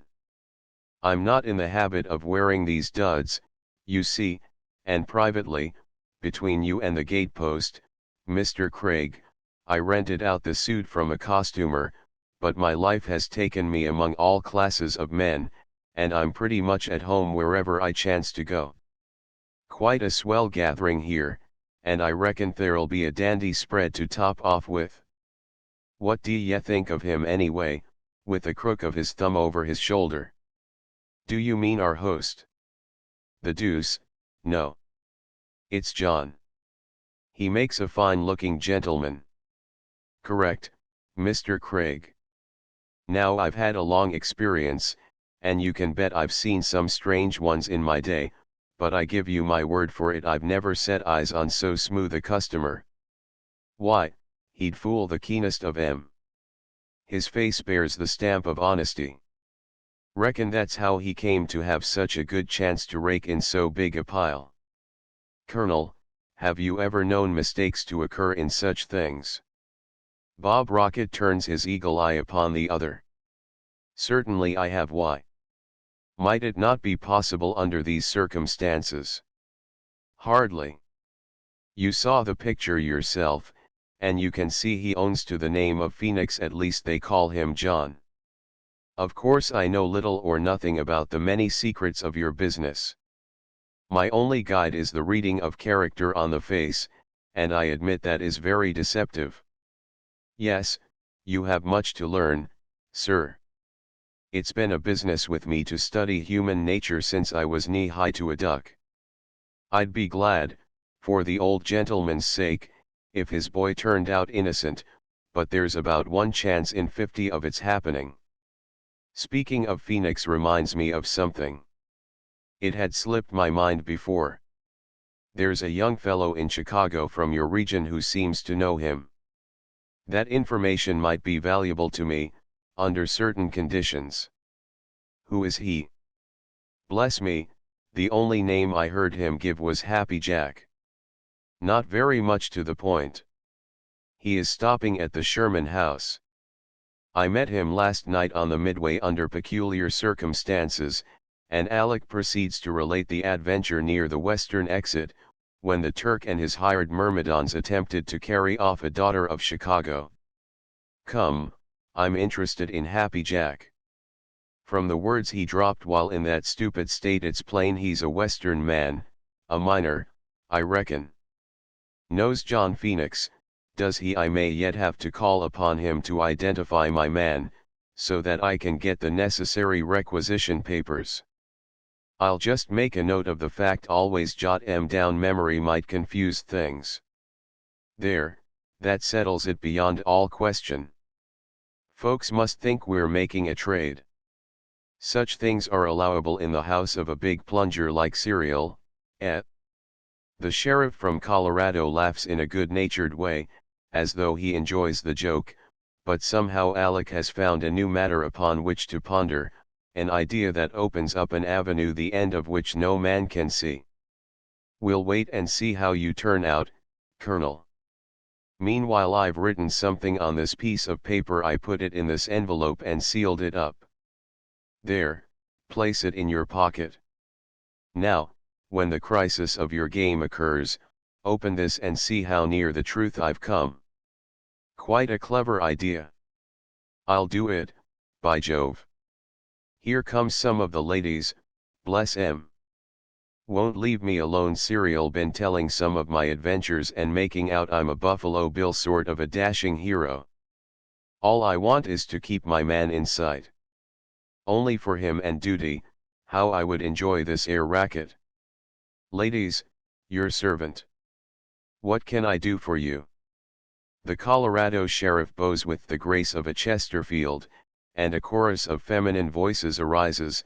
Oh, Colonel Rocket, Mr. Serial has just been telling us about the time you rescued a lovely maiden from the Indians who raided the border. He was unable to finish the romance and sent us to you. What became of Mary? The colonel's eyes twinkle. Oh, she married a worthless scamp out in Denver afterward, and I reckon has been sorry for it ever since, he says nonchalantly. A chorus of indignant exclamations arises. It was a shame after you risked your life to save her. The colonel, as they flit away like a bevy of butterflies, turns to Alec and adds dryly, Mary is my wife. At this the Canadian bursts out laughing. Why didn't you say so, then? Ah! I've cut my eye teeth, Mr. Craig. So long as they believe me a bachelor, there's a halo of romance around my head, no matter how homely I may be. Once stamp me a married man, and I'm left to amuse myself, the glamour is gone. Now, my private affairs have nothing to do with these giddy young rosebuds, and I don't care to have my family under microscopic examination. Hence my silence. Alec falls to musing. Wickerly would say you were right. At least I could depend on him until tonight, but he seems to have turned over a new leaf, and there you have him cutting a heavy swell with the banker's daughter, and playing the devoted. Jove! He's the most remarkable of men. Quite a clever fellow, and you can bet I'm ready to yell myself hoarse if success comes to him. I wanted to see him on the top wave. He deserves it all. The little sister who is now living with my wife and family never forgets to pray for Claude Wickerly. Well, I think he's on the road to success, for Samson Serial has taken to him, and means to utilize some talent he has for reading between the lines of stock quotations. I see, feeling the pulse of the market as it were. Pardon me, every ring at the bell attracts my attention. I must keep an eye on the door. The colored footman opens it. Eureka! A messenger boy with a note. He refuses to deliver it over. Wise chap, long head. Such important matters ought only be given to those they're meant for. My telegram has arrived. Now we'll know what's what, and be able to wind matters up. Ah, there. My colored friend, led him this way, that's right. Here I am.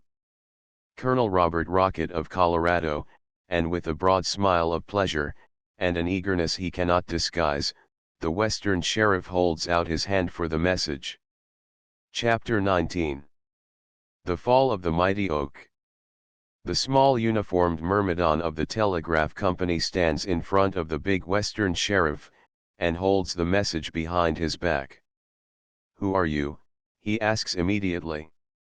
The one you're looking for, I reckon, Colonel Robert Rocket. Say, can you read, boss? Demands the boy, a sharp-faced chapter. Well, yes, a little, returns the other, frowning, for he is impatient to receive his own. Then just cast your eyes on that air envelope, from a distance like, and tell me if you can make Bob Rocket or Davy Crockett or any other firework show out o' it. Plainly he reads the name of Samson Serial, and the address below. The devil! I made a mistake. Boy, follow the nigger. It ain't for me yet. And the sheriff falls back out of the way, a little ruffled, but still on deck. Alec has heard it all. He knows that while relieved from one source of anxiety, another has shown its head. What reception will the great speculator give this message? True, he must often receive telegrams on many important subjects, but a man of his firmness would not show this intense anxiety over a matter unless it was of the utmost moment. Naturally, therefore, Alec, being decidedly interested, moves in the direction of the big operator. By this time Samson Serial has caught sight of the colored doorkeeper leading the sagacious messenger boy to his quarter. The latter takes it all as a matter of course. There can be seen no trace of amazement on his face, though the decoration of the rooms is superb, and the toilets of the ladies charming. One of these imps would strut through the palace of a czar with the indifference of a prince sealing to the manor born. Now he addresses the lord of the manor, and puts to him questions regarding his identity that soon establish the fact. Put her on that airline and the time. Serial hastily signs his name.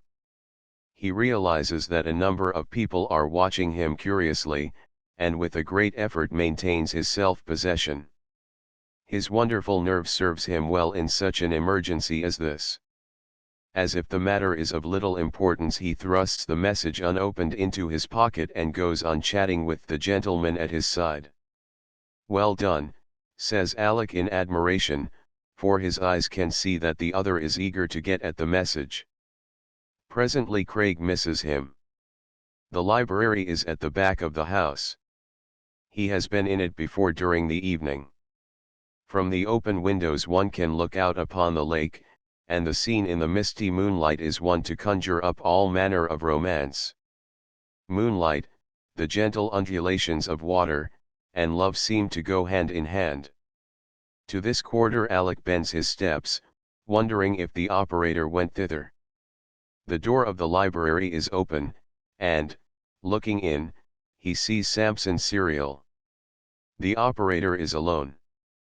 He stands under the gas jet, and has with trembling hands torn the end from the little buff envelope. He draws out the enclosure, and then, as if unable to look at it, drops his hand. This weakness is but momentary. With a harsh laugh he finally raises his hand, and his eyes take in the contents of the message. Alec sees him stagger back and clap a hand across his forehead, while to his ears float the words "How sadly they sound," with that soft music swelling from the retreat nearby, "Lost, everything lost. After all these years of building up, to be ruined now. Good God! I shall go mad." When a man of his caliber gives way under a severe strain, there is a terrible danger of his mind going. Alec Craig once studied for a doctor, and realizes the desperate nature of the situation. The operator has apparently forgotten all about the fact that his mansion is filled with guests. Upon his mind weighs the one terrible thought of ruin. It glares at him from the walls in malignant letters everywhere. He sees in letters of fire the awful word that is seared upon his brain. A proud man Samson Serial has been. Up to this time he has been very conservative, and small-sized panics have passed him unharmed. This summer's dullness in trade has tempted him to make a break in a direction whither he has never before trod. By degrees he has gone in deeper and deeper until everything that he has in the wide world is risked, and this during a time when, owing to the public alarm, one cannot raise $1,000 on securities worth 20 times the amount. Instead of diminishing, the old man's agitation seems to increase. He staggers as he walks, and then suddenly drops into a chair, where his chin falls upon his breast. Such an attitude of dejection Alec never before looked upon. He remembers that it is his duty to tell the children of this man that Samson Serial may be dying there in his chair. Heaven knows he looks about as much like a dying man as the human mind could conceive. A tragedy seems imminent, and yet Alec feels that the fact should not be made known if it is possible to keep it a secret. These people have come here for pleasure, why then should they be disturbed in their search for it? They have no especial interest in Samson Serial, beyond the fact that he is rich and gives entertainments that it is an honor to attend. The speculator may sink out of sight and his disappearance create but a slight ripple on the sea in which he swims. Alec has some such idea as this in his brain, as he gently closes the library door, and moves away to find the son and daughter. Somehow the gay scene has lost all its attractions for him. He can remember only the agony he has seen depicted upon the face of the man in the library, the man who wrestles with the pent-up feelings of his soul, now bursting their barriers and flowing over. Among the guests he sees Dorothy, and as he looks upon the fair vision he hates himself because necessity compels him to bring pain to her. If it were possible he would shield her. That is the thought that flashes into his mind, and it proves how far the young Canadian is gone in the realm of love. Now he catches her eye and makes a quick motion with his hand. She seems to understand and, leaving her friends, comes up to him. Upon her face is a look of inquiry, perhaps even a shade of alarm. Of course her first thought is in connection with John. He knows curious eyes must be upon her most of the time, and desires to protect her. "Miss Dorothy, can you be brave to take a sudden shock without showing these people that something has happened?" he says quietly. There leaps into her eyes a swift gleam of alarm. Then she realizes what he refers to and seeks to avoid. Pride comes to the rescue. Yes, I believe so, Mr. Craig. Tell me what has happened. It is something terrible, I know, for your face is so very sober. John, no, it is your father, Miss Dorothy. He has with some diplomacy managed to turn her back toward the good people who fill the room. The music, one of Schumann's weird creations, rises and falls in sobs and strange, almost unearthly sounds, until it seems to Alec the elements have united in mourning over Samson Serial's downfall. Tell me the worst, I can stand it. See, I have more courage than you give me credit for, but for heaven's sake be quick. He realizes that there is need of haste, for it must be agony to her, each second's delay. Your father has received a telegram. It must have contained news of a distressing character, for I found him in the library, giving way to his emotion and speaking of being ruined. Oh, this is terrible, Mr. Craig. My poor papa. I understand that you would hardly care to have these people eyewitnesses of the scene, and so I closed the door. Then I sought you and looked for John. Let us go to him at once. If there is suffering, I should share it with my poor father. Perhaps, says Alec wisely, we had better look for your brother. It pleases him to look upon their relationship in this light. Once he felt the pangs of jealousy when thinking of this same young miner. Then again, at the mention of John's name, a sudden regret flashes into his mind.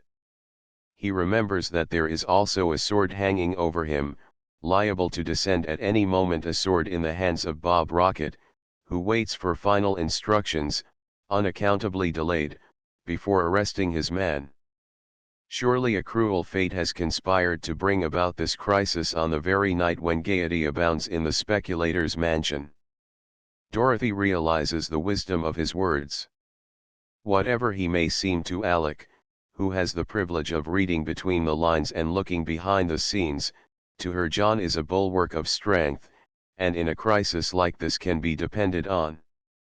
As luck will have it, the object of their search is near at hand, and catching his eye, Alec beckons.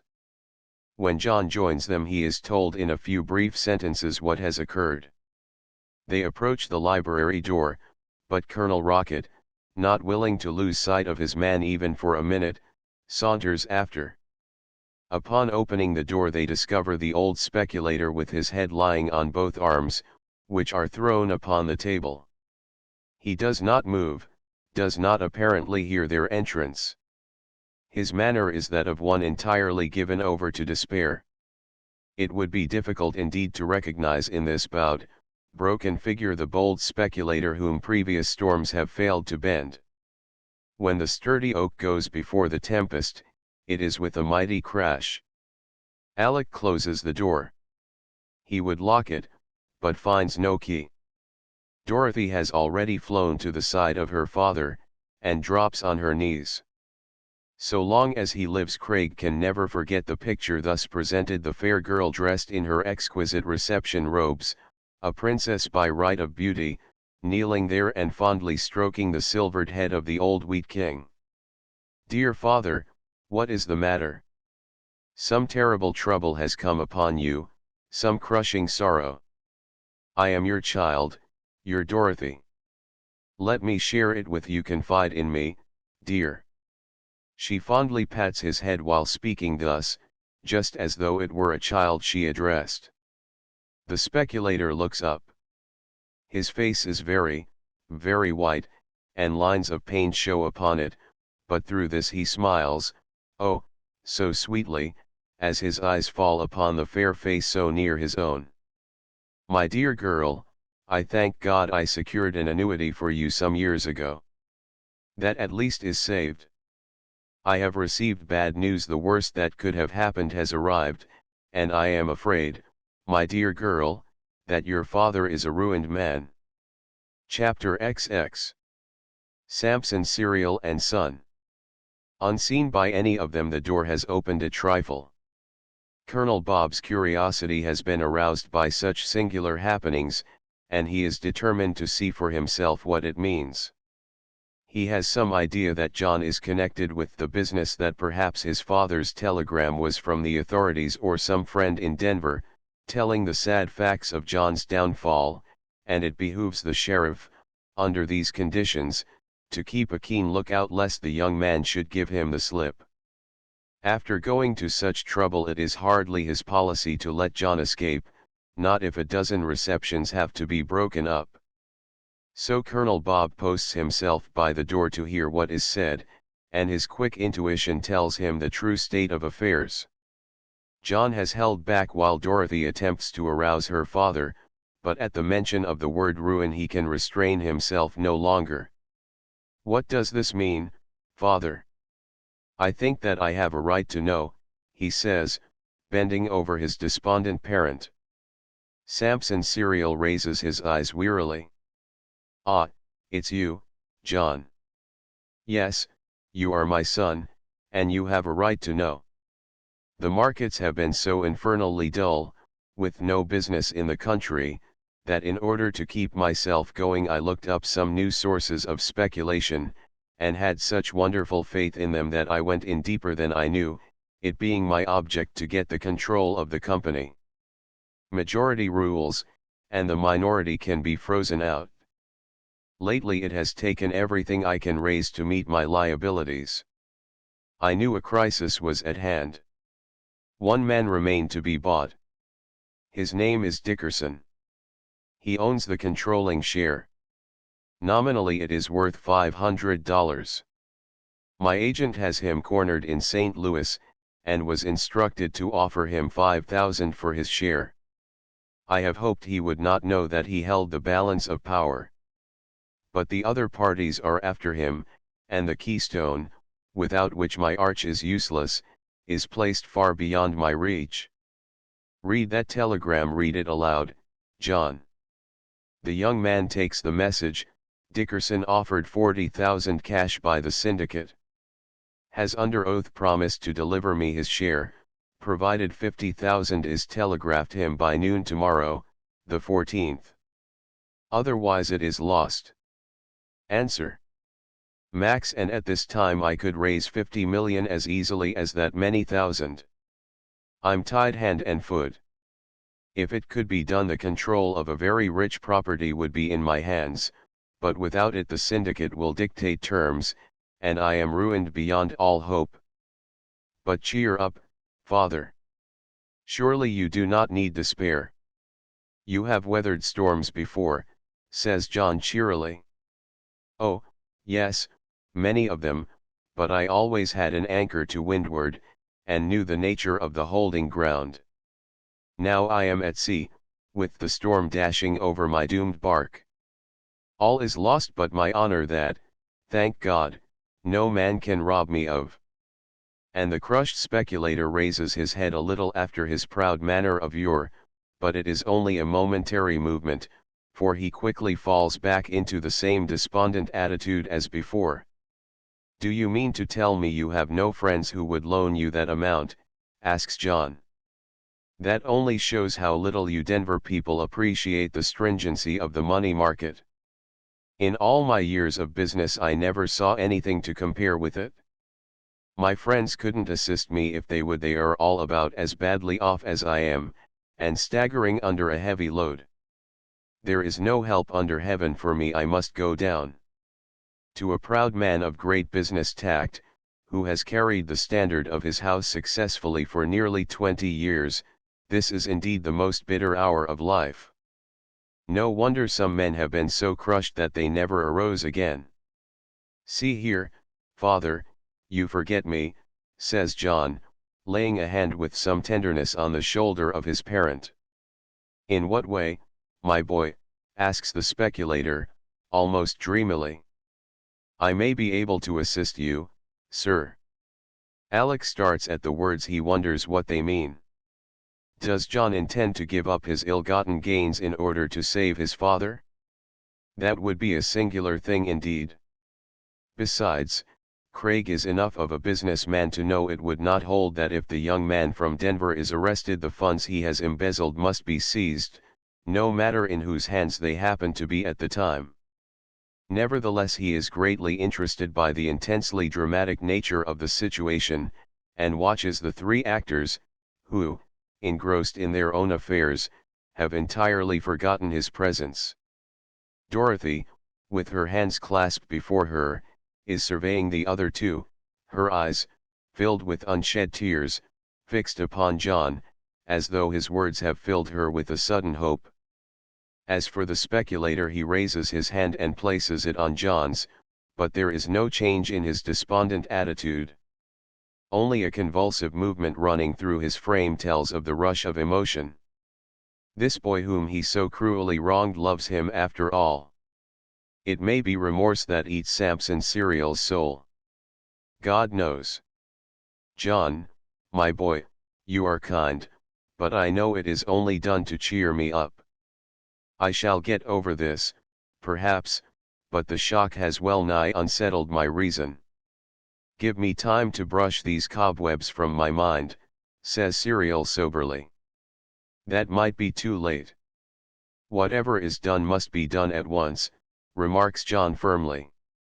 He speaks with such an air of authority in his voice that the great operator raises his head, and draws a hand across his eyes. Used to depending wholly upon himself, this experience of having a staff to lean upon is something new. I like to hear you talk like that. It reminds me of what I have been in business. No difficulty was too great for me to attack and conquer. But this terrible summer, was its like ever known? Firms in which I had the most implicit confidence have gone under, and each one dragged me lower, until this last demand finishes all. Your intentions are good, John, but unless you are a wizard and can make $50,000 grow on a tree, I see no escape. Sadly, still patting the hand that rests on his. John smiles, and Alec groans because he has been able to peep behind the scenes and see what denouements are in store. It is just as though he has read the concluding chapter of the novel first, and knows all the while, no matter how ardent the love scenes, that Edmund never marries Juliet, who dies before the happy consummation of their vows, and having this previous knowledge, he cannot take the interest in the thrilling scenes that would naturally be expected. Father, you forget I am no longer a boy, that I have spent years in the West, where fortunes are made and lost even more rapidly than in Chicago. If $50,000 will be of use to you, John, reflect, boy. I can put it at your service, sir. Good God, don't arouse any false hopes, my dear boy. A second shock would kill me, says the old speculator, struggling out of his chair and standing there with one clenched hand upon the library table, a picture of intense, strained eagerness. Every eye is glued upon the face of the man from Denver, who smiles in a way that is reassuring. I am making sure of what I say, sir, and I repeat it. Circumstances enable me to offer you the amount you need. Will you accept? Now, do you mean at once? Asks his father. At any time. I can get you the money as soon as business opens in the morning. It can be wired onto this man in plenty of time to secure you the deciding share. Dorothy, are you there, child? Yes, father. What can I do for you? Flying to his side so eagerly. Pinch me, my dear. Oh, father, what can you mean? Are you losing your mind? She cries, aghast. No, but it seems too good to be true. I must be dreaming. So pinch me and I can tell by the pain if I am asleep or awake. If this be a dream, I hope I may never arouse. She playfully complies with his request, and the manipulator of wheat utters an exclamation. There, child, that is quite sufficient. I know now it is a reality, rubbing his arm vigorously, and then adding, but, John, my boy, you understand me, this money I will only accept as a loan at 10%, unless you would rather go into this business with me. The street is so terribly dull that I have decided to branch out as manager in a great concern. That can be settled later on, however. It would please me to have my son associated with me. This shock tonight has taught me that my nerves are not so much like steel as they once were. Father, you are better now? Asks Dorothy. Better? Why, of course I am. Dr. John has given me a dose that is bound to cure. I shall soon be myself, but it was a horrible experience, and I feel like a man who has just aroused from a nightmare, trembling and cold. I can see now where Providence worked in this matter, and to you, more than anyone else, my dear daughter, is due the praise. It makes me happy to know that things have come out so well. I believe John could be depended on to show his real affection for you if the time ever came, returns Dorothy. Tell me, do they our guests know that something of a shock has come to me, he asks, smoothing his heavy gray hair with his fingers, an old habit of his. I do not think so, remarks Alec. Ah, you there, Craig.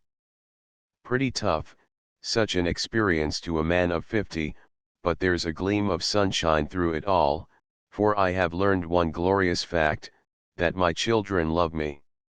He looks proudly upon them, as they stand there one on either side. It is indeed a revelation to this singular man who has led such an isolated life, wrapped up in business. Depend upon it, sir, there's a divinity that shapes our ends, rough hew them how we will. Behind this there is some purpose which sooner or later will be made manifest. I saw you here, in abject misery, and guessing the cause, managed to get your son and daughter in without attracting attention. It might be well for all of us to go out among the guests again. Some whisper may go around, and in these times men are quick to seize upon the slightest suspicion and magnify it. You are right, Mr. Craig. I am ready to go. If anyone mentions that I look pale, tell them I have had a little attack of heart trouble. Before we go, Father, let us decide this business. The morning will do, John. Pardon me, the morning might be too late. My habits have become set in this way. I would get out of bed to carry an idea to completion. Just as you say, John, I am guided entirely by your wishes in this matter, says the speculator, but his eyes twinkle in something like their old-time way. This resolute manner which John assumes tickles him immensely, for he awakens to the fact that his son is no longer a boy, but capable of managing any business. The message says 50,000. I have been careful not to get tied up during this period of financial panic, and happen to have that amount in one of your Chicago banks at this moment. The easiest thing to be done under such circumstances is for me to sit right down at this desk, where everything seems so very handy, and make you out a check for the amount. Luckily I have a blank one with me. To save time I would, if I were you, send a message tonight now, to your agent, telling him to close the deal. Just as you say, John. I confess my head is slightly rattled tonight. It shall be as you suggest, and he proceeds to write at the table on the back of the message he had received. Finally John jumps up. There you are, Father, handing him a check. We will arrange the minor details tomorrow. It is all right, John, you have saved the old house of Samson cereal. God bless you, my boy. But it is far from being all right as yet, and Alec realizes this when he hears the library door suddenly pushed back. Chapter XXI. An accommodating sheriff. Turning his head at hearing the door open, Alec sees one whom he knows, and a cold chill passes over him as he recognizes the face of the Colorado Colonel. Bob Rocket steps into the library and closes the door behind him. This action of course attracts the attention of all concerned, and the Western sheriff finds himself the cynosure of inquiring eyes. John's hand is stayed in the very act of handing the check to his father. The smile remains on Dorothy's face, and as for the old speculator, he looks with displeasure upon the interloper.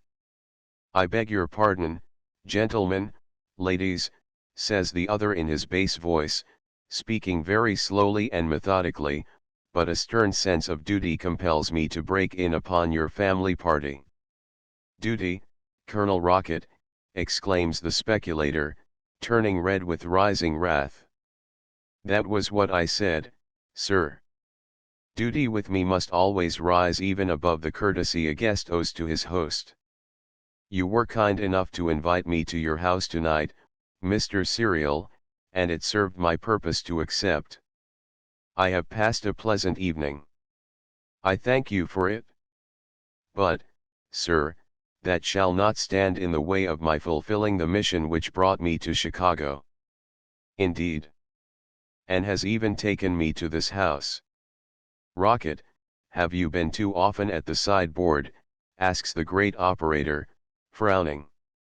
"You see yourself, sir, that I am not under the influence of liquor. My hand is as steady as a die. I am sorry for you, Mr. Serial, doubly sorry for this charming young lady. Hang it, Rocket, why mince matters? What the devil do you want here?" "I'm coming to it gradually, sir. Don't want the shock to be too severe.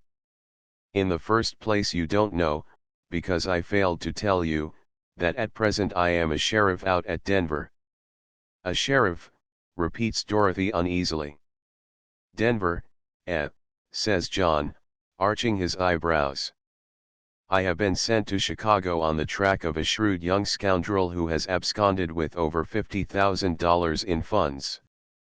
"My God," groans the old operator, for the striking similarity in the sums causes him to have a sudden horrible suspicion, which he endeavors to tear loose and cast away. Alec darts a quick glance at John, and is surprised to see that the young man simply flushes a little under the meaning words of the sheriff. "The company that was so neatly robbed has offered me $5,000 for the capture of the thief, and double that if I save the funds. I am here in the interest of the great Hecla Mining Company." At this John changes his tactics. Silence, contemptuous silence, he maintains no longer, but utters an angry exclamation. "You say the Hecla, of Denver," he demands. "Those were my words, young man. It has been kept dark until this chase could be brought to a successful termination. I had hoped to lay low until receiving an answer to a message I sent, but circumstances combined to force my hand. Mr. Serial, my dear sir, it pains me to do this thing, but duty leaves me no choice." "You cannot cash that check, sir." "Why not?" demands John quietly. "Because the money it covers is the property of the Hecla Mining Company. Granted it was once, but is so no longer," continues this remarkable young man, and Sheriff Bob secretly confesses that he never before ran across so collected a customer. "Oh, John," cries Dorothy, taking his words for open confession and defiance. "My son, explain this thing," says the operator, again resting his weight on the table. "My dear father, be calm. You do not see me at all excited. I am entirely innocent of this charge, and can afford to laugh at it as a good joke. I assure you solemnly, there is nothing to fear," the young man says, disturbed by the visible agitation of those who are near and dear to him. As for Rocket, he merely humps his shoulders, and keeps both hands behind him under the spiked tails of his dress coat. His manner is in a measure contemptuous, for he believes in his case, and that the young man simply plays such a bold game as would be natural to one who had succeeded in making a clever haul of 50,000. Turning upon the sheriff, John asks, "Will you answer a few questions, sir?" "Oh, yes, provided I can do so in the line of professional duty," drawls the deep bass. "Thank you, sir. Tell me first of all the name of the defaulter. Cheerfully John Serial, known in Denver as John Phoenix. Again the two nearby utter moans of grief, but John, who has more at stake than anyone else, John, who is thus boldly accused of a terrible crime, simply smiles and nods. I thought so. You don't know as much about this case as you supposed, Mr. Rocket. I give you the benefit of the doubt, and believe your work has been caused by a blunder, and not malice. In the first place, I am John Serial. In Denver I have always been known as John Atherton, because that is my middle name. The Phoenix you speak of was my confidential secretary, and I am amazed and grieved to learn that Jack has gone to the bad. There are men in the city who know me. When the morning comes I shall have little difficulty in proving, even to your satisfaction, sir, that I am John Atherton, president and manager of the Hecla. At this Samson Serial takes courage and raises his head again. He is just in time to see the sheriff draw something out from his inner pocket, which he holds up. Do you see that? Would you call it a good photograph of one John Phoenix? He asks. Not much. That is my counterfeit resemblance. I kept it in a drawer of my desk, and I remember Jack's was there too. See here, Mr. Rocket, do you mean to tell me someone in the office sent you that picture and said it was Phoenix, the defaulter? That's exactly what was done, sir, replies the sheriff, not quite so confident as he was, though keeping a sharp lookout for tricks. He has a constitutional uneasiness about rogues who are playing big games. It was a miserable blunder, and inexcusable. They could not have discovered it as yet, or a message would have been sent explaining matters. Now, my dear Colonel, let's be reasonable in this matter. To create a disturbance at this time in my father's house would be inexcusable, damnable, sir. I am anxious to avoid a scene. When the guests are gone I will room with you where you will, and when morning comes it will be my turn to prove my identity, after which an apology must be in order from you, sir. I am not at all disturbed by your accusation. In my other coat I have letters, various things to show you who I am. Look at this ring with the monogram JAC. Then here is my watch marked the same way. The devil, this seems an odd thing, I declare, but I'm a martinet when it comes to duty, and until you prove your innocence, nothing remains for me but to believe you guilty. You understand it. This photograph is my authority. If it proves false, I'll willingly apologize. Until then you must be my prisoner. Very good. We shall laugh at this joke in less than 10 hours. Father, send your message, and depend on me that it's all right. Were it twice the sum I could raise it in an hour after the banks open. Someone down in Denver will have to pay the piper for this outrageous blunder. That a picture of Phoenix.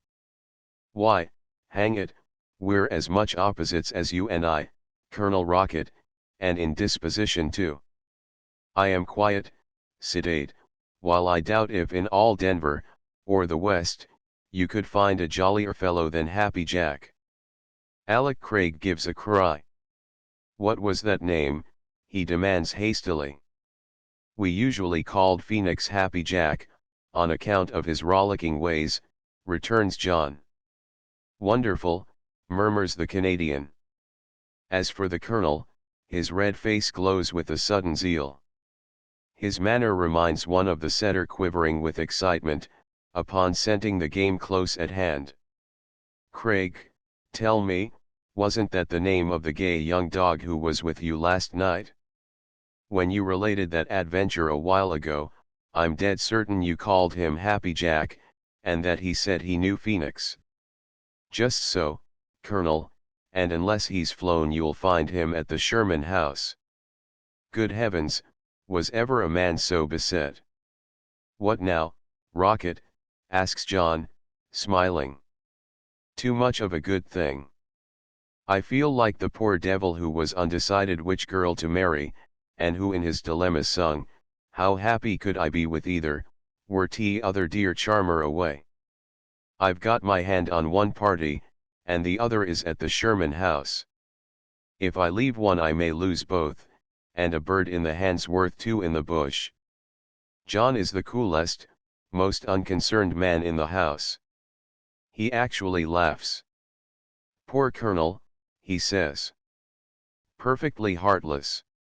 Young man, what am I to do under these distressing circumstances?" "Oh, I'll accompany you to the Sherman. Perhaps Jack will break down and confess the truth when he sees me. We can get out without attracting attention, I reckon. Oh, Brother John." A rap comes on the door, which Alec opens. "Beg pardon, is Colonel Bob Rocket in here?" asks the colored doorkeeper. "On deck, parson." "Has it come?" demands that worthy. "De messenger boy, saw." Rocket snatches the envelope and tears it open. Then he says something under his breath.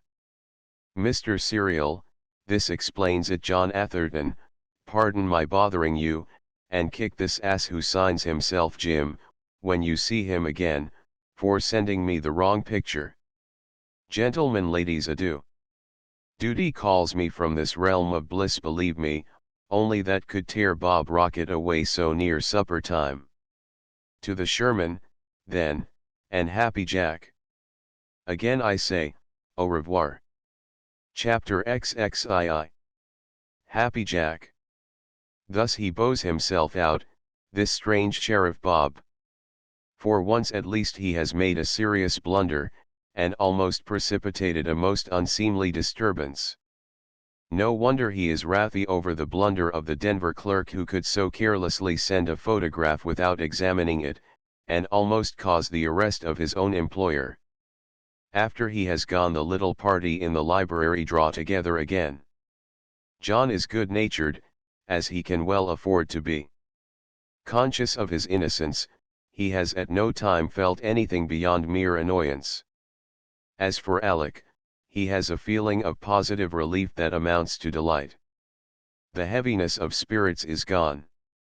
Not only is John what he has professed to be, but the load that has weighed the old speculator down is gone. Dorothy smiles through her tears. Dorothy is happy, and this raises the mercury of Alec's thermometer several degrees. Samson Serial is quickly becoming his old self, though perhaps an inquiring eye might discover that something has occurred to upset the usually stern and self-possessed king of the wheat pit. The dramatic scene has shifted the setting of the stage, and the actors too appear to have a different look. Instead of tears and woe there are smiles and rejoicing. No one misses Colonel Bob, since his mission was to uphold the majesty of the law, and they can put him away from their minds without trouble. Again they speak of mingling with the guests, as the absence of all belonging to the household may be noticed and commented upon, but it seems as though some peculiar fortune persists in interfering with these plans. They hear voices outside the door, and Alec finds his attention riveted when someone mentions his name. "I must see Alec Craig. It is very important." "Wait," says another voice. Then there is a knock at the door, not a timid rap, but one that means business. Alec is closer than any of the others, so he takes upon himself to open it. It is Wickerly. Another figure stands behind him which has a familiar look. "Ah, my dear boy, here's a party who wants to see you. Nothing I could do would put him off. He says it's very, very particular. The easiest way to get rid of him was to bring him in, and here he is." With that he stands aside, and the man who has kept in the background steps briskly up. Alec can hardly believe his eyes. "Happy Jack," he exclaims. Of all the singular happenings of this night it surely takes the lead. Where did he come from, and what does he want with Craig? The Canadian recovers himself quickly, as he sees an outstretched hand before him and hears the young roisterer say, "Bound to find you, Craig. Heard at the Sherman you were here. Obstacles no object in my way, and here I am. Come into the library." Such a weighty secret as you carry should not be bruited around into the curious ears of the public. Closed doors would be more in keeping for it, says Alec. He has not the remotest idea what the other may be at, but discretion is a part of his character, and it strikes him that under the circumstances he had better get the defaulter into the library. If he has business of importance with him, then the precaution will be well taken. On the other hand, it may prove that he has followed out some harebrained scheme, and considers it a joke to return a pocket knife or some such article, which Alec may have lost, and which he is determined to deliver to the owner. Such jokes appear smart to men who have looked upon the wine when it is red. They make much capital out of them. Under such circumstances as these the Canadian athlete believes he has a trump card to play. Once the door is shut, Happy Jack may not find it so easy to get out again. He manages to give wickedly a wink and a nod which that individual rightly interprets, and he also enters the room, remaining with his back against the door, thus serving as a barrier to ingress or escape. One thing Alec notes. John has turned his back upon them the very instant he heard the name of Happy Jack mentioned, so when that individual enters the room he does not know, after his sweeping glance around, who is present. Happy Jack has one trait that in times past has served him well. This is assurance that would well become a New York alderman. Nothing appears to daunt him.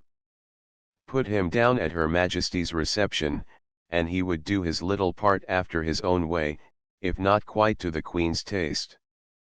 He is not clad in a dress suit, but this fact has no weight with him.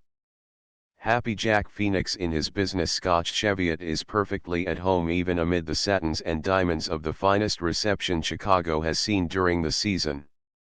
"Mr. Craig, you will, I know, pardon my boldness in hunting you down, when you learn the reason for such a move. Singular man at all times.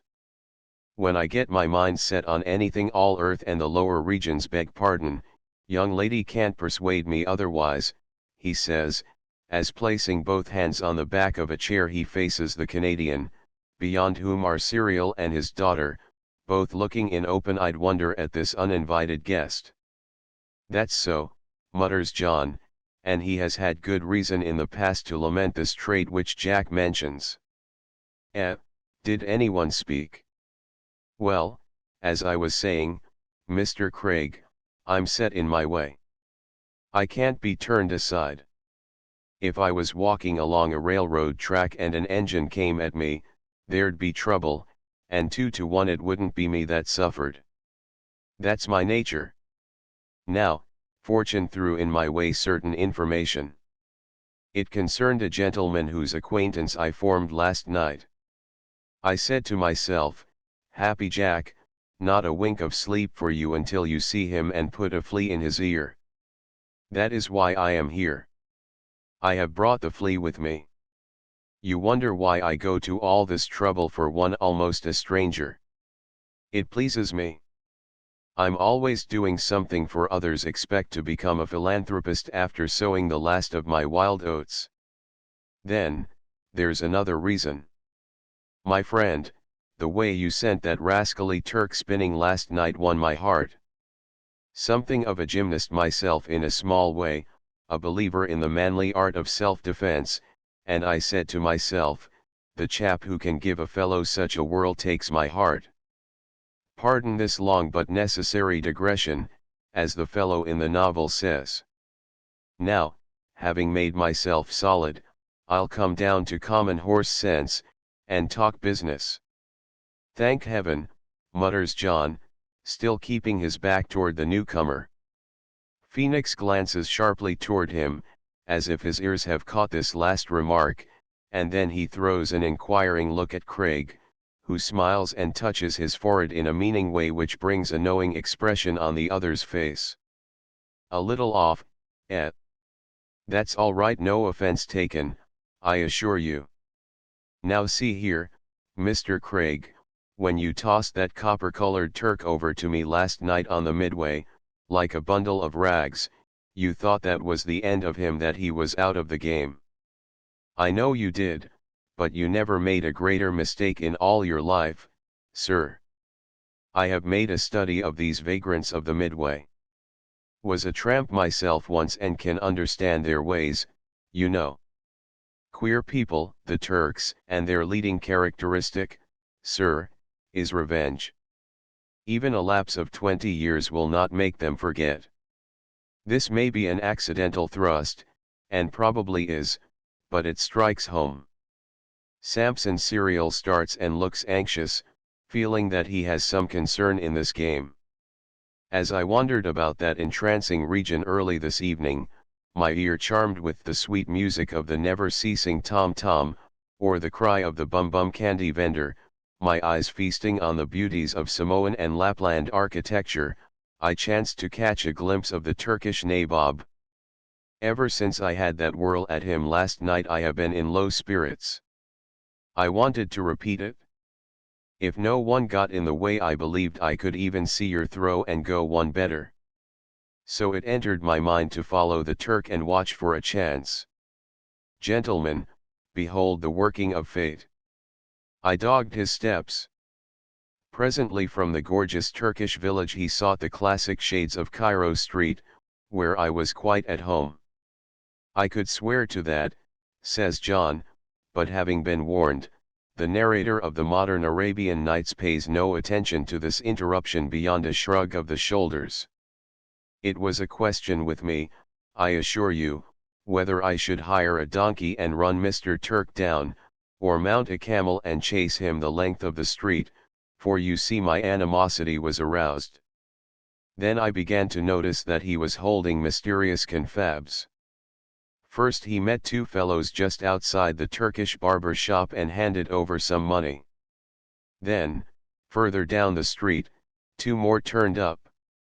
By this time I believed a conspiracy was on foot to loot the Midway. A man could retire for life if he did that. I resolved to save the fare, no matter what the loss of time and money was to me, and, gentlemen, under certain existing circumstances of which you are not aware, I assure you the former weighed more with me than the latter. Don't doubt it, from John. Having made up my mind to sacrifice my own interests to those of suffering humanity, I set to work eavesdropping.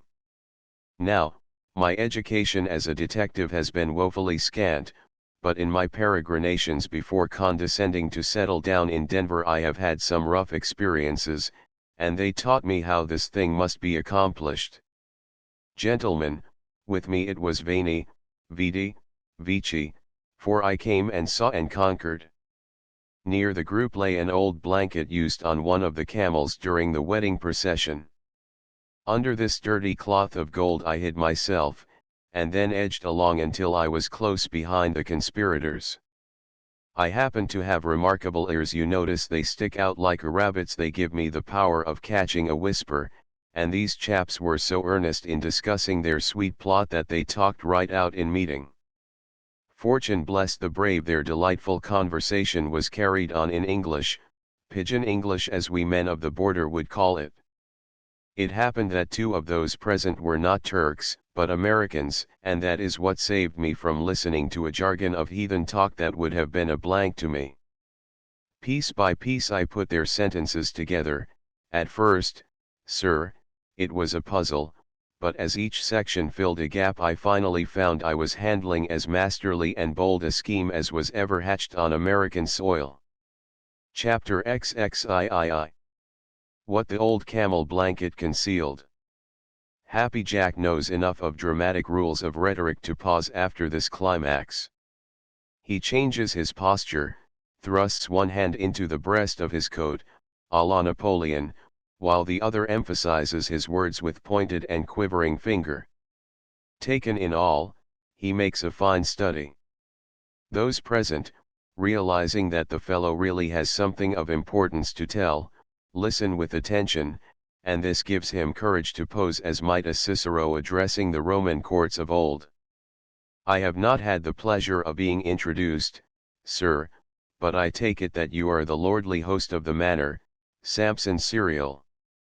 Glad to see you, happy to have been of service to your daughter last night, delighted to meet you now, for it is against the king of the wheat pit the Turk's arrows are directed.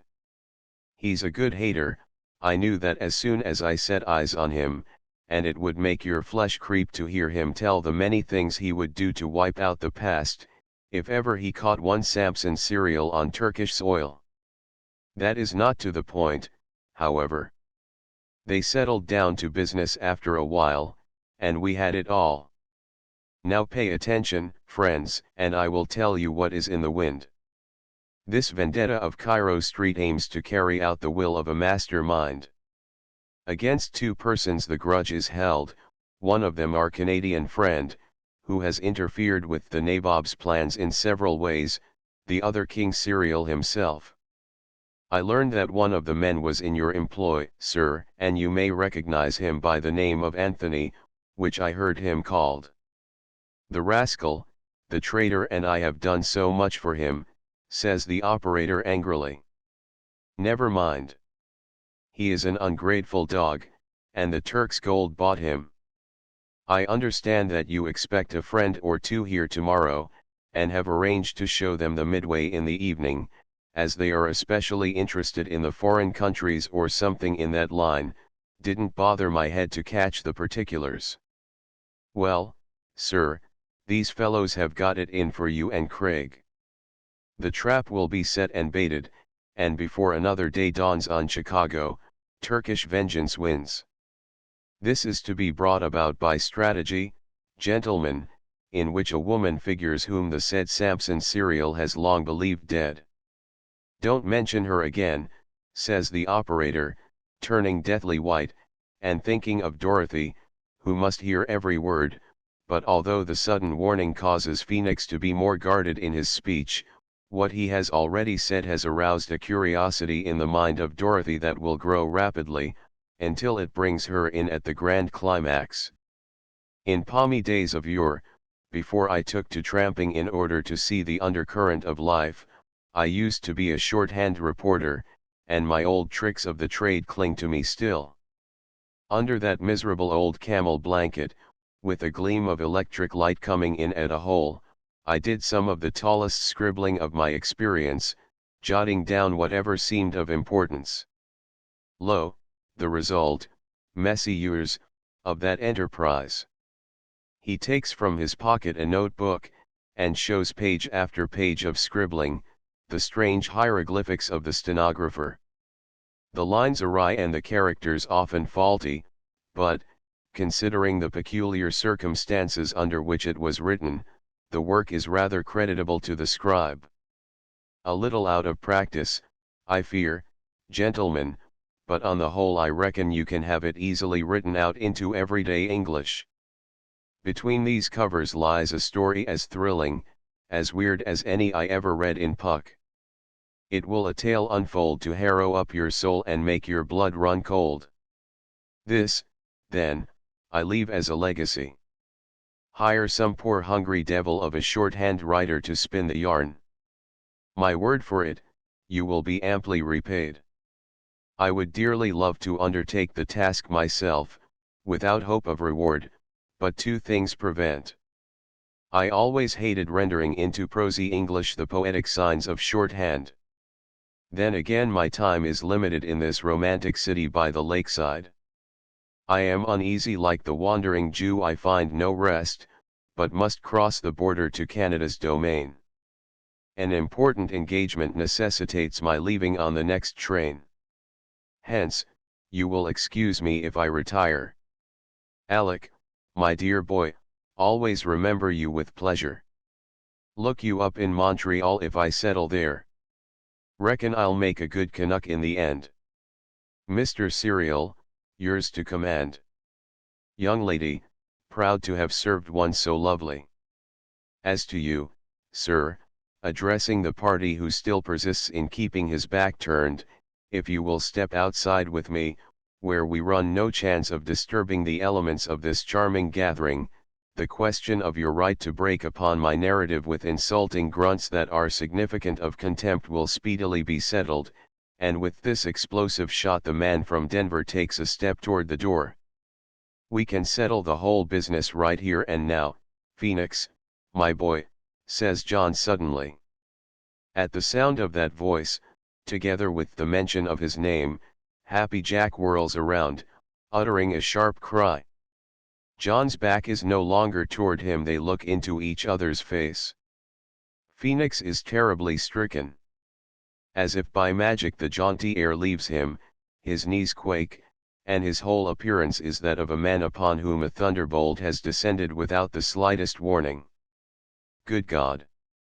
John Atherton here! Why not my father's house? The question is, what brings you here, you whose duty lay in faithful service while I was away? Ah, Jack! Your eyes fall. I was terribly mistaken in you. We know all. Colonel Bob Rocket, a sheriff from Denver, left this house not more than 15 minutes ago. He wants you. The young man's appearance has undergone a terrible change. Sudden fear sets its stamp upon his face.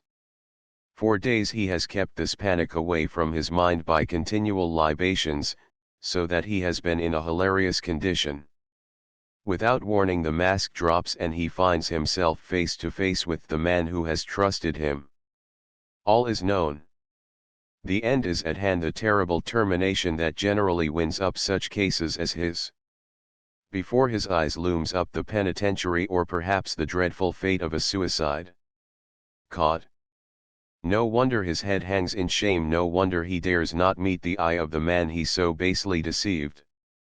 Jack, how much of that money have you squandered? Asks the president firmly. Less than 1,000, sir. Jack seems to feel compelled to talk, even against his will. He has been accustomed to manifest the deepest respect for John Atherton. Have you the rest of it with you? Yes, sir. Let me have it. He acts like one in a dream, taking out a roll of bills and handing it to Atherton. You may not believe me, sir, but I'm really glad it's off my person. The temptation came, like a fool I yielded, and I've had not a minute of peace since. Now, do with me what you please. I deserve no mercy. Jack, you have a mother. For God's sake, sir, don't remind me of that. It's the thought of her that set me almost crazy. My ruin will kill her, and a shudder convulses his frame. If he had only considered his mother more before starting into this ugly business, he might have avoided the disgrace. Atherton is in a position to be lenient. Besides, he has always had a great interest in the young man. Have you anything left, Jack? He asks. A few dollars, I believe, sir, fumbling in his pockets, as if to chase the fugitive pieces. No, no, I didn't mean that. Here is $100. Sir, gasps Phoenix. I may be compounding a felony, but I'll take my chances of that. Leave this city and cross over, as you intended, to Canada. There endeavor to be a better man. This will all be hushed up, and your mother need never know of it. I do this, Jack, my boy, to give you a chance to redeem yourself. At this Phoenix breaks completely down, his form shakes as great sobs rack his frame. Oh, Mr. Atherton, what a vile wretch I have been to abuse your confidence. A man never had a better friend than you have been to me. How can I ever thank you enough for giving me this chance? In her name, my poor mother's, I bless you.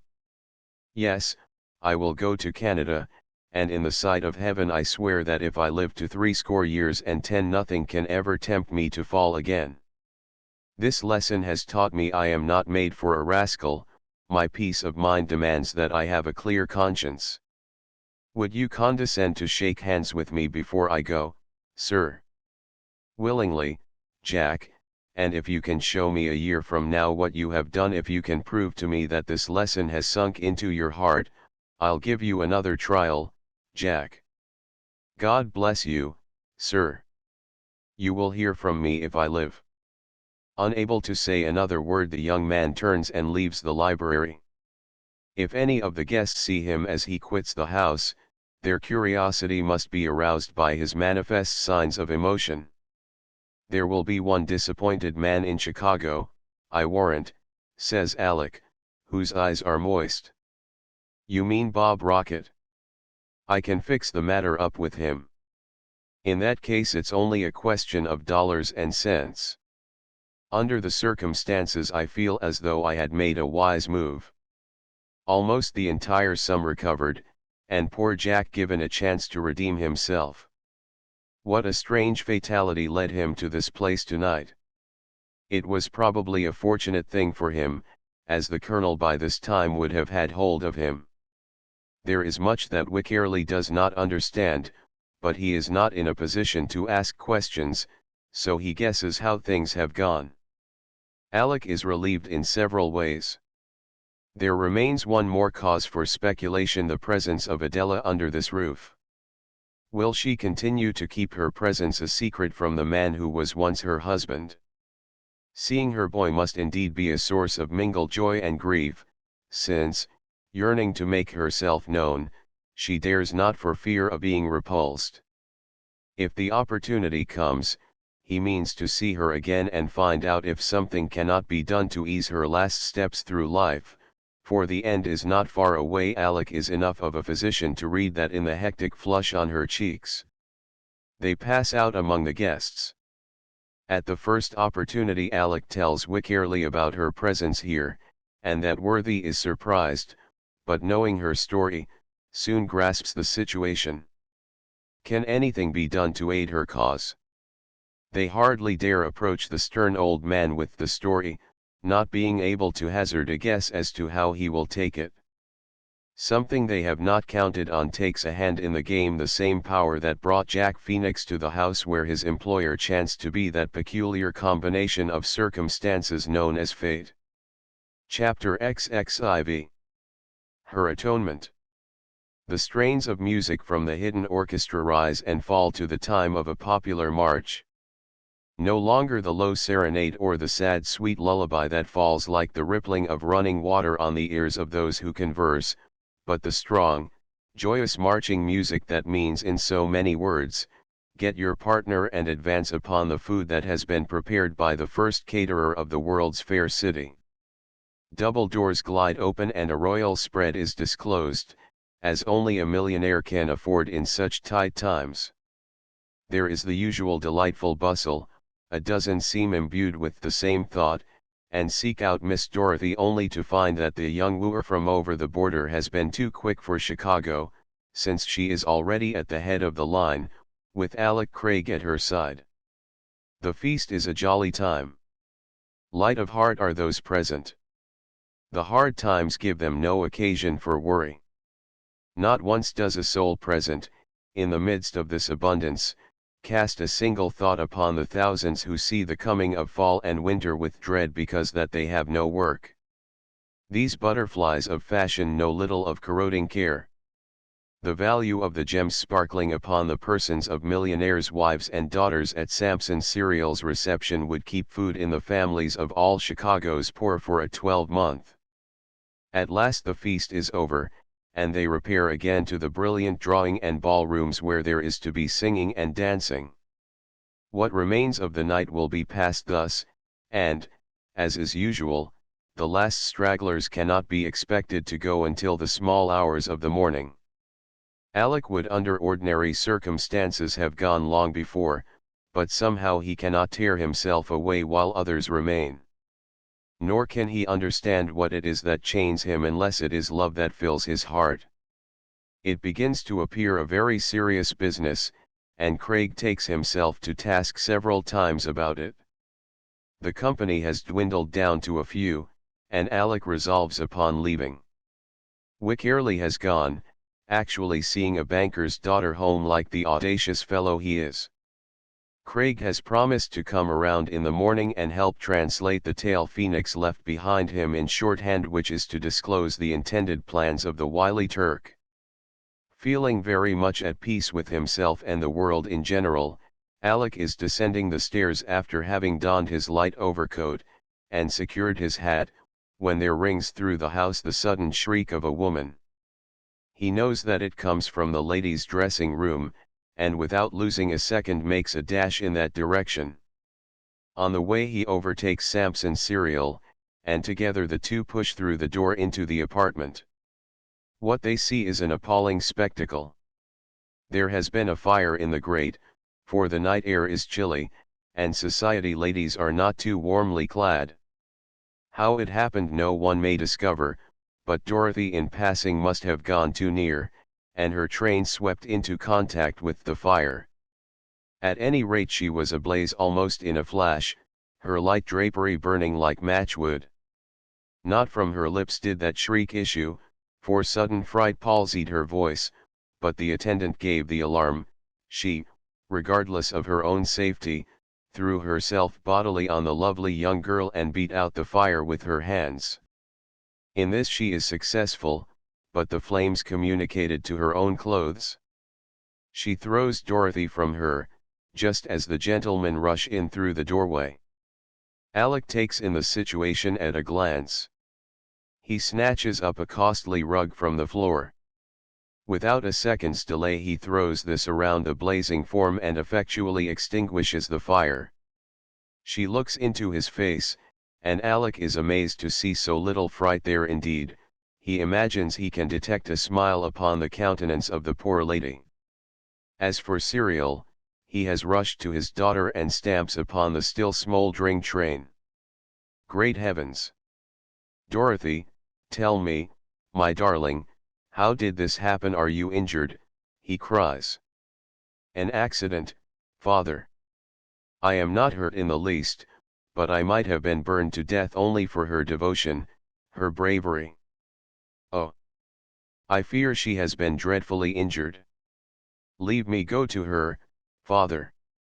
I will send for Dr. Edison, who has just gone home. Relieved of his sudden fears, and with a spasm of gratitude welling up in his heart, Samson Serial turns to the woman who at the risk of her own life has saved his daughter. She looks him in the face now. It is the first time, for hitherto she has not attracted his attention. As he looks he seems to be electrified, carried back nearly 30 years and face to face with the romance of his youth. Good God! Adela, you, falls from his lips. Suffering intense pain as she must be, the divorced wife still smiles. Ah, Samson! I have prayed for this hour, when heaven would let me wipe out the past. I have saved her for you, this lovely child whom the greedy flames would have ruined for life. God has heard my prayer. I have not long to live. Welcome death, now. Then she swoons. The old man is thoroughly aroused. He will not even allow Alec to carry her over to the bed, but raises the slight form himself. God alone knows the rush of holy feelings that sweep over him as his arms encircle this fragile body, once as dear to him as the apple of his eye. They see his tear-dewed eyes and must guess the rest. He places a tender hand upon her brow and smooths back the white hair. John has come in, after seeing a young lady home, and as the old man notices him he beckons. My son, he says brokenly, the story of the bitter past can no longer be withheld from you. There is your mother. Amazed, John falls on his knees beside the bed. The poor woman opens her eyes and looks up in his face, startled, frightened. My poor mother. John murmurs he does not comprehend beyond the one fact that she suffers agony. Out from the rug struggle the poor burned hands and clasp him in a fierce embrace as though she would never let him go again. For years her heart has yearned for him, yet fear of his reproach has kept her aloof. Now the pent-up emotion of a lifetime breaks forth. Her lips move as if uttering a prayer, and then exhausted nature again causes her to swoon. The doctor comes and drives them all from the room save Samson and the housekeeper, who is a trained nurse. All the guests have gone but Alec, and with John he sits in the deserted parlor, talking, while Dorothy changes her dress upstairs. John is feverish with impatience, and, as best he can, Alec tells him the sad story of the past. It causes him intense agony, but the depths of his heart are stirred with love for the poor mother who so bitterly paid the penalty the world exacts for a single sin.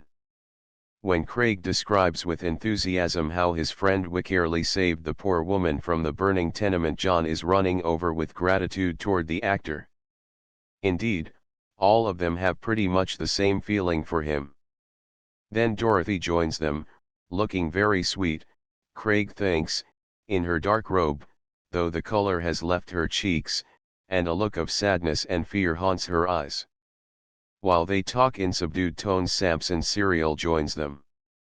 His face is not as of old, the stern lines are softened, the eyes tender.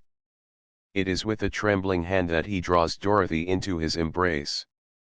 It was a narrow escape, my darling. Only for her heroism you must have been lost to me.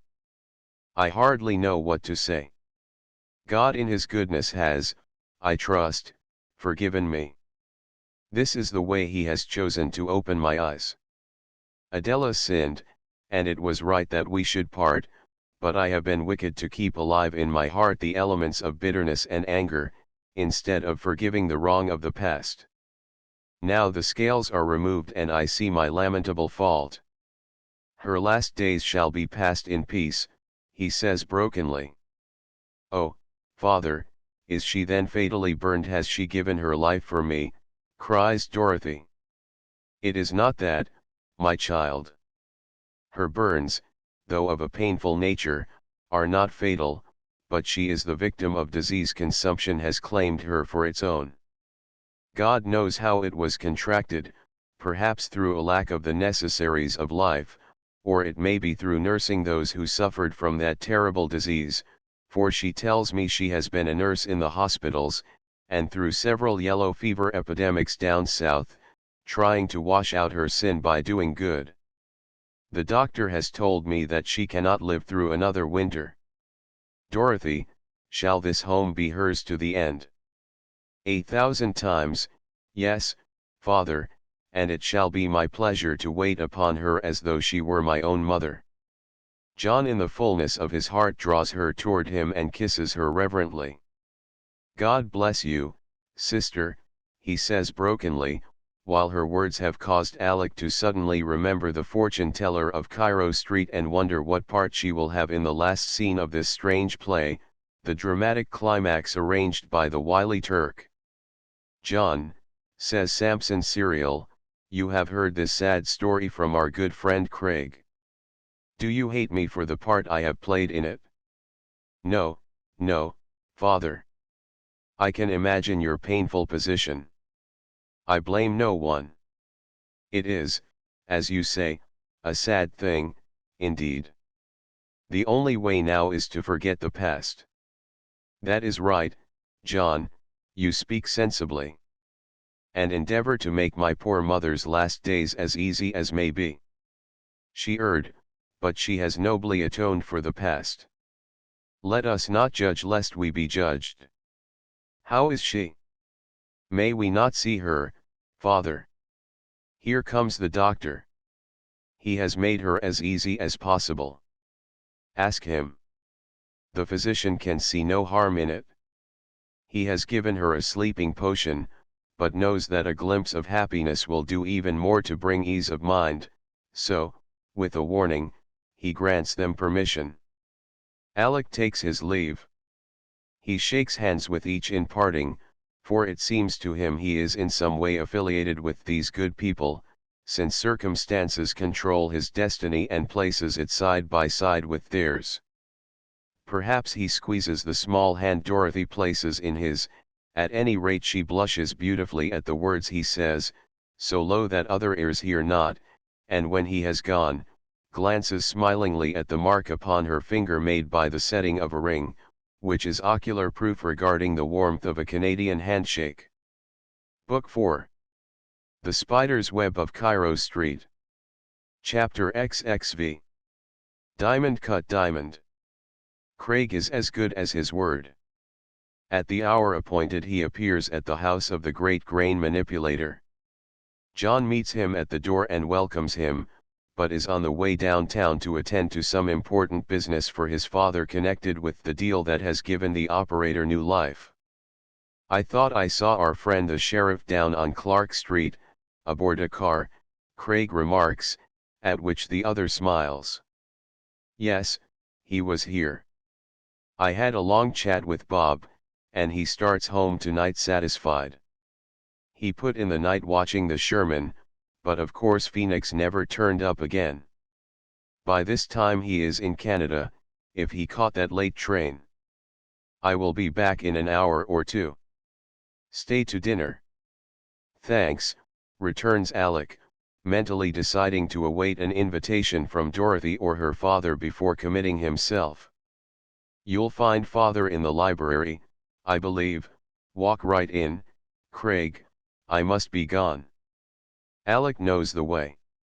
That library will never be forgotten by him, since the strange occurrences of the preceding night. But Mr. Serial is not there.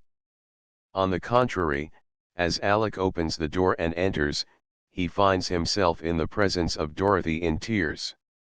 This, of course, confounds him. No man knows how to act under such circumstances.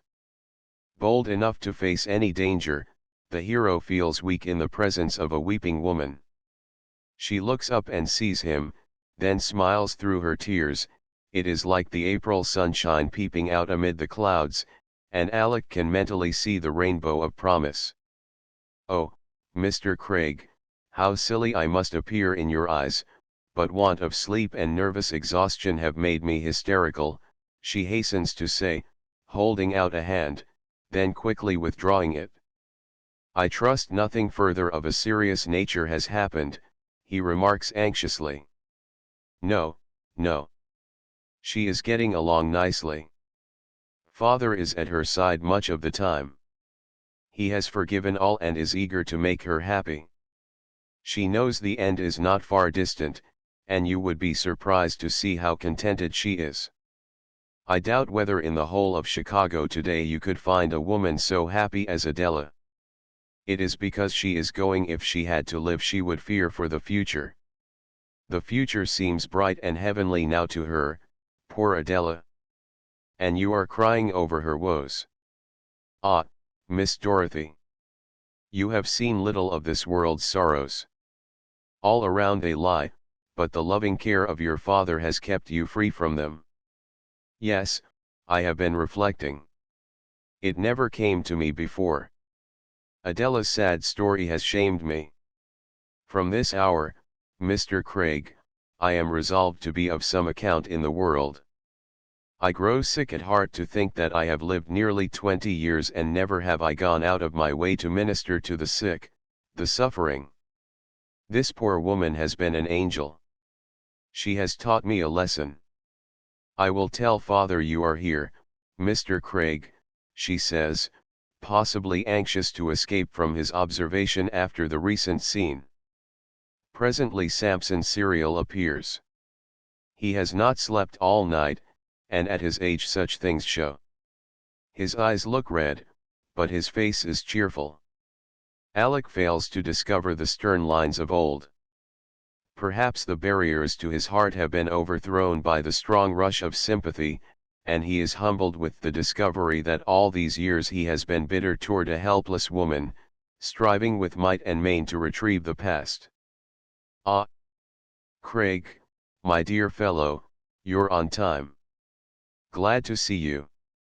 Seems to me your destiny is strangely interwoven with that of my family, and even now I am forced to call on you for counsel, perhaps assistance. Indeed, I shall be happy to continue the pleasant relation that a strange fortune has brought about between us. In what way can I serve you, Mr. Serial?" "It concerns that notebook placed in my hands by Jack Phoenix." The fellow is good at heart, his actions prove it, and I am glad to know John gave him another chance. You want me to translate it into longhand? I'm somewhat out of practice, but in all probability I can get the sense of it all. I anticipated you there, Mr. Craig. Chancing to know a smart stenographer who lives down on Superior Street, I sent word to him early this morning, and he came to see me. Half an hour's time reduced the jumble to sense. There were a few things he could not make out, but on the whole Jack Phoenix did admirably, considering that he worked under such disadvantages. I have it written out, but can tell you briefly in narrative shape what these men have discovered, and the plan they have arranged to satisfy the old Turk's crazy desire for revenge. That will answer just as well, and save time, replies Alec, seating himself. The operator produces a box of prime conscious. Have a weed, Craig, and I'll give you a synopsis of the game for tonight's desperate play, which of course is to be carried out within the classic shades of the Midway Plaisance. When both of them are comfortably settled, and the cigars pronounced excellent, Samson Serial opens fire upon the peculiar subject that must next demand their attention, the plotting of the Oriental, around Scutari. How the devil they learned of it except through that treacherous valet of mine, who has, it seems, gone hand and glove with this pirate, on account of some Turkish dancer he's fallen in love with, I'm at a loss to know, but they seem to understand that I have an engagement in the Midway with two gentlemen this evening. They are bent on seeing it by electric light. What their object is I really don't know, but I suspect they mean to reproduce something of the sort. It has proved so popular perhaps on the stages of the East, it may be within the grounds of the Midwinter Exposition at San Francisco. That's not my business. They are both friends, and I'm under obligations to them. Since they request me to accompany them, I have agreed. Besides, I never tire of seeing the Congress of Nations, though, truth to tell, as you yourself know, my boy, I have no reason to look upon anything Turkish with love. This duty takes me there, and by the exercise of a little diplomacy I may be inveigled into some trap, for there are many unsuspected ones in that same plaisance, don't forget it. This is only the prelude. Listen to what follows, and for devilish ingenuity it takes the cake. The valet, I ought to call him varlet, for if ever a treacherous dog lived, it is this same Anthony Wayne whom I have loaded with favors. This valet now plays his miserable part in the drama. He is a penman, he can imitate my fist to perfection, and I have more than once in a joke plainly told him this faculty and gift would get him into trouble yet. He will write a note in my hand, and himself be the bearer to Dorothy. The deuce, does that miserable Turk still hope to run away with her? I see very plainly that is, your pardon, sir, someone will have to wring his neck for him yet, bursts out Alec with much animation, and not a little confusion at seeing the smile on Samson's face. Glad to relegate that task to you, Craig, if the proper occasion arises. Now with regard to this note, what will it contain, you ask? Some startling intelligence for Dorothy, nothing more nor less than the fact that I have been injured in a personal encounter with my old enemy Scutari, who is used up worse than myself, and that I am being taken care of by who do you think? Marta, the fortune teller of Cairo Street, once your wife and her mother. Would they use such a lever as that to open her heart and blind her eyes, says Craig, frowning. Bah, you don't know these Turks. They are utterly devoid of the tender feelings we cherish. They buy their wives, and I tell you the average Turkish woman is almost as much to be pitied as some of the women of India, who, once married, retire to their husband's house to look no more on a man's face other than his, and at his death consider themselves lucky not to be buried with him. Ah, Craig. Our girls, bless them, never realize what privileges they enjoy until they visit Turkey, India, and China, where women are marketable articles. But to return to this remarkable tale from Aladdin or some of the Arabian Nights entertainments. The letter is expected to deceive Dorothy, and cause her to accompany Anthony Wayne, who has long been with me, and shares my confidence. Her first thought would be to take her maid, but Anthony will see to it that she is indisposed. He can easily drug the poor girl in some way. It is the purpose of the scoundrels to bring Dorothy to the Midway, for half of the Turk's pleasure would be lost if I met my fate ignorant of his full purpose. Good heavens, Mr. Serial, you speak so calmly about it, I am amazed. Do you really mean that it is his intention to injure you bodily to make away with you? I have reason to believe so, though ready to confess the Turk is a puzzle to me. Beyond a certain point this description of their plan does not go. Enough is known for me to block their little game in the start, if I so desire, by calling upon the police and having them arrested. You will do so, of course. Samson Serial gives a dry chuckle. That would be the allopathic way, putting an obstacle in front of the runaway horse, Fever, and checking him with a smash. I'm a homeopath, and my principle is to start another horse after him, gradually overtake the flying rascal, and bring him to terms. Thence, I shall meet cunning with cunning, similia similibus curantur. But my dear sir, will you allow Dorothy, I beg pardon, Miss Serial, to undergo these terrible chances? Alec is worried. He is a Canadian, and hardly understands what a reckless American speculator like Samson Serial might be tempted to do, once a wild freak seized upon him. No occasion for worry, my dear Craig. We'll arrange it so that you and your friend may be on hand at the climax. Oh, I've got a part for each of you to play, never fear. The curtain rises on the grand finale when our trustworthy Anthony enters with the lady he has brought from here in a carriage. Then you do, oh, Mr. Serial, think the lady, continues the operator calmly, flipping the ashes from his cigar with his little finger, and not noticing Alec's excited interruption, who is veiled, who appears terribly uneasy, and sobs now and then, yet who has not spoken a word on the long journey to the Midway. In short, Mr. Craig, it is my intention to personate my daughter with one of the keenest detectives in Chicago, who can play his part to a dot, up to the climax. Mr. Serial, I beg pardon. I had not grasped your idea. Now I can commend it as splendid, sir, says Craig heartily. Chapter XXVI. Again under the witchery of Cairo Street. Another summer day is drawing to a close, and lights are springing up along the merry Midway as if by magic.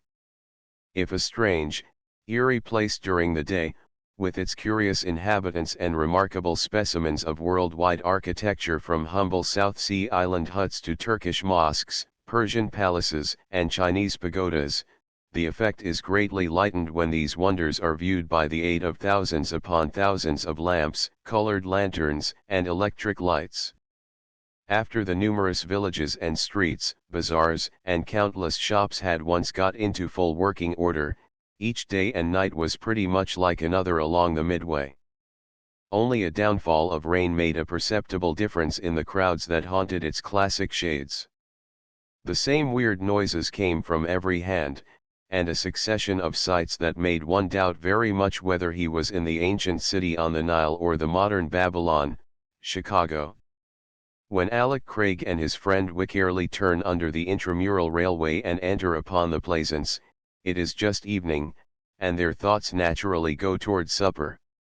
They might have had a much finer meal at any of the restaurants in the open grounds of the fair, but as in the case of many others, they experience a certain amount of pleasure in dining where they can look upon the shifting panorama of sightseers and fez-covered Orientals forever drifting past. All is merriment in the Midway. It is to the great fair what the variety stage may be in connection with theatricals in general. People go to tragedy to be instructed to learn of human passions. They look at comedy to see life as it occurs, to weep with misery, to rejoice over the triumph of virtue, but when, wearied with business cares, and anxious to forget trouble for the time being, they desire to laugh, it is farce to which they turn. That is why the variety theater has gained such a hold upon the masses. Intense devotion to business demands a relaxation that shall be complete. So with the famous Midway. Tens of thousands viewed the glories of the fair with interest and awe. Its magnitude appalled them. They could not remember 1,000th part of what they saw. A sense of heaviness came upon mind and body. This was too much like work, and they had come here for a holiday. Hence, about 2 or 3 in the afternoon, they could be seen entering the wonderful street of nations in squads, most of them to remain until 9 or 10 in the evening. Here they found relief, here light and gaiety and good cheer abounded. Very, very many who haunted these grounds, over which an indescribable charm forever rested, were people of good taste and education.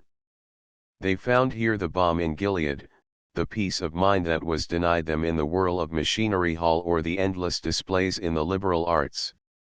And so from one cause or another the Midway always carried its great crowd every afternoon and evening. The fakirs rattled the dry bones and shouted themselves hoarse in endeavoring to draw the shekels out of pockets that were only too willing, the bazaars glittered with their tinsel and chaff, and over the whole scene was spread a glamour the like of which was never before known on American soil, all the ancient countries of the world bringing their gewgaws and costumes and ways of living, to spread them out to the gaze of the youngest nation on earth, the giant of the West. The Canadian and his friends seat themselves at a table where they can see this shifting panorama, and order supper. Nearby rises the great Ferris wheel, now ablaze with electric fires, and revolving on its axis with steady clank, clank, clank, clank. Looking up at its tremendous dimensions, Alec finds it hard to believe what strange things have occurred to him since he took his memorable ride 2 nights previous. It all passes in review before his mental vision like a dream, and yet he has much cause for feeling cheerful. At that time he was searching for somebody, with a hope that daily grew less. Now he has found the object of his pursuit, and uncertainty has given way to definite hope. Wickerley is as merry as ever. His fortunes have taken a sudden turn since the time he and Alec met with their adventures in this same Midway, and one would hardly recognize the man in his neat business suit. It is doubtful whether Claude is lighter of heart than before. Now cares have come to bring lines upon his face, responsibility will be apt to sober him down a little. With some men, light of pocket means light of heart. Fill their purse and you bring corroding care, anxiety, fear of robbery, and the kindred evils which in their needy state they never knew. You've arranged business with Mr. Serial, I believe you said, Wickerley, remarks Alec, as, having finished their light repast, they buy the waiter body and soul with a fee, and then proceed to enjoy a cigar while watching the endless procession stroll by. Yes, he has taken me under his wing, and I'm quite content to let him mold me into whatever he likes. Presume he sees something in a fellow of my build that can be made available.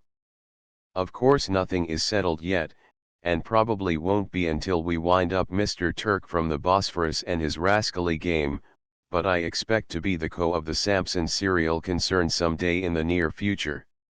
He does not say this boastingly, but with a quiet assurance that goes to the point. Already the ex-actor is changing. Speaking of that same Turk, there he goes. By my life, you speak truly, my lord. He has not seen us, I trow. It might be well to hang our heads so that, if he looks this way, he will fail to believe we are anything more than the ordinary footpads who haunt this classic ground, demanding the coin of the realm to fill their bulging Turkish pockets. His meaning is clear enough, though to one who did not know his ways, the words might seem ambiguous. They continue to watch around Scutari, though careful not to show their faces. The Turk is heading for the large bazaar nearby, but comes to a halt just at the corner of the Persian palace. As he stands there another man joins him, and the two converse with much animation, judging from their gestures. Why not follow them? It will bring us to the trap quicker than in any other way. Wickerly it is who suggests the idea, and his companion falls in with it at once. They are anxious to be on the move at any rate. Some around them, looking weary and haggard, are only too glad of a chance to rest. In a crowd like that which haunts the spectacular Midway, it is not as difficult to follow a person undetected as might be believed. All that is necessary is to keep him in view, never losing him for a second, and making sure to have a squad just in front, behind which one is safe from observation in case the pursued is suspicious and casts many glances over his shoulder. In this way they follow the Turk to Cairo Street. He enters, and Alec turns to his companion. "We had better follow," he says, knowing that the final act in the drama is to be worked out in the shadow of these buildings that so nearly represent a street from the banks of the Nile. "Good, I'm with you," returns Wickerly, as he actually buys 2 tickets and hands them to the Arab boy at the door, who stares at him, and even runs after him, making signs, which the reformed actor calmly ignores. Alec is laughing in a quiet way. The scene is really ridiculous. The supreme indifference of the lordly Wickerly, the belief of the Arab youth that he has discovered an old enemy, with whom he has had many encounters, only to be worsted time and again, and his wonder at the passive submission of the man who heretofore made it a point never to pay. "What amuses you, comrade?" demands the ex-actor soberly. "The leopard has changed his spots. Only 2 nights ago you bulldozed that same youth into letting us in free. He is amazed, bewildered at your allowing yourself to be mulcted now." Ah, that was Wickerly the vagabond, sailing on the strength of past affiliation with tramps and nomads of all kinds. Presto! Behold Wickerly the broker, the partner of a millionaire. Is it possible that you don't see that I must reform? When I clothed myself in that dress suit last night, I put off the old life, as if it had never been. That is my privilege. Don't believe, my dear fellow, that I can ever be anything but a merry dog, but there's a way of drawing the line, and I've chalked it out. The deadline at Andersonville was of small moment compared with it. Over that line I never step again, so long as fortune smiles. On the whole, a very sensible way of arranging it. Does you credit, my boy? Now our man the enemy is pushing down the street. Shall we follow? Is the question, or hold aloof with the crowd here that jeers at the camel riders and mocks those who best ride the long-eared donkeys? Everybody laughs, it's in the air. Let's stop and see the fun, meanwhile keeping an eye beyond the mosque for signs of the spider's web across Cairo Street, replies Alec. When does Samson Serial expect to bring up in this den of lions? Between 8 and past. Then we've got a little time. I suggest a rise in the world. Look at that balcony above. We can gain it by a little silver. No one is there. It will give us a view of the whole scene. We may pull our hats down and keep an eye on everything that occurs. A good scheme. This crowd is too jovial by half. Look at the donkey boys plunging their little jacks directly through it, and you hear only feminine shrieks or the hoarse laughter of men, not an angry word. I've never before seen an American crowd put up with so much abuse and humbug. It's miraculous. And Alec is right, many marvel at the sight, and can only believe there must be some witchery in the air. From the odd balcony of the house in Cairo Street the view is entrancing, and one scene can never be forgotten.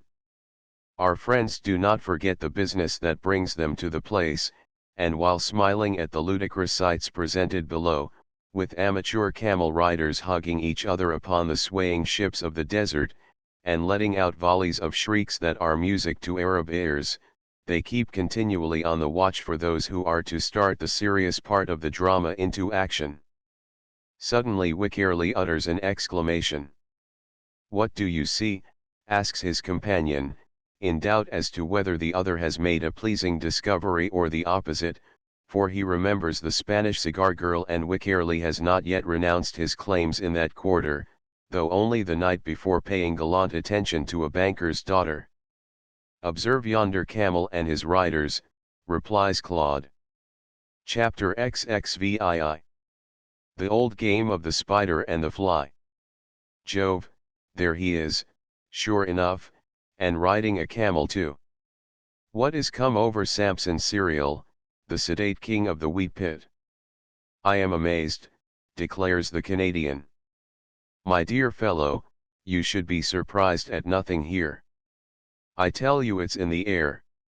Haven't I seen one of the most learned professors of Yale perched on the hump of a camel, grinning from ear to ear, while his companion, a preacher whose name is a household word from the Atlantic to the Pacific, whose sermons are weekly printed wherever the English language is spoken, trotted up and down the street on a diminutive donkey, his feet scraping the ground. I'd have given something for a snapshot camera at that time. Look at our friend, he's enjoying the lark as much as would a schoolboy. Very true, and under ordinary circumstances I can see how this might be, but tonight he is to face a crisis in his affairs, and carry out his own scheme for defeating a round Scudery. Just so, Alec, and give him credit for appearing quite natural. His friends are here to take in the street, and as a Chicagoan Samson has to join them in the frolic. Here they come up the aisle again. Did you ever see such a sight as when the camel runs, jolting them out of breath? It's an hilarious old time the boys have in this place. Everybody grows young again. Let us descend. The time for action draws near. How about weapons? Asks Wycherley. I have none save what nature gave me, and in times past have been taught to depend upon them in emergencies. I reckon I shall be able to render a good account of myself when the crisis comes. How about you, Claude? I'm a Western man, you know, and in my peregrinations I've learned to know the value of a cold deck. Trust a tramp for that. Besides, I've been in Texas in my time. They've got odd ideas down there. You can't trust to appearances. I saw a man arrested once, the most innocent-looking party imaginable, as meek as Moses, and at sight I'd swear he was an itinerant circuit rider, a saddlebags, as we call 'em, yet when they came to search him they found 7 packs of cards on his person, and enough revolvers and bowie knives to fit out a whole regiment of rangers. So you see, when a fellow's spent some time among such scenes, he naturally imbibes the same ideas. But I never knew you to go armed before. My dear man, that was because I had nothing to lose. In all probability my curiosities were in hock. Now that I'm a respectable member of society again, with silver jingling in my pocket, I stand a chance of being robbed. Someone may envy me this fine suit of clothes. One of my first acts was to redeem an old pet of mine, and here you are. With that he unbuttons his loose sackcoat. As he throws it open, Alec stares. A belt encircles Wycherley's waist, and fastened in this is a revolver. Alec is not a man of war, but at the same time something of a sportsman, and familiar with firearms. Let me see it, Claude. A little old-fashioned, but a good weapon. You treasure it? Why? It was given to me once upon a time by a man I valued as a friend. I was hardly more than a boy at the time. That weapon has sounded the death knell of many a man. Indeed, not in your hands, I hope. At this Claude laughs. No, indeed. I've never fired it in all these years. You have heard of an eccentric genius known by the name of Wild Bill? It belonged to him. I was enabled to do him a favor, and he insisted on giving me this. A month later he passed in his checks, poor fellow. You mean he was killed? Yes, and the man who shot Hickok was too much of a coward to face him, but entered the room where he played cards, and shot Wild Bill in the back. He paid the piper, though. Judge Lynch held court. Well, he got away at first, but the boys just up and howled. There was a trial, and in the end the matter was settled. By the way, is it loaded? I reckon not, but that don't count. I depend on the general appearance of things to intimidate. If that fails me, here is another Texan trick. How he does it the Canadian never knows, but this wonderful genius, once actor, tramp, cowboy, and now stockbroker, puts his hand up to the back of his neck and draws out a most formidable weapon, half knife, half sword, a curiosity that would charm a collector, rusty in spots, even nicked and shabby, yet showing signs of former splendor as a Texan bowie. You see, I had my choice of this and a Mexican machete I own among my curios, and I took this because it lies so charmingly along one's back under the coat. Its shape was adapted to that very purpose by Colonel Bowie, who invented it, and I assure you, Alec, I have positive proof that this is the identical weapon he fashioned himself and used to such advantage. Craig throws up his hands. I no longer doubt the outcome. If those poor Turks ever set their eyes on that saber, their wretched knees will knock together like Spanish castanets, and the street of Cairo which once was haunted with their presence will know them never again. Craig, you are heartless, cruel. Sir, in the land of the Texan this is reckoned only as a play toy. For heaven's sake put it away. The sight of it is enough to bring up thoughts of hara-kiri. If one hated himself he could not wish for anything more desperate with which to end his existence than that same old rusty blade, says Alec. Rusty old blade, forsooth. You have no reverence for relics, Craig. In the hands of one entirely great, the bowie is mightier than the sword. Well, come along, my boy. Tempus fugit, and I see Samson Serial with his friends sauntering down the avenue. When he separates from them, as will soon be the case, the Turkish spider will throw his wonderful web across the street, and the American fly be asked to walk into my little parlor. Wick carefully buttons up his coat and carefully conceals his array of weapons. No one looking at him now would dream he was such a walking arsenal. Appearances are deceptive, and many a person who goes about this midway plaisance wears a mask. Thus they leave their array, and once more rub elbows with the jostling, good-natured crowd, that surges about the spot where the camels kneel to receive and deposit their squealing burdens. Sauntering down Cairo Street, they keep at a respectable distance behind the great operator and his two companions. The time for action is near at hand. No doubt the Turk fumes at seeing how Samson's friends stick closer than brothers, and doubtless he is exercising his mind in the endeavor to invent some way of separating them. He need not worry. Samson himself will arrange all that. The two gentlemen appear to be ordinary businessmen, one stout and red-faced, the other tall and cadaverous. They survey the scene as though indelibly stamping it on their minds for production, and are interested in all the details. Finally they drew near the bend. Here on the left Cairo Street, more narrow than before, runs down to the stables of the donkeys and camels, beyond which rise the Needles of Cleopatra, guarding the entrance of the Egyptian temple of Luxor. On the right the main street continues a short distance, terminating in the theater where the dancing girls amaze and disgust most of those who go in to see their gyrations.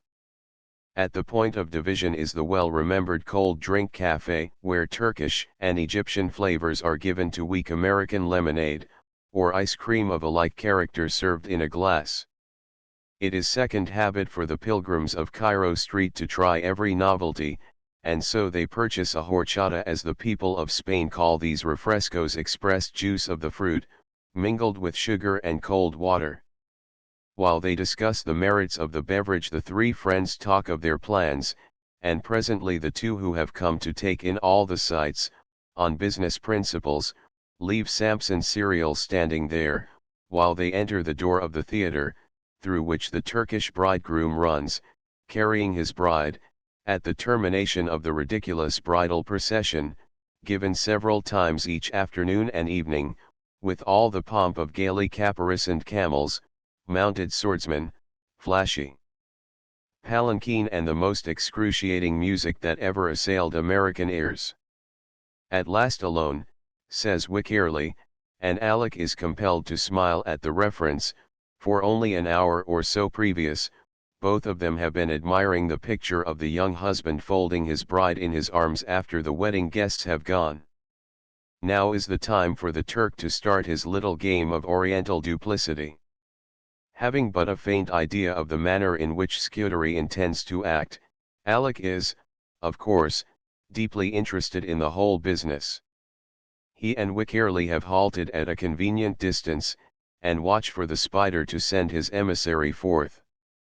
Just across the way is the room of the veiled fortune teller, though no flaming sign announces her presence, only the modest wording given before. That it is through her in some way the manipulator of wheat is to be trapped, Alec does not doubt, and yet he cannot fully believe the woman is in league with Scudery. They only met 2 evenings before, and he seemed astonished at her presence in Cairo Street. Perhaps he has not seen her in these 20 years. Why should she enter into a league with the Turk? She has no reason to hate her former husband, and least of all should the mother conspire to throw her child into the hands of one she loathes. Of course the tricky around knows how to utilize certain forces. He has made a study of woman, Turkish women at least, and believes he can bend them to his will. Through cunning, then, he may cause Marta to be the bait that will draw the foolish fly into the net. Look, says Wycherley. Samson is no longer alone.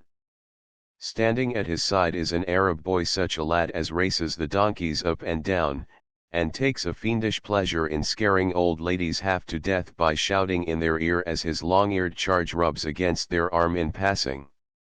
This dark-skinned youth rises on his toes to deliver a card to the American with the grey mustache, and then makes a low salaam, sweeping his arms in the direction of the wall, where over the narrow door and under the odd latticed balcony window one can read the sign of Seti, the veiled fortune teller. What will he do with it, mutters the irrepressible Wycherley in Alec's ears, but the intended joke is Greek to the Canadian, who, while half an American at heart, has never been educated up to the standard of American humor. He reads it, see that start, that eager glance around. Well done, Samson, old boy. I'll have you playing first walking gent in my traveling combination before you're many moons older. Now his gaze is fastened on the door. He advances like a lamb to the slaughter, and hands in his little quarter. Shout, ye Turkish hosts, for the game is apparently won. Chapter XXVIII. Dorothy. The ex-actor has reported matters in pretty much the way they occur. Samson plays his part in a manner that need never shame him, and perhaps secretly enjoys the situation. To a man engaged in his business, where he daily matches his wit and shrewdness against the diplomacy of others, the constant friction must of necessity polish these qualities. There is no danger of rust with a wide-awake operator on change. This, then, really comes in line with his daily business, only now he deals with a tricky Turk instead of howling brokers, and the stake is not a fortune, it may be his life. It is characteristic of the man that he insists upon managing his own game and beating his old-time enemy in person. Most men, under similar conditions, would gladly turn the whole business over to the police, and put the Turk from the Golden Horn through a course of American law and justice that would prevent his reappearance in his old haunts until the holding of the next World's Fair in Russia. Not so Samson Serial. He has depended upon himself so many years, to reward his friends and punish his enemies, that it never occurs to him to shirk the responsibility. Hence, in accordance with his well-arranged plans, he walks over to the narrow doorway at exactly 10 minutes of 9 and enters. The camels have been withdrawn from the scene, and make ready to fill their places in the delayed bridal procession which will soon take possession of the narrow street. Now the donkey boys have full swing, and how they do belabor the tough little beasts. Really it is astonishing that the officers of the SPCA do not interfere, unless it has been previously proven to their satisfaction that from the days of Balaam and his talking ass, the stubborn little animals are insensible to pain. Besides, this beating is all done with so much good nature, one can hardly find an excuse for interfering. "How long do we wait?" asks Wickerly, as he raises his hand to his neck, which significant action causes the Canadian to laugh softly and move away from him. "Oh, I'm perfectly harmless, I assure you, my dear boy. Not the least bit excited. Icicles are nothing in comparison. But you haven't answered my question. It may be 5, it may be 10 minutes. He will be kept waiting in there. The prophetess must charm him, and hold him until the noise of the passing procession fills the whole street. Then Scudery's blow will fall. We will leave here when the booming of guns below announces that the camels are coming." Ah, yes, and Wickerly, of course, begins to whistle the old Scotch song that once upon a time, to a band of desperate Britons caged in beleaguered Lucknow in India, was heard when hope had almost left them, and, wafted over the hills, came to their ears as the sweetest sound on God's earth. No one else enters. See, a couple have just been turned away, Alec remarks. Yet there goes a red fez in. Turks are welcome, standing room only, greatest success of the Midway. I'm all of a quiver to see the grand entrance of Anthony Wayne, the valet, and the detective who is to represent Miss Dorothy. Great head, that of my respected partner. He believes in fighting fire with fire. Was that the drum signal? No, they're not ready yet, plenty of time. Be patient, comrade. Jove, there's my lovely señorita. What, the Spanish cigar girl? Sauntering along with a dandy dude, and casting coquettish looks up into his stupid face.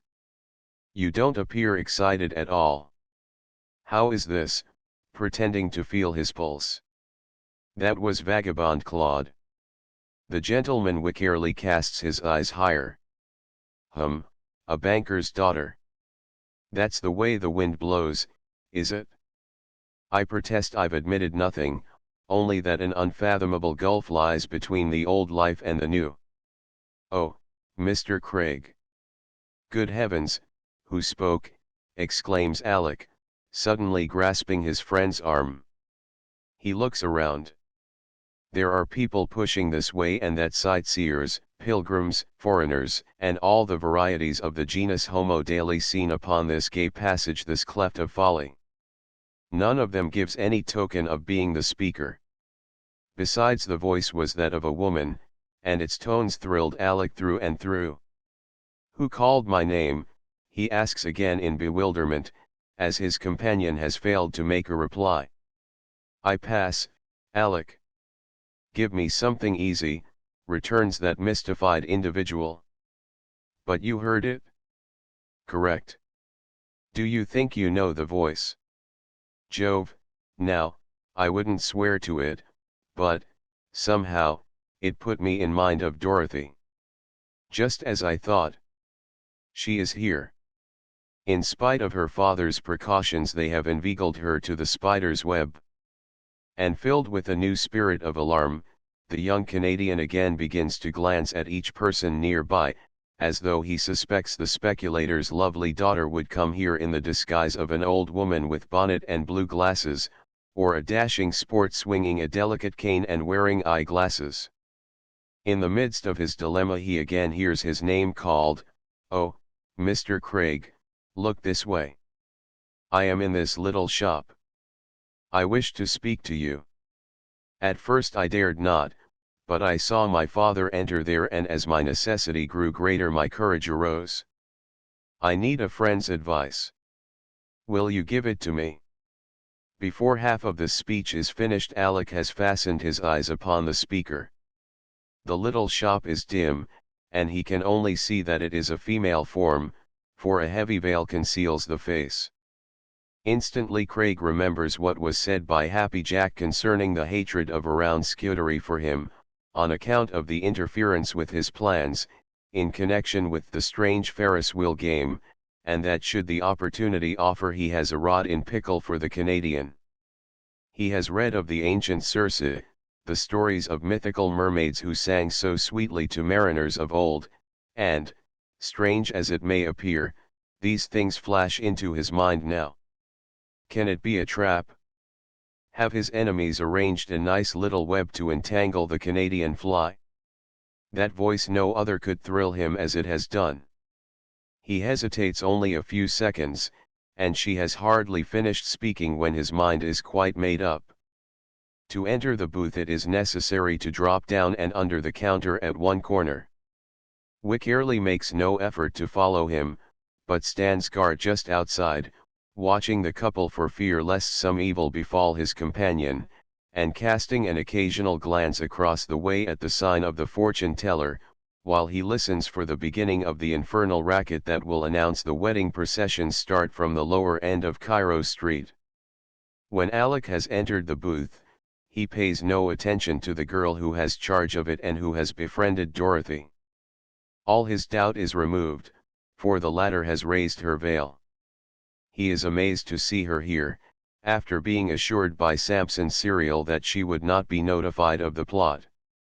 Her agitation shows that she knows something of the danger. Time presses, and Alec awakens to the fact that whatever he does must be done with speed. "Miss Dorothy, how come you to be here?"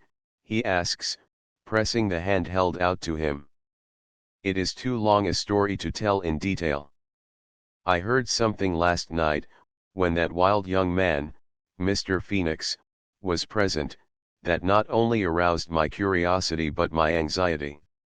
It came back to me again and again, how my father bade him be silent about the woman in Cairo Street whom he had long believed dead. I could see from his actions that there was a mystery behind it all. This evening when I sat alone after supper I received a note. I don't know how it came to the house, but someone put it in my hands. This note, I can recall every word of it, was written in a hand evidently unused to our language, but I made it out.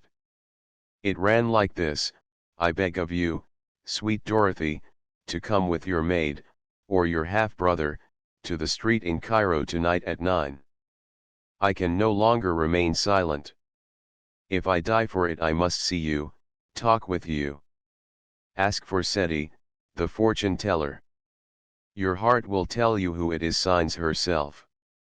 One you have long believed dead." Oh, Mr. Craig. I could guess. My heart indeed told me that this was my mother. From my father I have never heard the story of the past, but it would be strange if, living to almost 20, I were unable to discover something of the truth. I have never known a mother's love, and though she may have sinned like the other one, yet she is my mother. I would see her, must see her. I knew not what to do at first.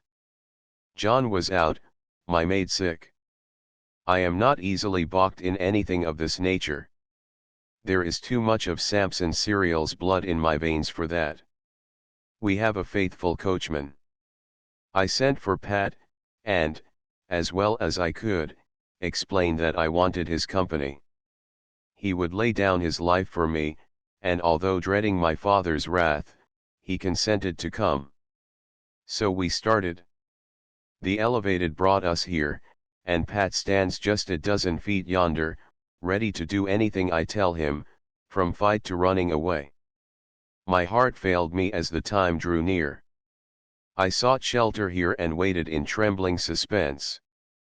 Imagine my surprise when I saw my father entering yonder place. While I debated upon my course, and became more and more excited as the minutes flew by.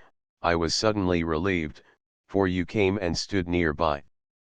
On several other occasions, Mr. Craig, you have been able to assist me in times of great distress.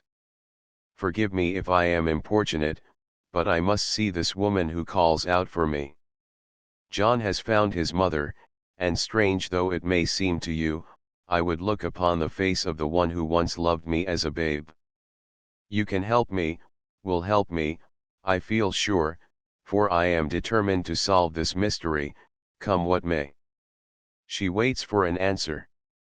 Alec fears that Mr. Serial may take him to task for it, but he cannot prevent her from going, at any rate, and in his company she will be safer. Besides, once in the presence of those eyes, now tear-dimmed, he is powerless to refuse her anything. There never was a more helpless captive. Miss Dorothy, your wishes are law to me. I had hoped you would be safe at home while this singular climax of the drama was taking place in Cairo Street, but since you are here, I cannot refuse your request. I thank you from my heart, sir. It is this craving to look upon her face, to hear her speak, to call her that dear name, for she is my mother no matter how guilty or how sadly wronged, that has made me dare all. When shall we enter? It is surely 9 o'clock. Her manner is eager, she trembles not with fear, but with the excitement of anticipation. We will go now, replies Alec, for the boom of drums announces the coming of the weird wedding procession. Chapter XXIX. The Pasha claps his hands. Wickerly has not been able to hear the conversation inside the booth, but he catches the martial music from the streets, and is just about to inform the Canadian that they must delay no longer when he sees Alec coming out. It is Miss Dorothy, Claude, and she knows who is in yonder building. She desires to see the fortune teller. It would be useless to argue the matter. We must take her with us. Surely, in company with such a walking arsenal as yourself, she need not fear. What can Wickerly say? He has been completely disarmed after hearing this compliment to his prowess. Then let us be going, my dear boy. Miss Serial, have no fears. This is not exactly according to contract, but we must accept the situation as we find it. Hark! The wedding march, Lohengrin not in it. Straight across the street to the door. See how that stout herald swings his sword, what fierceness, what scowls, now a benign smile comes over his face. Bah! It is all mere show, like so many of their exhibitions. I turn my back on it. Here we are.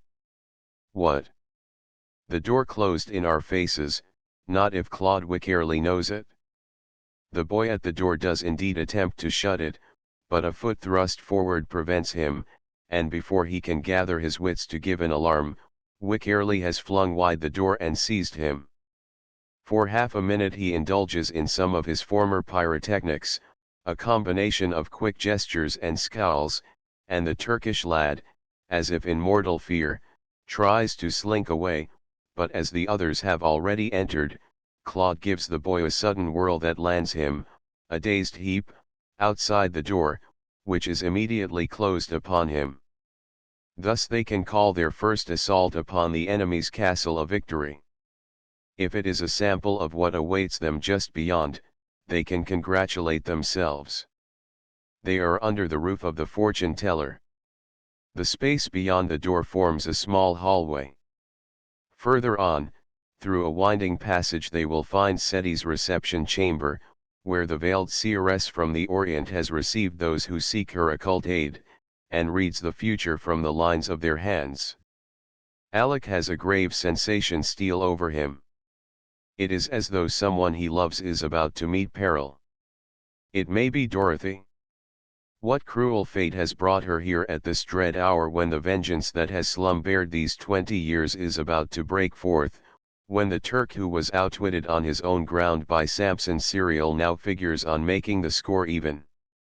Craig fears the worst, and in his desire to stand between Dorothy and harm, he draws her hand through his left arm, while his right fist is clenched. Woe betide the luckless Turk who feels the weight of the young athlete's hand on this particular night, for he is aroused to send a blow that would do John L. Sullivan credit. And Wick Early? That strange rover has seen many queer things in his life, and, heavily armed with the weapons he carries, might be looked upon as a dangerous customer. After ejecting the youth in such an unceremonious manner, and closing the door, to which there is no bolt or lock, his next act is to unfasten his coat, so that the terrible weapon in his belt may be disclosed, and strike fear to the enemy's heart. Then he raises his hand to his neck. "For heaven's sake, don't draw that terrible blade yet," whispers Alec, watching the motion. "The appeal is carried, but it's only a question of time," answers the other, sotto voce. "Come, we must advance." "Lead the way, my dear fellow," announces Craig, for the thunder of Turkish music in the narrow street deadens the sound of voices so thoroughly that they need have little fear of being overheard. Thus they move along the erratic passage. Wick Early serves as the picket line, stealing on tiptoe, his whole demeanor that of a person upon whom the success or failure of the play depends. Beyond them hang heavy curtains. Here they will find the room of the fortune teller. Having passed these portals on a former occasion, both Claude and the Canadian know what to expect, so they have no hesitation about drawing them aside and looking beyond. Instead of doing this in the middle, Wick Early goes to one side while Alec draws his lovely companion to the other. "Courage," he whispers in her ear, for as the sound of voices reaches their ears, coming from the interior, she begins to tremble. It so happens, whether intentionally or not, that in thus finding a means of gazing beyond the passage, both the men clutch the heavy draperies and in a measure conceal their forms from the view of anyone who might come after. They do not forget they are in the house of enemies, that a dark plot has been formed against Dorothy's father, and until the old speculator has a chance of showing his hand, they would do well to remain unseen. It is, perhaps, a wise plan. When Alec takes a peep into the apartment beyond, he sees a stirring spectacle, and yet it does not differ a particle from what he expected. The first figure his eyes light upon is that of Samson Serial. Standing there, the man has assumed a dramatic pose that must fill Wick Early's heart with delight as he thinks of him as his first walking old gentleman. Not 5 feet away stands Seti. The indications of her former beauty are still apparent upon her face, upon every line of it intense emotion is expressed. Tears course down her cheeks, her long hair sweeps over her shoulders, both hands are stretched out beseechingly. That is the picture Alec sees, and he can feel his companion quiver with suppressed excitement as she, too, gazes upon it, and, for the first time since her babyhood, sees the face of her mother. He fears lest she may faint, nor thinks it strange under the peculiar circumstances that he should slip an arm around her waist. She does not resent it at such a time. The strong arm of an honest man is not to be despised. Seti is pleading her cause. She is not in the plot of the cunning Pasha, and believes Samson Serial has come here to upbraid her because her heart yearned for her child. She speaks good English, though in her eagerness and emotion she sometimes trips in her speech as though the words were too weak to express her meaning. This is what they hear, and the words sink deeply into one heart at least. "You have had her love all these years, can you deny me one look, one kiss, and my heart so hungry for it? Ah! Samson Serial, you believe me bad, but it is not so. I was only crazy to again see my home. I believed I should die in this cold Chicago. Then I laid a plan. My brother came, you knew it not. We meant to take my little one and fly to our home, but at the last a move of yours ruined my hopes, and I had to leave my Dorothy behind. Alas, those years! I wrote to you, but my letters came back unopened. Then I went to England, where my brother had charge of a great work. I labored with him for years. We are known and honored in London. All this while I hungered to see my child, yet dared not come. At last the fair I conceived a plan, and behold you see me. Twice have I looked upon her, but she did not know it. Ah! So fair, so sweet, it almost drove me wild to think I could not take her in my arms and say, I am thy mother. Unable to longer endure it, I wrote her a note. Perhaps I did wrong, the God to whom you taught me to pray shall judge. Instead of my child, the stern Father comes to judge, to condemn. Well, what can I say? My only fault was that, homesick and weak, I left you in this cold city and fled with my brother.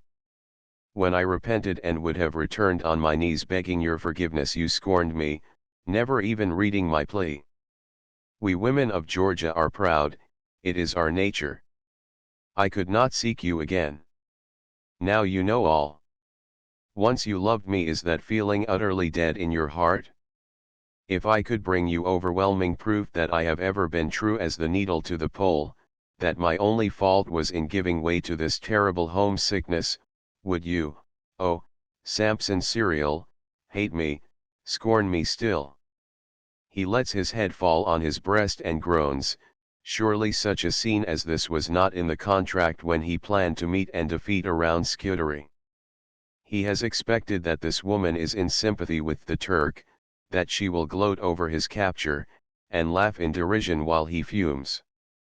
Instead, she appeals to his heart, batters down the walls of his prejudice, and awakens feelings that have lain dormant, frozen, almost a score of years.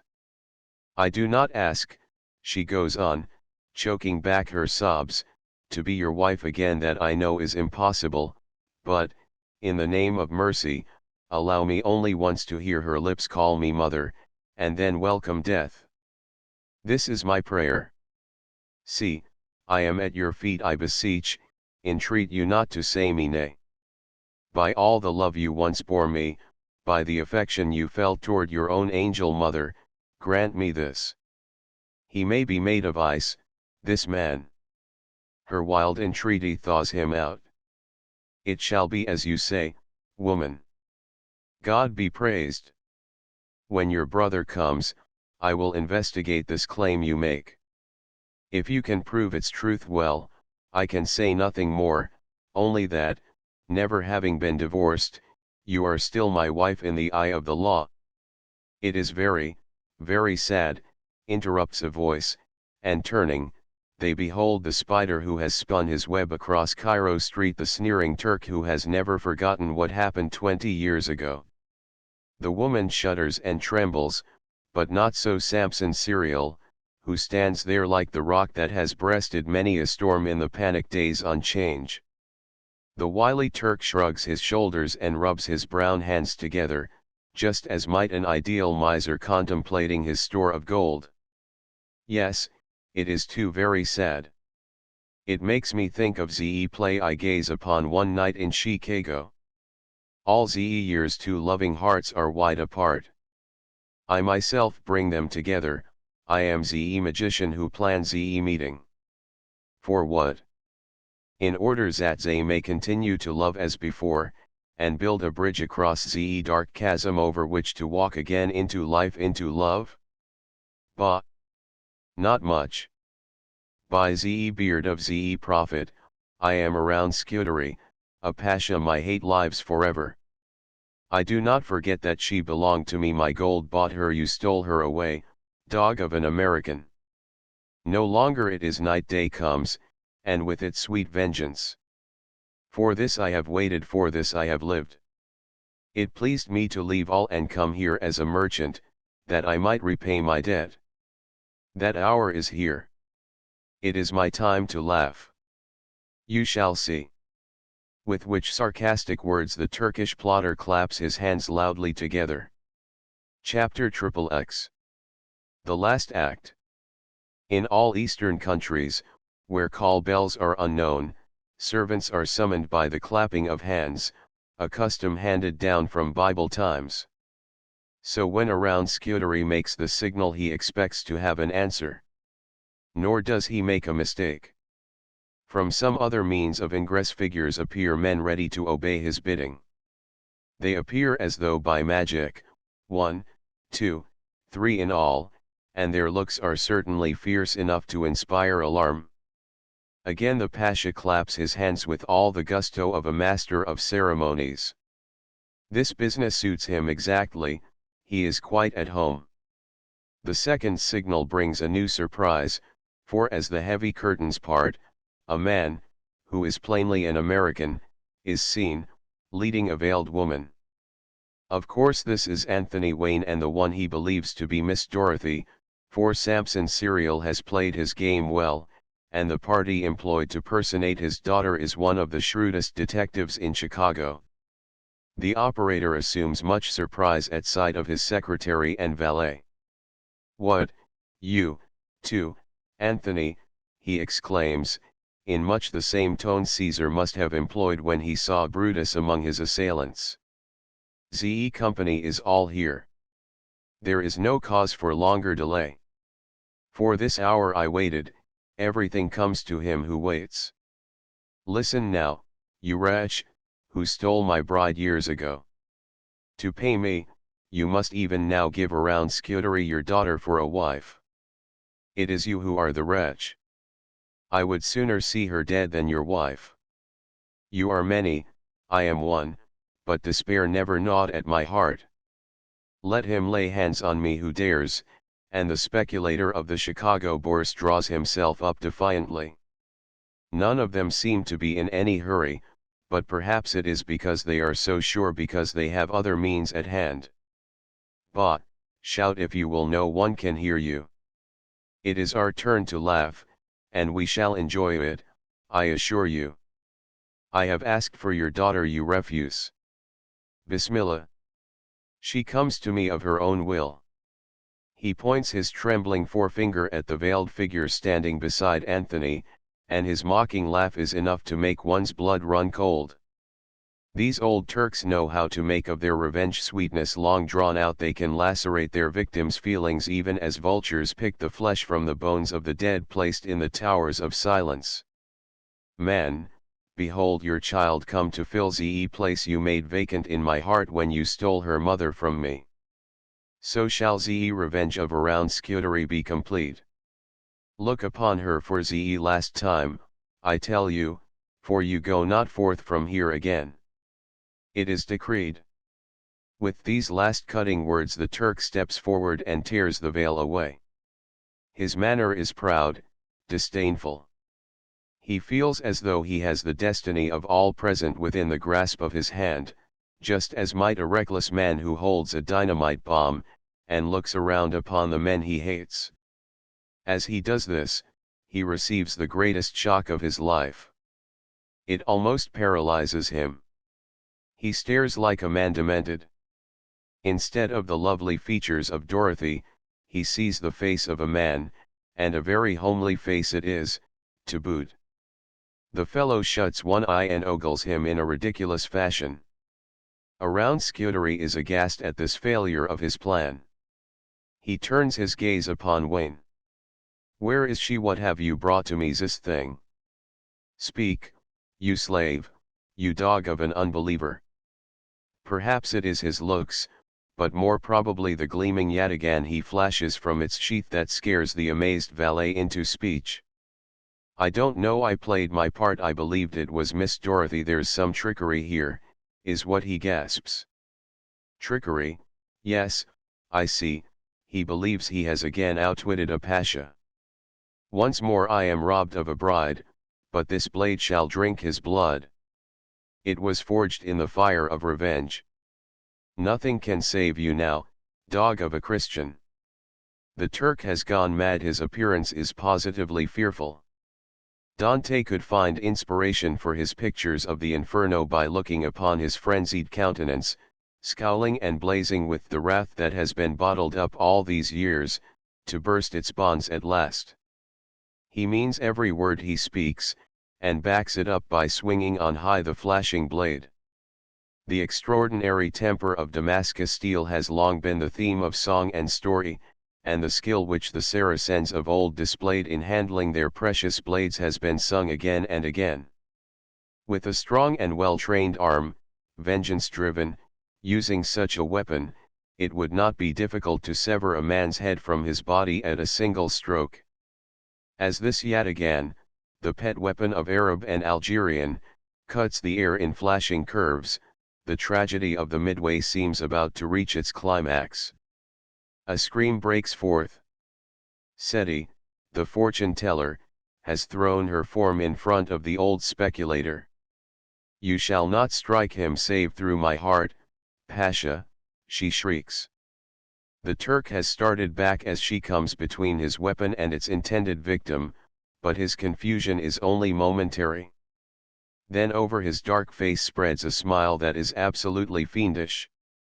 He intended taking one victim, two will do just as well. Together, then, you shall die. I have made a vow. A Turk always keeps his word. "Pardon me, but I'm afraid you lie, Pasha," says Wickerly, as he strikes the yataghan out of Scuderi's hand with a cudgel he picks up from the floor. Then as he places his foot upon the weapon, he continues calmly, "My dear man, don't you know the race isn't always to the swift? When you come to America and buck against Chicago brain and muscle, it's 10 to 1 you go home a sadder and a wiser man. That's right, scowl as you please, I'm quite impervious to it. Now you feel for another weapon and start for me. Well, I'm cheerfully on deck, every time. Come on with your circus, bandwagon and all.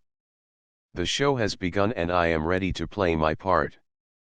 With considerable adroitness the ex-actor has whipped out his bowie, and the other hand withdraws the revolver that Wild Bill once handled. Such a display might well cause dismay even in the breast of a fire-eater, and perhaps the Turk might have paused before rushing to impale himself, but the detective in woman's clothes, feeling that he is expected to do something more in order to earn his fat fee, now fastens upon the back of the Pasha, just as the old man of the sea did upon Sinbad, and, pinionning his arms to his sides, despite his mad bellowings, prevents him from either flight or any dangerous move. Anthony Wayne turns to fly, but Alec gives him a whirl that sends him into a corner. The three Turkish adherents of the Pasha have already dashed from the room by means of the other exit. Another scene is taking place on the right. Dorothy has left Alec's side. Straight as an arrow in its flight she passes to the woman still kneeling at Samson's feet. She bends, she places her arms about Marta's neck, and into her ear she sobs, "Oh, my mother, my mother." The woman snatches her in a fierce embrace.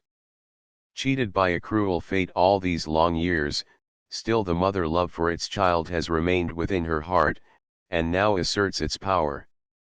Samson Serial cannot gaze upon the spectacle without deep emotion. Strange indeed that two specters of his early life should thus be resurrected so close together. It is true that our destiny is often molded by unseen hands. Alec goes over and takes hold of the valet who has played his master false. He brings him to the speculator, cowering and trembling. "Turn him around so. I only want one kick at the dog that could bite the hand which has fed him. Now, go, and never let me see your face again, you base wretch." Urged on by the impetus of the old operator's boot, Wayne flies through the passage, bawling like a calf, but the dulcet sounds of the wedding procession music still swell through the narrow street, and no one would be apt to pay any attention to such a small outburst of anguish and fright as the discharged valet gives vent to while he runs. There remains only the Turk.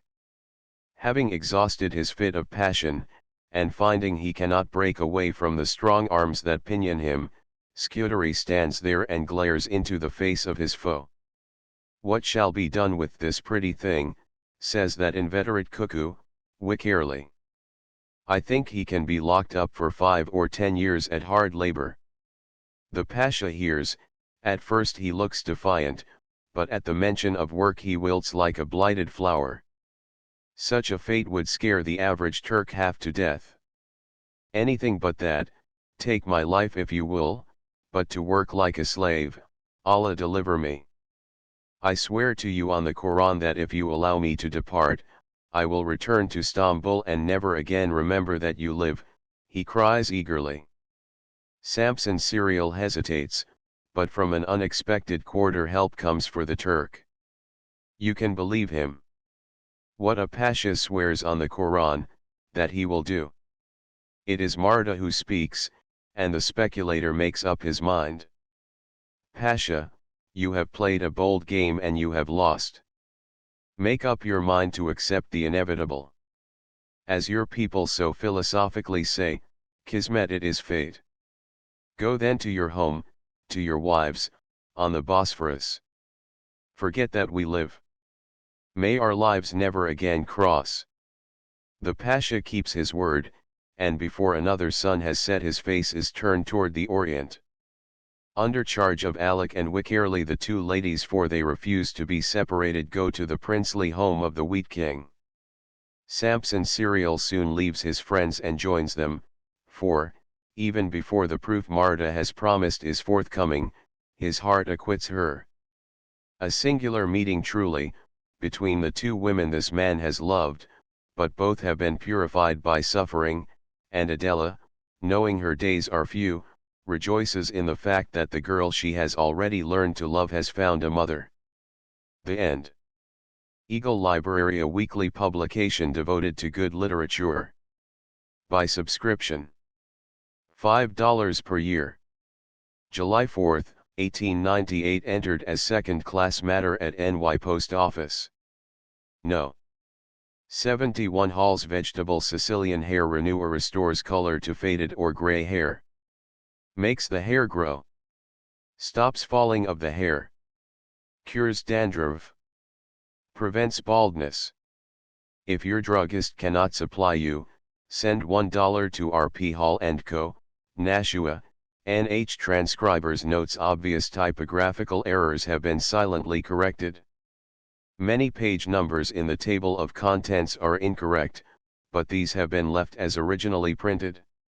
End of the Project Gutenberg ebook. The Spider's Web updated editions will replace the previous one. The old editions will be renamed. Creating the works from print editions not protected by U.S. copyright law means that no one owns a United States copyright in these works, so the Foundation, and you, can copy and distribute it in the United States without permission and without paying copyright royalties. Special rules, set forth in the general terms of use part of this license, apply to copying and distributing Project Gutenberg trademark electronic works to protect the Project Gutenberg trademark concept and trademark. Project Gutenberg is a registered trademark, and may not be used if you charge for an ebook, except by following the terms of the trademark license, including paying royalties for use of the Project Gutenberg trademark. If you do not charge anything for copies of this ebook, complying with the trademark license is very easy. You may use this ebook for nearly any purpose, such as creation of derivative works, reports, performances, and research. Project Gutenberg ebooks may be modified and printed and given away. You may do practically anything in the United States with ebooks not protected by U.S. copyright law. Redistribution is subject to the trademark license, especially commercial redistribution.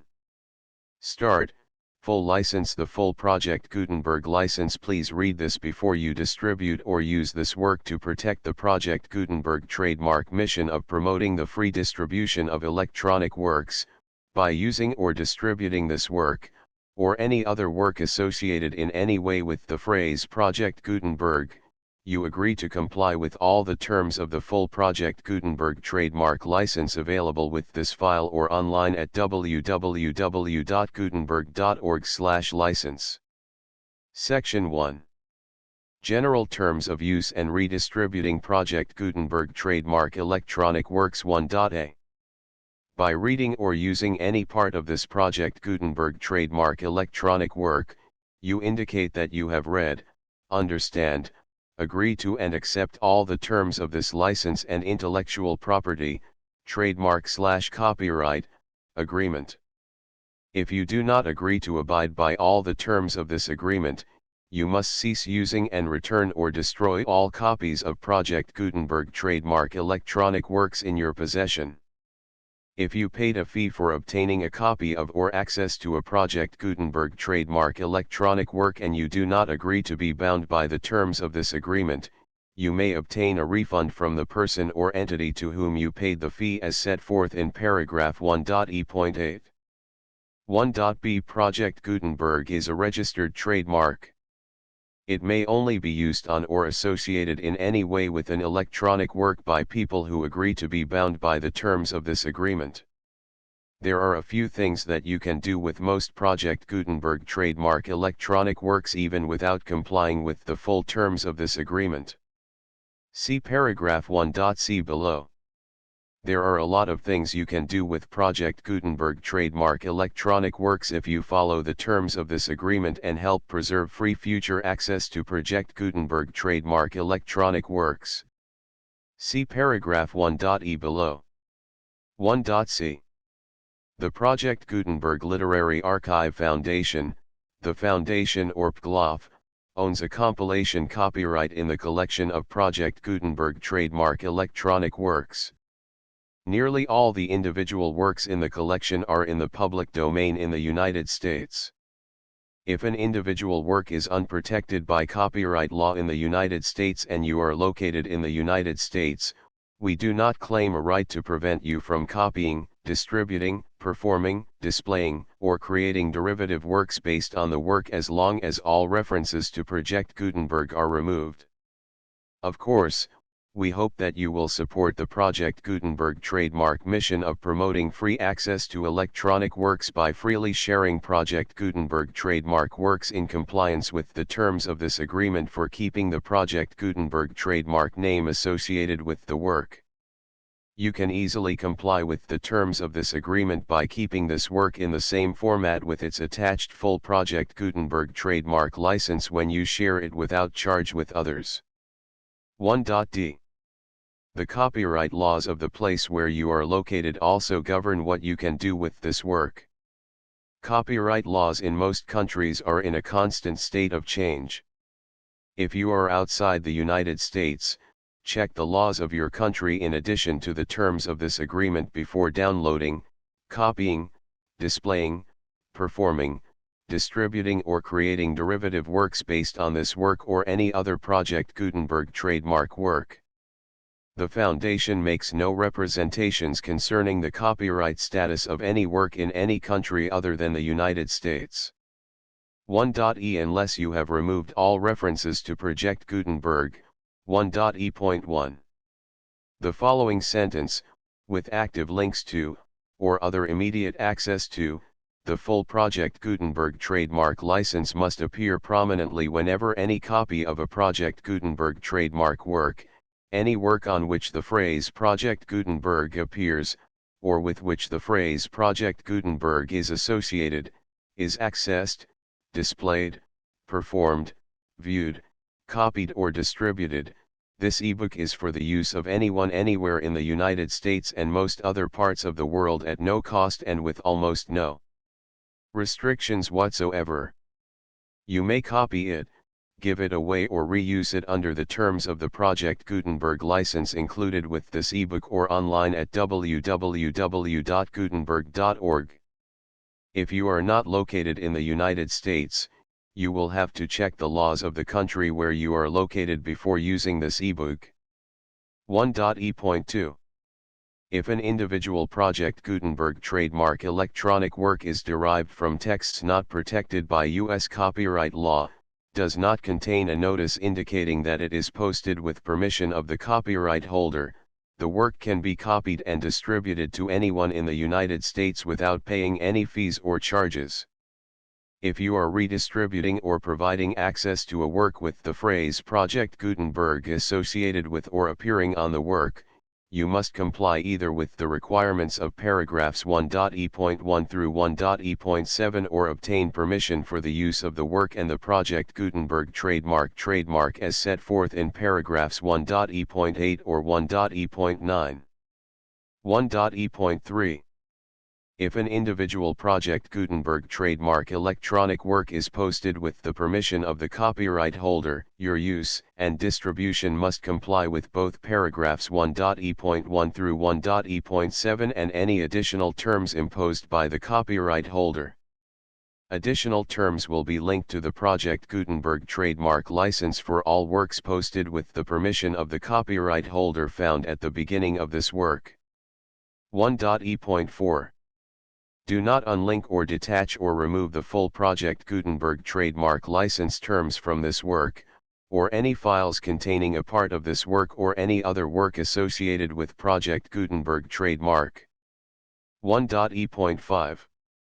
Do not copy, display, perform, distribute or redistribute this electronic work, or any part of this electronic work, without prominently displaying the sentence set forth in paragraph 1.e.1 with active links or immediate access to the full terms of the Project Gutenberg trademark license. 1.e.6. You may convert to and distribute this work in any binary, compressed, marked up, non-proprietary or proprietary form, including any word processing or hypertext form. However, if you provide access to or distribute copies of a Project Gutenberg trademark work in a format other than plain vanilla ASCII or other format used in the official version posted on the official Project Gutenberg trademark website, www.gutenberg.org, you must, at no additional cost, fee, or expense to the user, provide a copy, a means of exporting a copy, or a means of obtaining a copy upon request, of the work in its original plain vanilla ASCII or other form. Any alternate format must include the full Project Gutenberg trademark license as specified in paragraph 1.e.1. 1.e.7.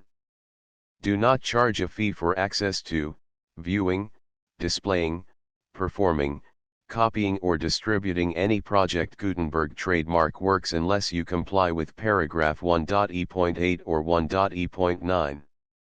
1.e.8. You may charge a reasonable fee for copies of or providing access to or distributing Project Gutenberg trademark electronic works provided that, you pay a royalty fee of 20% of the gross profits you derive from the use of Project Gutenberg trademark works calculated using the method you already use to calculate your applicable taxes. The fee is owed to the owner of the Project Gutenberg trademark, but he has agreed to donate royalties under this paragraph to the Project Gutenberg Literary Archive Foundation. Royalty payments must be paid within 60 days following each date on which you prepare, or are legally required to prepare, your periodic tax returns. Royalty payments should be clearly marked as such and sent to the Project Gutenberg Literary Archive Foundation at the address specified in Section 4, Information about donations to the Project Gutenberg Literary Archive Foundation. You provide a full refund of any money paid by a user who notifies you in writing, or by email, within 30 days of receipt that he does not agree to the terms of the full Project Gutenberg trademark license. You must require such a user to return or destroy all copies of the works possessed in a physical medium and discontinue all use of and all access to other copies of Project Gutenberg trademark works. You provide, in accordance with paragraph 1.f.3, a full refund of any money paid for a work or a replacement copy, if a defect in the electronic work is discovered and reported to you within 90 days of receipt of the work. You comply with all other terms of this agreement for free distribution of Project Gutenberg trademark works. 1.e.9. If you wish to charge a fee or distribute a Project Gutenberg trademark electronic work or group of works on different terms than are set forth in this agreement, you must obtain permission in writing from the Project Gutenberg Literary Archive Foundation, the manager of the Project Gutenberg trademark. Contact the Foundation as set forth in Section 3 below. 1.f1.f.1 Project Gutenberg volunteers and employees expend considerable effort to identify, do copyright research on, transcribe and proofread works not protected by U.S. copyright law in creating the Project Gutenberg trademark collection. Despite these efforts, Project Gutenberg trademark electronic works, and the medium on which they may be stored, may contain defects, such as, but not limited to, incomplete, inaccurate or corrupt data, transcription errors, a copyright or other intellectual property infringement, a defective or damaged disk or other medium, a computer virus, or computer codes that damage or cannot be read by your equipment. 1.f.2 Limited warranty, disclaimer of damages, except for the right of replacement or refund described in paragraph 1.f.3, the Project Gutenberg Literary Archive Foundation, the owner of the Project Gutenberg trademark, and any other party distributing a Project Gutenberg trademark electronic work under this agreement, disclaim all liability to you for damages, costs, and expenses, including legal fees. You agree that you have no remedies for negligence, strict liability, breach of warranty or breach of contract except those provided in paragraph 1.f.3. You agree that the Foundation, the trademark owner, and any distributor under this agreement will not be liable to you for actual, direct, indirect, consequential, punitive, or incidental damages even if you give notice of the possibility of such damage. 1.f.3 Limited right of replacement or refund. If you discover a defect in this electronic work within 90 days of receiving it, you can receive a refund of the money, if any, you paid for it by sending a written explanation to the person you received the work from. If you received the work on a physical medium, you must return the medium with your written explanation. The person or entity that provided you with the defective work may elect to provide a replacement copy in lieu of a refund. If you received the work electronically, the person or entity providing it to you may choose to give you a second opportunity to receive the work electronically in lieu of a refund. If the second copy is also defective, you may demand a refund in writing without further opportunities to fix the problem. 1.f.4 Except for the limited right of replacement or refund set forth in paragraph 1.f.3, this work is provided to you as is, with no other warranties of any kind, express or implied, including but not limited to warranties of merchantability or fitness for any purpose. 1.f.5 Some states do not allow disclaimers of certain implied warranties or the exclusion or limitation of certain types of damages. If any disclaimer or limitation set forth in this agreement violates the law of the state applicable to this agreement, the agreement shall be interpreted to make the maximum disclaimer or limitation permitted by the applicable state law. The invalidity or unenforceability of any provision of this agreement shall not void the remaining provisions. 1.f.6 Indemnity.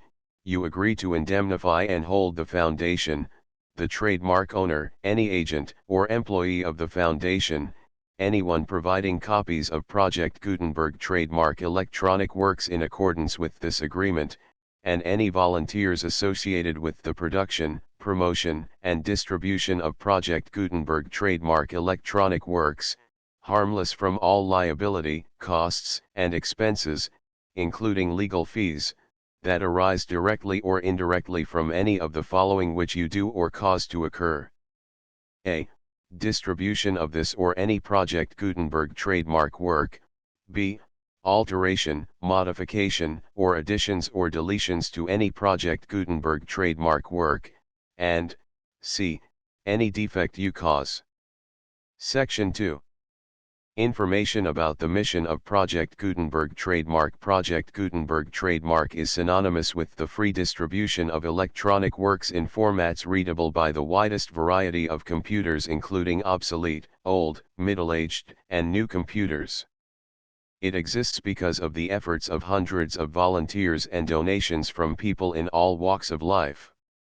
Volunteers and financial support to provide volunteers with the assistance they need are critical to reaching Project Gutenberg trademark's goals and ensuring that the Project Gutenberg trademark collection will remain freely available for generations to come. In 2001, the Project Gutenberg Literary Archive Foundation was created to provide a secure and permanent future for Project Gutenberg trademark and future generations. To learn more about the Project Gutenberg Literary Archive Foundation and how your efforts and donations can help, see sections 3 and 4 and the Foundation information page at www.gutenberg.org. Section 3. Information about the Project Gutenberg Literary Archive Foundation. The Project Gutenberg Literary Archive Foundation is a non-profit 501(c)(3) educational corporation organized under the laws of the state of Mississippi and granted tax-exempt status by the Internal Revenue Service. The Foundation's IN or Federal Tax Identification Number is 64-6221541. Contributions to the Project Gutenberg Literary Archive Foundation are tax-deductible to the full extent permitted by U.S. federal laws and your state's laws. The Foundation's business office is located at 809 North 1500 West, Salt Lake City, Utah 841-16808-596-1887. Email contact links and up-to-date contact information can be found at the Foundation's website and official page at www.gutenberg.org/contact. Section 4. Information about donations to the Project Gutenberg Literary Archive Foundation. Project Gutenberg trademark depends upon and cannot survive without widespread public support and donations to carry out its mission of increasing the number of public domain and licensed works that can be freely distributed in machine-readable form accessible by the widest array of equipment including outdated equipment. Many small donations, $1 to $5,000, are particularly important to maintaining tax-exempt status with the IRS. The Foundation is committed to complying with the laws regulating charities and charitable donations in all 50 states of the United States. Compliance requirements are not uniform and it takes a considerable effort, much paperwork, and many fees to meet and keep up with these requirements. We do not solicit donations in locations where we have not received written confirmation of compliance. To send donations or determine the status of compliance for any particular state, visit www.gutenberg.org/donate. While we cannot and do not solicit contributions from states where we have not met the solicitation requirements, we know of no prohibition against accepting unsolicited donations from donors in such states who approach us with offers to donate. International donations are gratefully accepted, but we cannot make any statements concerning tax treatment of donations received from outside the United States. U.S. laws alone swamp our small staff. Please check the Project Gutenberg web pages for current donation methods and addresses. Donations are accepted in a number of other ways including checks, online payments, and credit card donations. To donate, please visit www.gutenberg.org/donate. Section 5. General information about Project Gutenberg trademark electronic works. Professor Michael S. Hart was the originator of the Project Gutenberg trademark concept of a library of electronic works that could be freely shared with anyone. For 40 years, he produced and distributed Project Gutenberg trademark ebooks with only a loose network of volunteer support. Project Gutenberg trademark ebooks are often created from several printed editions, all of which are confirmed as not protected by copyright in the U.S. unless a copyright notice is included. Thus, we do not necessarily keep ebooks in compliance with any particular paper edition. Most people start at our website, which has the main PG search facility, www.gutenberg.org. This website includes information about Project Gutenberg trademark, including how to make donations to the Project Gutenberg Literary Archive Foundation, how to help produce our new ebooks, and how to subscribe to our email newsletter to hear about new ebooks. The Spider's Web Contents. The Spider's Web, Book 1. Chapter I, Chapter 2. Chapter 3. Chapter 4. Chapter V, Chapter 6. Chapter 7. Chapter 8. Book 2. Chapter 9. Chapter X, Chapter 11. Chapter 12. Chapter 13. Chapter 14. Chapter 15. Chapter 16. Book 3. Chapter 17. Chapter 18. Chapter 19. Chapter XX. Chapter XXI. Chapter XXII. Chapter XXIII. Chapter XXIV. Book 4. Chapter XXV. Chapter XXVI. Chapter XXVII. Chapter XXVIII. Chapter XXIX. Chapter XXX. Transcribers notes: the full Project Gutenberg license PG2, PG3, PG4, PG5, PG6, PG7, PG9, PG10, PG11, PG12, PG13, PG14, PG15, PG16, PG17, PG18, PG19, PG20, PG21, PG22, PG23, PG24, PG25, PG26, PG27, PG28, PG29, PG30, PG31, PG32, PG33, PG34, PG35, PG36, PG37, PG38, PG39, PG40, PG41, PG42, PG43, PG44, PG45, PG46, PG47, PG48, PG49, PG50, PG51, PG52, PG53, PG54, PG55, PG56, PG57, PG58, PG 59, PG60, PG61, PG62, PG63, PG64, PG65, PG66, PG67, PG68, PG69, PG70, PG71, PG72, PG73, PG74, PG75, PG76, PG77, PG78, PG79, PG80, PG81, PG82, PG83, PG84, PG85, PG86, PG87, PG88, PG89, PG90, PG91, PG92, PG93, PG94, PG95, PG96, PG97, PG98, PG99, PG100, PG101, PG102, PG103, PG104, PG105, PG106, PG107, PG108, PG109, PG110, PG111, PG112, PG113, PG114, PG115, PG116, PG117, PG118, PG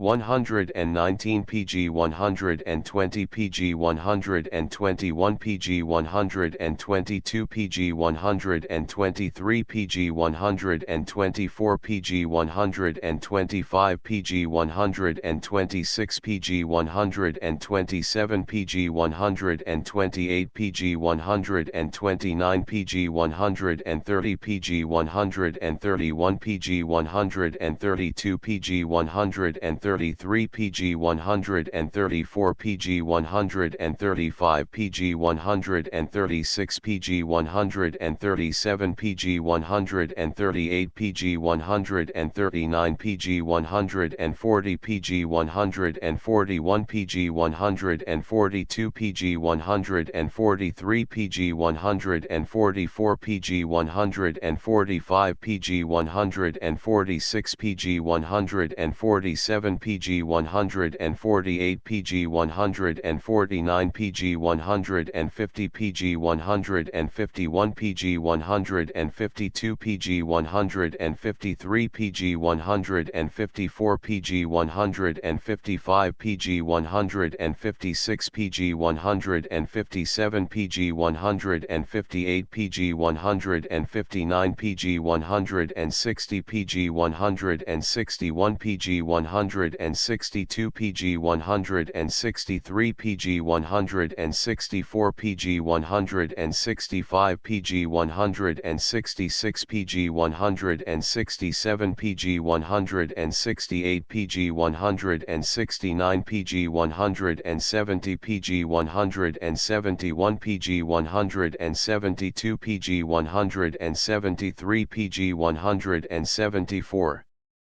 PG 175 PG 176 PG 177 PG 178 PG 179 PG 180 PG 181 PG 182 PG 183 PG 184 PG 185 PG 186 PG 187 PG 188 PG 189 PG 190 PG 191 PG 192 PG 193 PG 194 PG 195 PG 196 PG 197 PG 198 PG 199 PG 200 PG 201 PG 202 PG 203 PG 204 PG 205 PG 206 PG 207 PG 208 PG 209 PG 210 PG 211 PG 212 PG 213 PG 214 PG 215 PG 216 PG 217 PG 218 PG 219 PG 220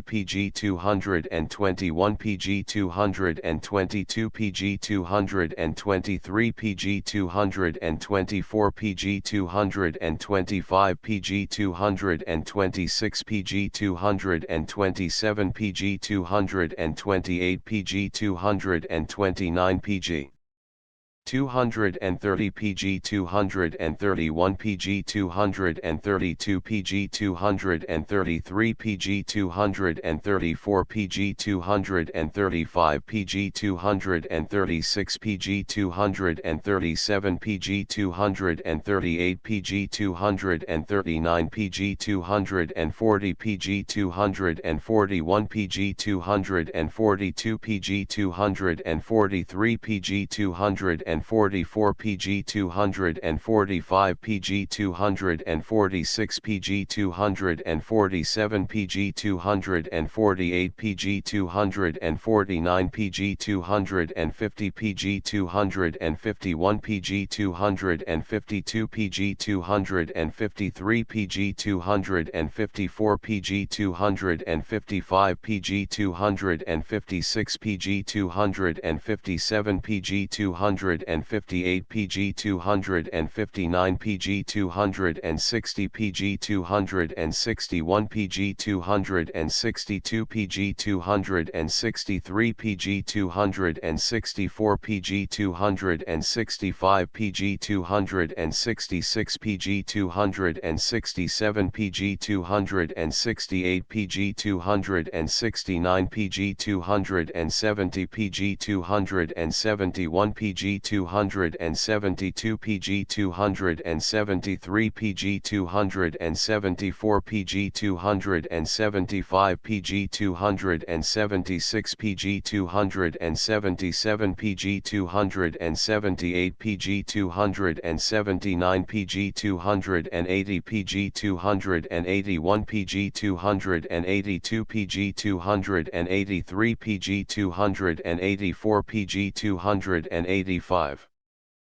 PG 286 PG 287 PG 288 PG 289 PG 290 PG 291 PG 292 PG 293 PG 294 PG 295 PG 296 PG 297 PG 298 PG 299 PG 300 PG 301 PG 302 PG 303 PG 304 PG 305 PG 306 PG 307 PG 308 PG 309 PG 310 PG 311 PG 312 PG 313 PG 314 PG 315 PG